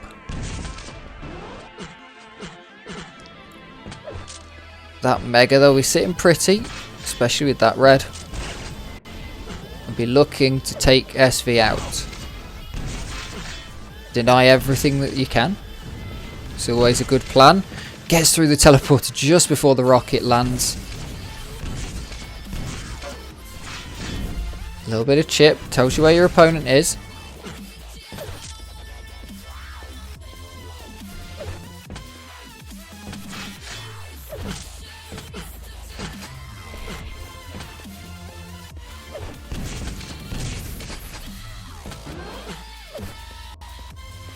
Fully stacked now, Proximo. 200, 200. Sib's got the 100, 100. It's not bad. Trying to bait it out. Connection interrupted. That is not good. We may need a restart on this map. Either that or my internet's dropped.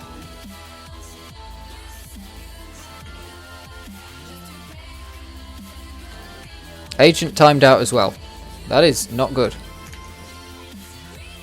Has my internet gone down? Let me check.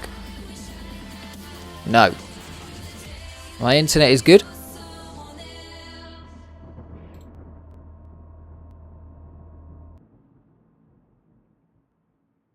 Server died.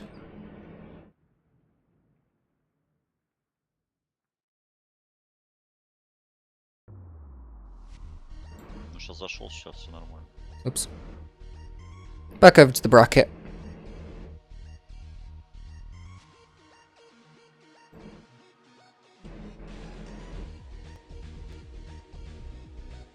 Hopefully we can get this one restarted pretty quickly.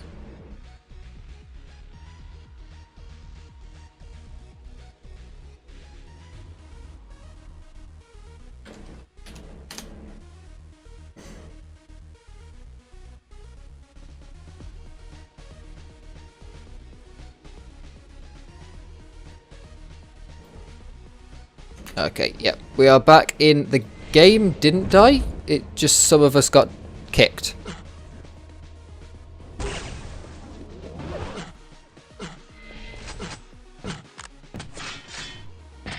Unfortunate with that one. But we are back in. 3-1, the scoreline sitting pretty. Impressive. Proximo with the control now. My brain's so fried I can't remember who had control before. Leaves the red up. A little bit of delay. Sib will be hoping to get a good couple of chunks out in the next mega fight. Won't be happy with taking those chunks themselves and should be going down here. The last little bit of chip damage just needed to be done, and there it goes. Through the teleporter. Sib wants the backpack. Proximo wants the red. Nice rail. Both players have been hitting really good rails throughout this map.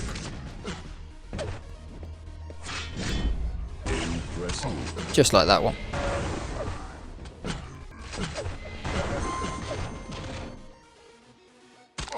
It's a good time to chase for Proximo. Got a lot of control. The items are coming up. They're dropping around. That's a green armor for SV. Finds the yellow, but looking super low. Just above railable. But finds a rail on Proximo and should be able to grab this red. Misses the jump. And Proximo will grab the red. Get a good amount of damage out with the LG. Ducking and diving behind these pillars. And that fight is a very good win for Proximo to take.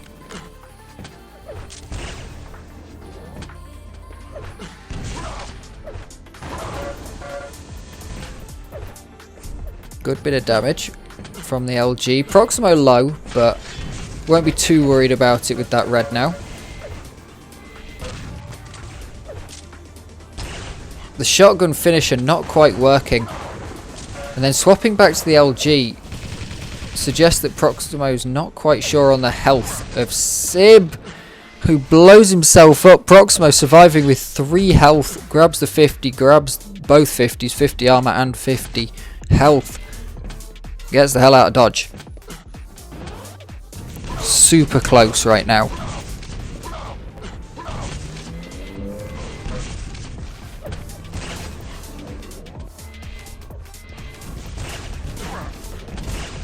Good damage from both. Sib should be able to finish this one off. Does. But potentially if they meet, Proximo might be able to get good damage down. Sib needs to get somewhere safe. Proximo's gonna try and just force Sib away from this. Nice rail there from Sib. Proximo will get the frag with the LG. They both go into this fight very low. The extra weapons here, winning Proximo that fight for sure. The ability to swap away, go for rockets, change up the flow of the battle. If it was just a straight LG fight, I'd have said Sib would have won that.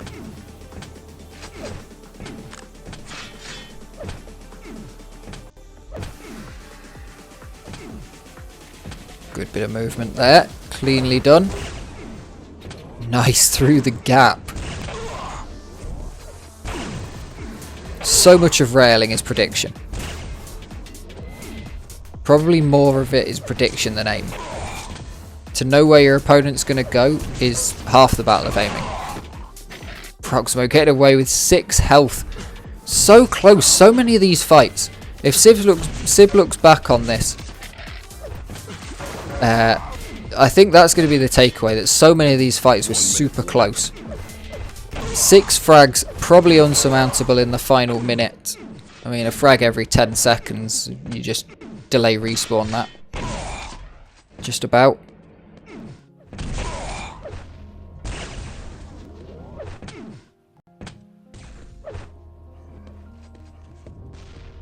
Red armor, not up yet, there it is. And a nice rail there from Proximo. He's going to swing that one. Bit rude to call GG's. But the game gets forfeited. Proximo takes the win. That is 2-0. Proximo going up into the upper bracket for our grand finals coming up next.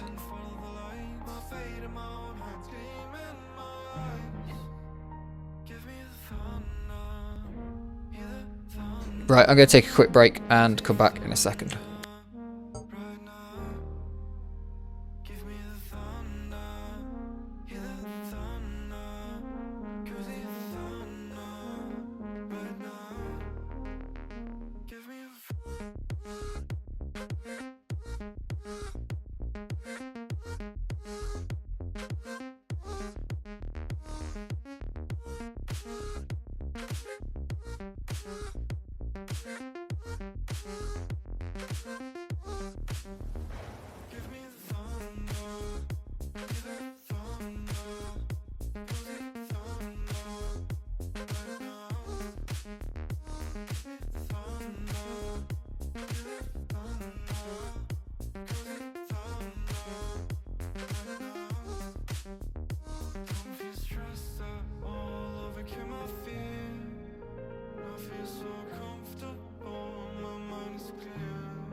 let's unmute my mic and then we'll have a look what we're doing.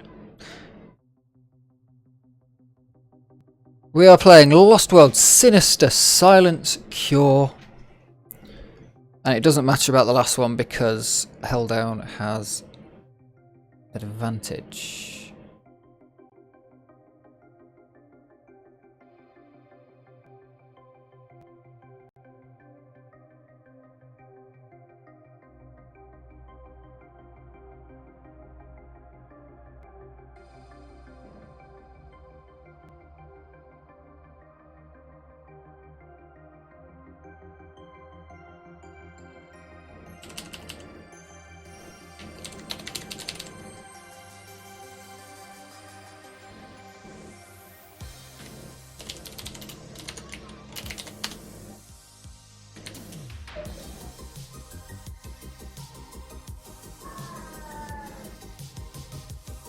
Hopefully you can't hear the baby crying outside too badly.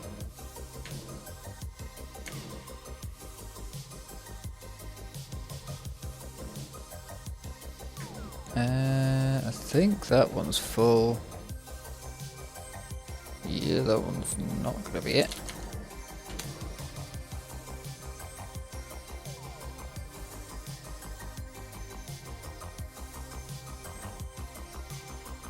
Okay, that's it.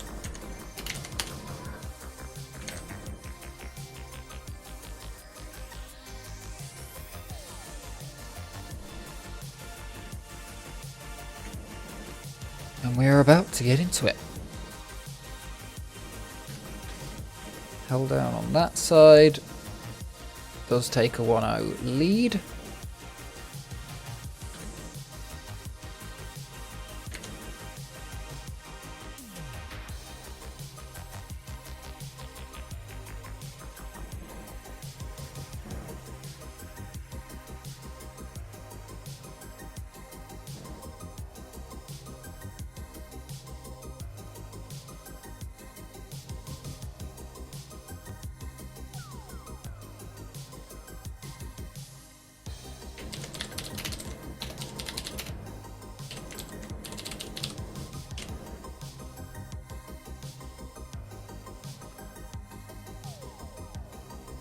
It's going to be a good one, this, I think. Helldown versus Sibs already happened. What did the bracket run to? Let's have a look. It was 2-1.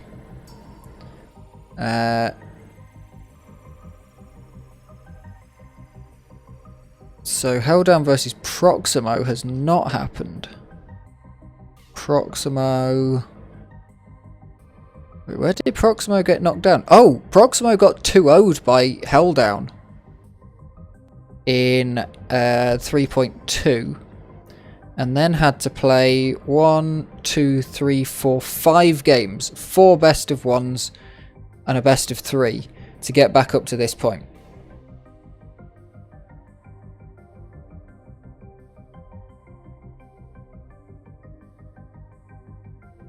So that's quite something to have gone through.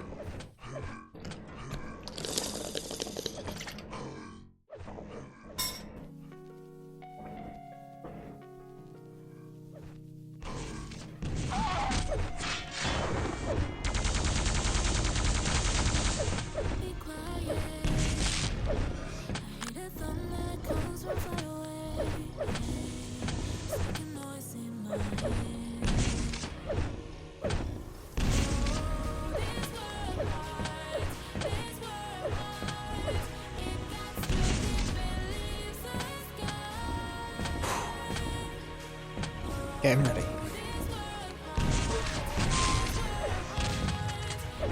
Ready for this to go, like, quite long. I don't think this is going to be a famous last words, of course, but I don't think that this is going to be a 2-0. Because effectively for Helldown, this is a best of 3. With an extra loss possible. Yeah, this is a best of 3 for Helldown.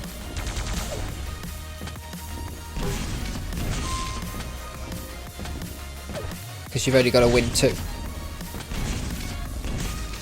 And for Proximo, it's full best of 5, but you're a map down.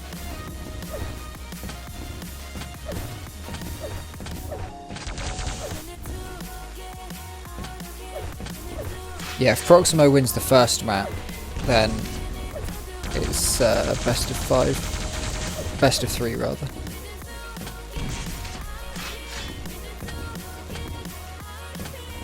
Lost World, Sinister, Silence and Cure.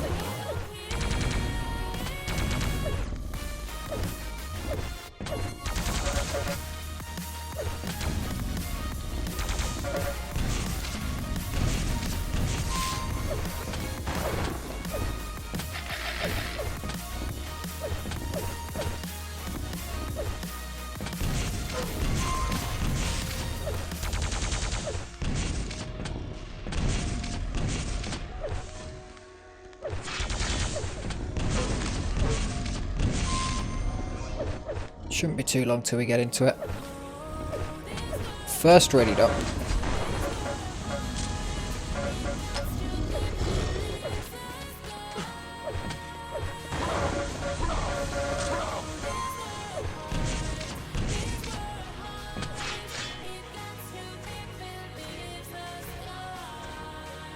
Prepare to fight.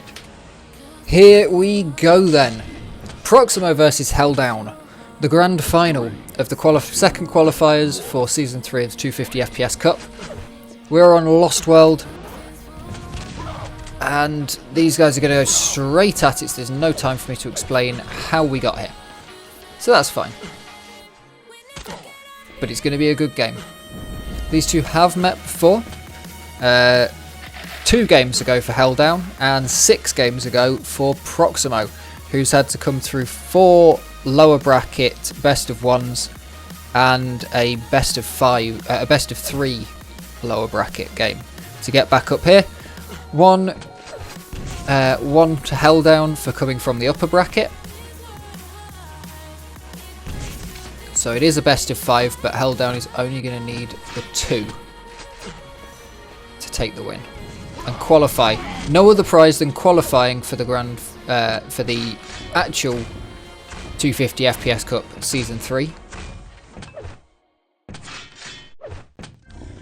Both these players been playing for quite a while.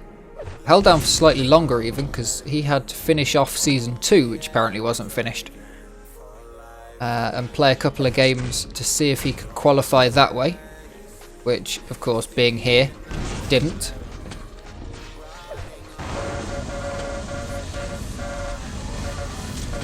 Good LG there. Beautiful switch to the rocket launcher. Should be able to take this frag, but Proximo going to get enough damage to force the self-kill out.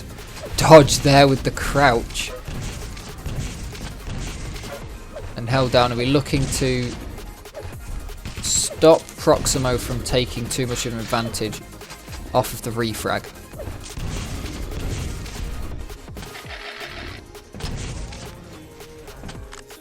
Helldown's an interesting player. From what I've seen, I've watched a few games now of Helldown. Helldown's interesting. Plays very quick. And still has all of the items. So plays as if the timing and getting to the items and holding positions doesn't matter. But effectively ends up holding 3 positions at once. And it really seems quite difficult for some players to play against, especially those that really like to just hold a position. Because Helldown can hold that position, get the frags, and then take you out. Proximo is even more interesting with that.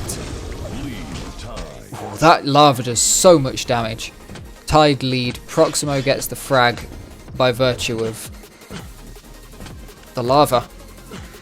But yeah, Proximo has played fast, has played incredibly slow, has played a game where 6.5 minutes there were no frags.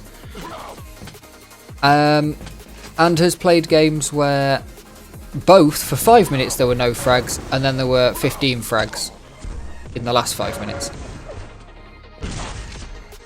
So this could be an incredibly quick game, but I'm going to say that Proximo probably wants to slow it down. Probably wants to, knowing that Proximo can play all these sort of different ways, Proximo's going to want to slow this down. We are on Helldown's pick, I would expect. Helldown picks this quite a lot. Yeah, Helldown's pick Lost World. It's a comfort map, I think, for Helldown. It's been one that's been played in a lot of the best of ones that Helldown played yesterday, coming all the way through the upper bracket today, but yesterday playing through the lower bracket to reach the finals.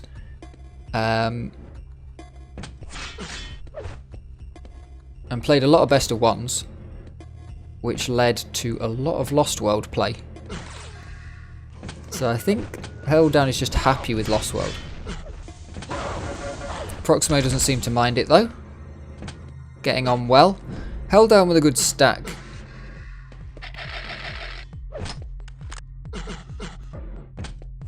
But doesn't seem to mind. From what I said earlier about Helldown wanting to push things in, doesn't seem to mind letting it, but now wants to push things in.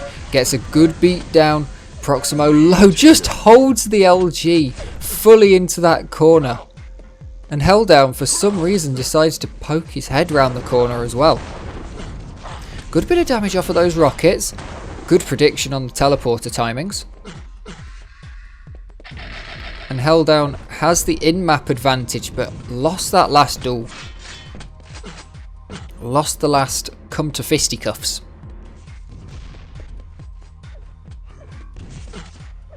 We'll see if Proximo can capitalise on the slight lead, or if Helldown's going to tie this back up. We're 5 minutes in, and it feels like it's been only seconds. Big rocket there from Proximo. That really knocks Helldown down. The Mega's about to come back up. Helldown... Oh, Helldown's gone for the Mega. Helldown should be picking up this yellow armour that's floating around. It's going to go try and take a fight first. Probably worth it. Does get that Mega. Takes a lot of damage for it though, not having any armour. And Proximo very well stacked.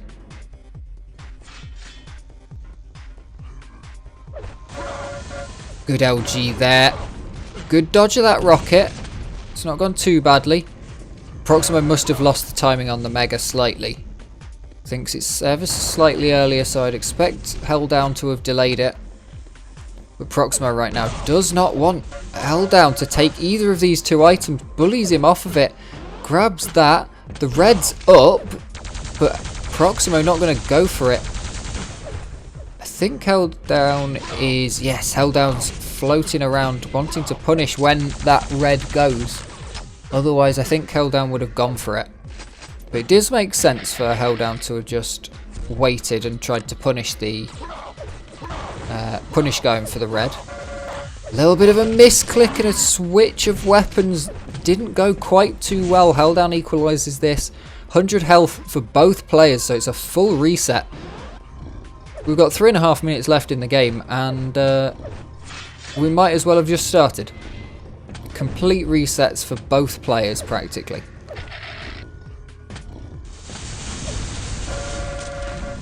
Good LG coming out there. Proximo's gonna go down. Helldown just pinning. Unlucky respawn, but Helldown's not quite in the right position to capitalise off of it. Good spam down.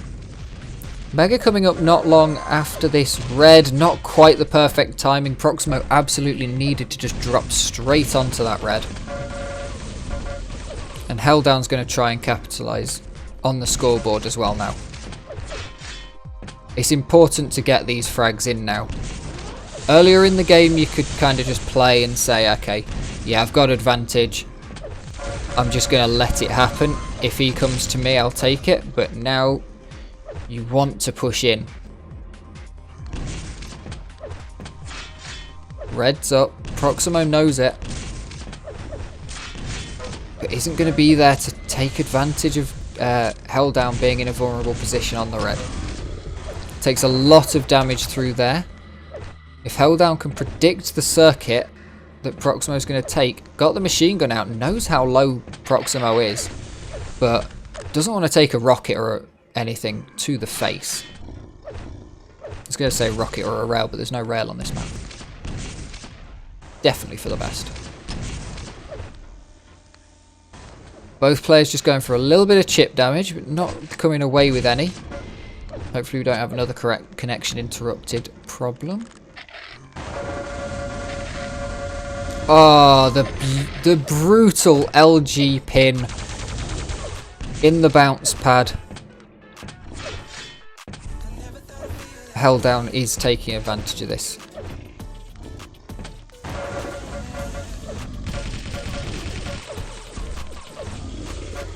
That was a risky move. Trying to bluff Proximo into thinking that he was more stacked, but Proximo able to get good LG on. I don't think Proximo would be expecting Held Down to go down that easily at that point. But 3 frags in a minute is going to be really tricky around this map. Held Down isn't going to have very much stack, but that LG coming off the top was brutally punishing. And the game gets forfeited. Only about 30 seconds left in it, but there it is. Held Down goes 2 maps up to the nothing of Proximo. And we head over to Sinister for our second map.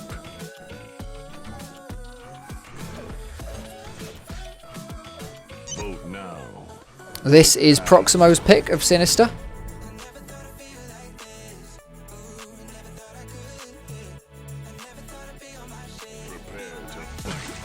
And we're getting straight into it. No waiting around. 3, 2, 1. Let's go. We'll start off on Proximo. Who's going to grab this Mega?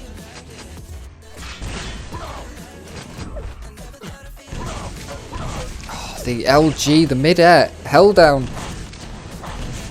I mean, it's more on the end of Proximo for jumping into these sometimes, but Held Down's always ready. Always prepared with the LG. And gets a lot of damage as well, even if you're staying on top of the platform that you were on. Held Down's been getting a lot of damage. Proximo getting out there before taking the yellow. So Held Down going to take a good bit of stack advantage into this next map. Into this next phase of the map. And takes that Mega for free.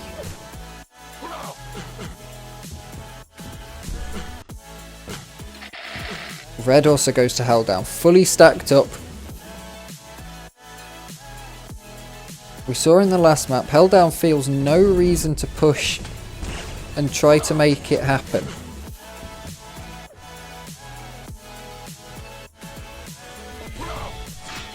Good rail.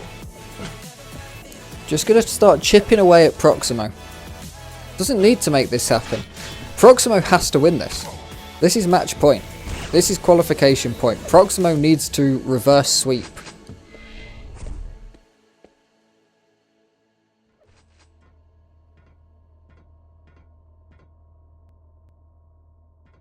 But will he be able to?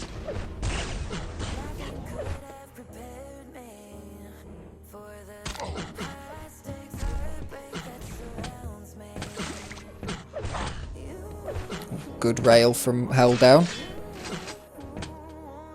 Just keeping Proximo away from all these items as well. The rails, they're not super powerful. They're not doing a huge amount of damage. Proximo's never in danger of dying. I've not seen him be railable at any point in this. 2 direct rockets. That is going to put Held Down in not a great position, but Proximo doesn't have the stack to force the issue, and that's because of those little chip damage things that Held Down's been raining out, and it's always been at the point of the items. It's always been, no, you're not getting anywhere near this item. Held Down is just simply not allowing Proximo to come in and take any of them. Red's up, Proximo's got to completely vacate and settle for a railgun when Held Down gets the red. The Mega, just the same. Proximo's probably going to do more damage right now. No, actually, that's quite interesting. I would have thought Proximo would have done more damage by that point, but Held Down has pulled out quite a significant amount of extra damage. So those little chip damages do add up. Because I was kind of counting just the big damage. Rails versus these direct rockets we saw Proximo manage to land. And Proximo's pushing the issue this time. Wants to try and bait Helldown into thinking that potentially he's a bit more stacked up than he actually is.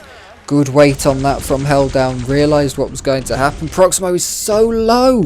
Helldown misses the rocket. How does Proximo manage to survive with that little health? Get the frag. Tie it up. Just going to turn the volume up ever so slightly. I do apologise for this.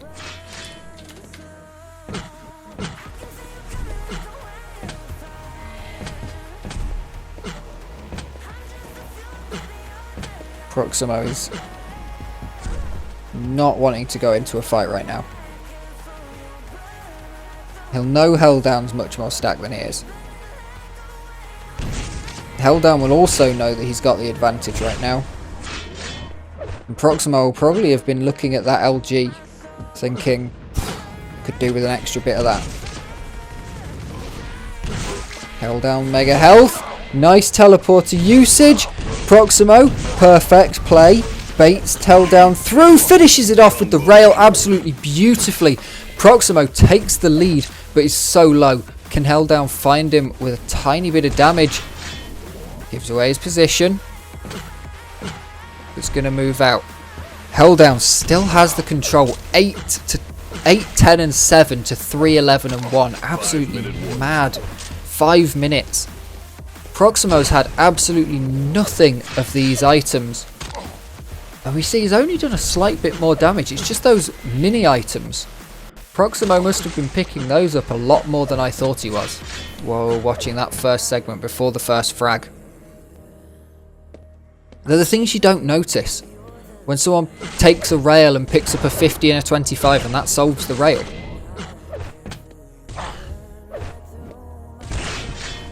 Rails trying to be traded. Proximo probably happy to push in at this point. Doesn't have amazing stack, but probably knows that it's worth doing. Helldown's going to grab the mega. Can Proximo catch him on the way out? Can Helldown punish Proximo for not doing much damage? No. Proximo's going to punish the stairs on the red. Proximo wants this. He needs this. Losing the first map of the grand finals. The picking order, of course, decided by a coin toss still.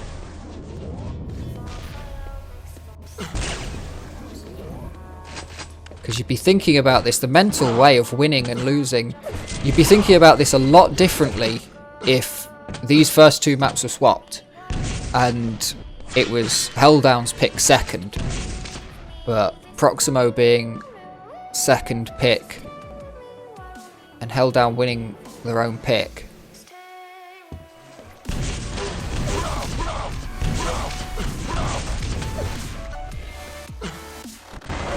The map advantage of coming from the upper bracket is huge. But Proximo doesn't need to think about that right now. Just needs to win 1 game at a time. Has come through a series of 4 best of 1s in the lower bracket. Elimination games. And now just needs to do 3 of them. Just think of it as 3 best of 1s. Nice rails from Helldown. Gets the stack off the back of it. Collect it with the LG. 2.5 minutes left. Proximo doesn't want to engage right now.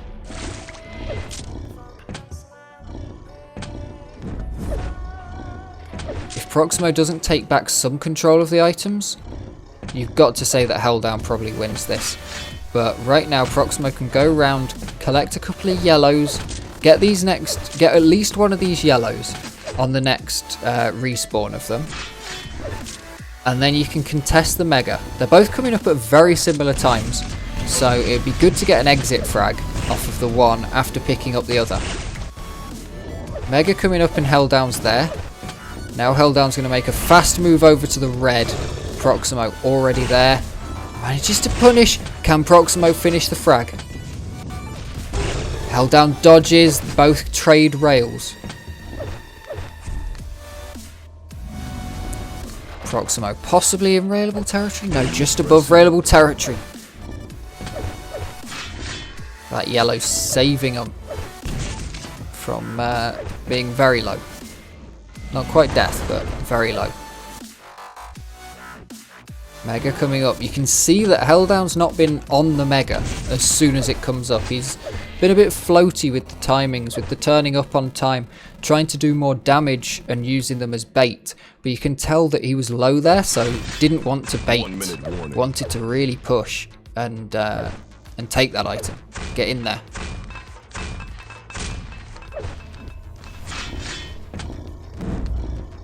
He needs the frag though. I've just realised that the way Helldown, and I think he's just realised, the way he was playing was so passive for the last couple of minutes, it was easy enough to forget that actually he's not in the lead. And that Mega, that 30 seconds between the Megas gone with absolutely no feeling of time. 30 seconds left and he needs to find Proximo to put us into overtime. But where on earth is Proximo? Complete control of the items. Proximo's just staying in one place. He's over at one of the yellows. And I've expected more of the yellows to have both been taken. That yellow's up. So Proximo hasn't been there yet. 2 seconds. That's it. Proximo takes it. Incredible.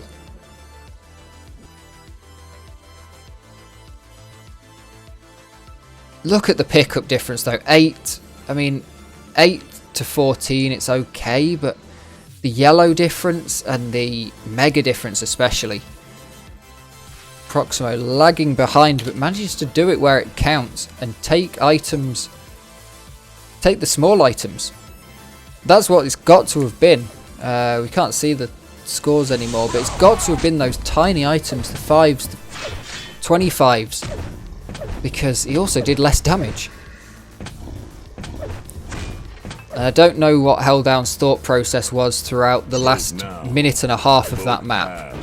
But if Helldown forgot that he needed to go for frags, he'd be kicking himself right now. And that could take a mental battle into the next round.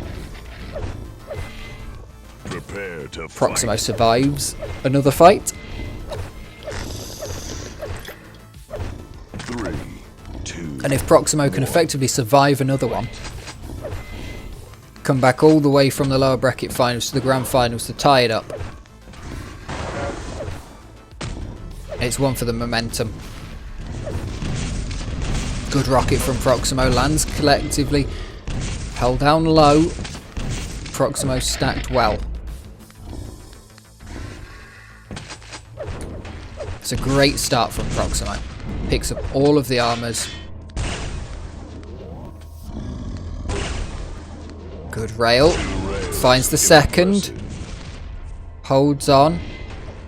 Proximo doesn't want the red. Helldown's going to take it. And the 50 bubble beneath.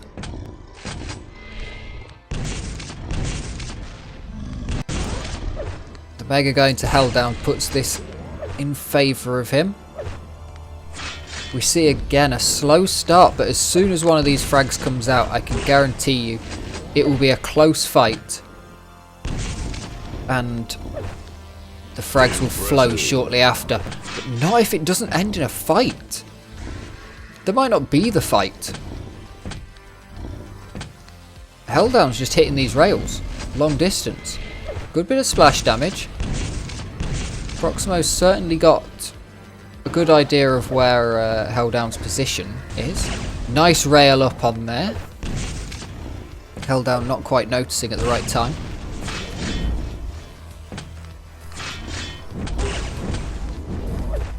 One rail. Needs 2 more. Proximo stacking back up again. And Helldown just isn't missing these rails. Pushes in with the LG but gets taken down. Proximo baits him with a little bit of a turn, and like I said, it's going to be quick and fast with the frags because it's always going to be close between the stacks at the end of the first fight. 2 minutes in and we get our frag. And Proximo needs to survive on 3 health. Doesn't want to make too much noise. 15 health from some little floating bubbles. Grabs a 50. Be happy with that. Now just waiting for the items to come up. Red next. Although they'll fight over this yellow. Well, Proximo doesn't want it. Red's up. Yellow to Proximo. Red to Helldown at the same time. Mega in 7 is going to be an interesting fight. Proximo playing it from up high. Neither wants to push into the proper Mega room. Helldown's taken it. Proximo has managed to get a decent chunk of damage off from that. It's not a great amount. Misses that rocket. Really needed to connect with that one. Connects with the second. Finds the LG, but Helldown gets away with 4 health. Might die here. Drops down and beautifully times it, making sure that he drops on top of the health before falling, so that it picks up before you hit the ground. Doesn't end up taking full damage from that bit, but it is definitely something you have to think about, and it's incredible to think about it. Helldown so low, again gets out of there. Good shots, both predicting well, but don't quite land as well as you'd hope. Now Proximo wants some armour.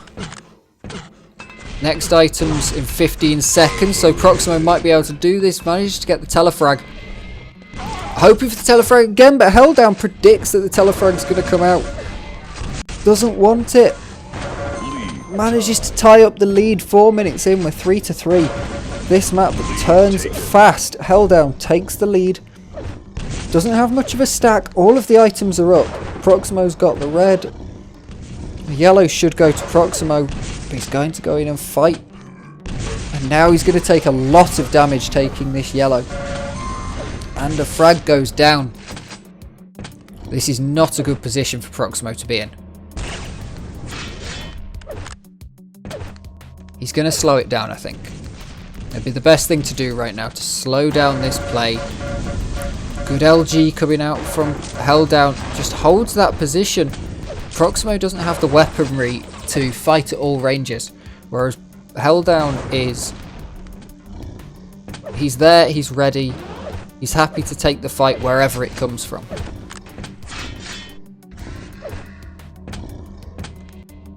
Rail back in hand. Doesn't quite connect with that one. Gets that one though. Proximo not getting a free red armor out of it. And that's absolutely not free when you pay with your life. Yellow not up yet. Helldown now can slow this game down.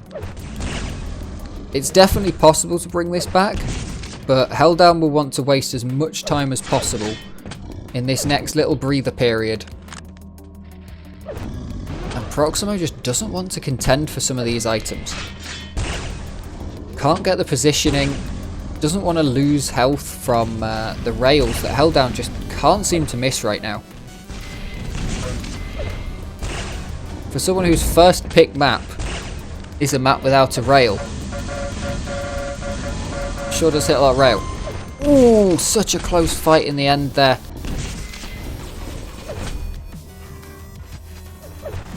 The LG battles between these two. Helldown's very, very sneakily not moving. Playing the shots and then just holding the positions. And like I said in the first game, seems to be holding 3 positions at once. Wants this yellow. Absolutely wants control of the map. Beautiful shot there. Proximo's got the mega though. So it doesn't do as much as it could have. Another rail not missed. I want to have a look at the percentages, but something's going to happen as soon as I press tab. Shooting off shots at each other, denying the passage. 34% rail. Which for this game the amount of spam that they're shooting off with rails at doorways and stuff. Oh, it's a rocket jump up from Proximo, but he takes 2 rockets in return. It's not a good position to be in. Takes a rail in midair. Helldown must think that he's got a lot more stack, because he was getting away with very little health. Proximo down to probably about 2 health. Somehow survives that. Deals good damage back of his own. The damage difference, not that much. Helldown's had just such control over this map so far. I mean, again, we're looking at 9 to 7. It's not as bad, but the... Oh, Proximo. Well, Proximo, it's the megas mostly that Helldown's had. Because Proximo's had so many yellows that he's had more armor. The reds haven't mattered as much.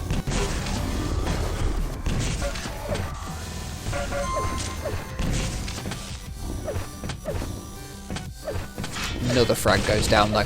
2 minutes remaining. 5 frags for Proximo to stay in this tournament and even it up. There is no item to use. Mega health for Proximo. Helldown doesn't mind. Slow the game down. That's what he wants to do right now. Proximo can take the red armor. Helldown hiding in one of those places you don't really see used too much. I don't think we've seen these stairs used, and Proximo comes out of the one place that Helldown's not looking. Manages to get the frag. Proximo looking a bit worse for wear. Grabs the yellow. Moving over to try and take this red. Mega's up as well. Green ain't bad for wear. Helldown wants them to fight for it. Goes down. Both items are still up. There's a minute left and 3 frags are needed. Helldown. Down again. 2 frags. Proximo, good job leaving that weapon up. Helldown with a big bit of damage. You don't want to push through that teleporter. It's definitely possible. Helldown will know that 1 frag equals 2 in this end game here. If Proximo can get 1, it's almost certain that the second one will follow. But if Helldown can deny it all, then they're qualified. A little bit of damage. Proximo's found them. 15 seconds left. Helldown's happy with this. The push, it just has to go in. Proximo takes the risk on where they're going to be. Helldown gets the kill. And that's it. GG. Forfeited at the end. 9 to 6. It goes down. 2 to 1 the scoreline in actual maps. And 3 to 1 in overall game state. The best of 5 is won by Helldown. Congratulations, Helldown, qualifying for the real matches. Head back to the bracket. So yeah, Helldown qualifies for the full season. And that has been an incredible set of games. Great run from Proximo in the lower bracket. Amazing from Helldown to hold it to with yesterday's game not going quite the way you would have wanted, getting knocked out quite early against Sib Vasic in the halves down in the lower bracket, quite a ways away from the finish. That's been fantastic. Thank you very much for watching, and I hope you have enjoyed, and I hope you'll catch next time. Thank you very much. Like, comment, subscribe and all that. I'll see you later. Right, there's that video done, and there's that stream done, so congratulations to Helldown. Hopefully everybody's enjoyed. Not as many views as it was yesterday. It was up pretty good yesterday.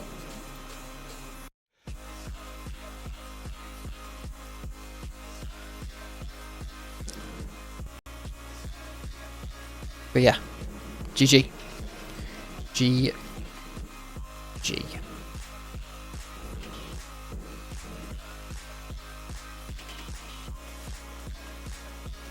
Next week I'll be back as well. So catch that. And yeah, I'm gonna head off. I'm gonna find someone to raid, and I'm gonna head off. And if you're watching this on YouTube, head over to the Twitch. If you've made it this damn far and you're still watching, you probably should.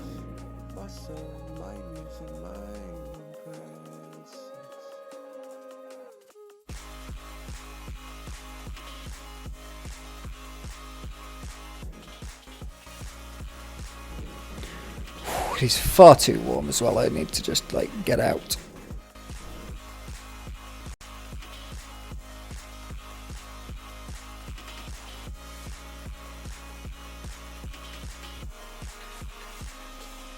Right, no one to raid, so we'll go the boring one with Defrag Live.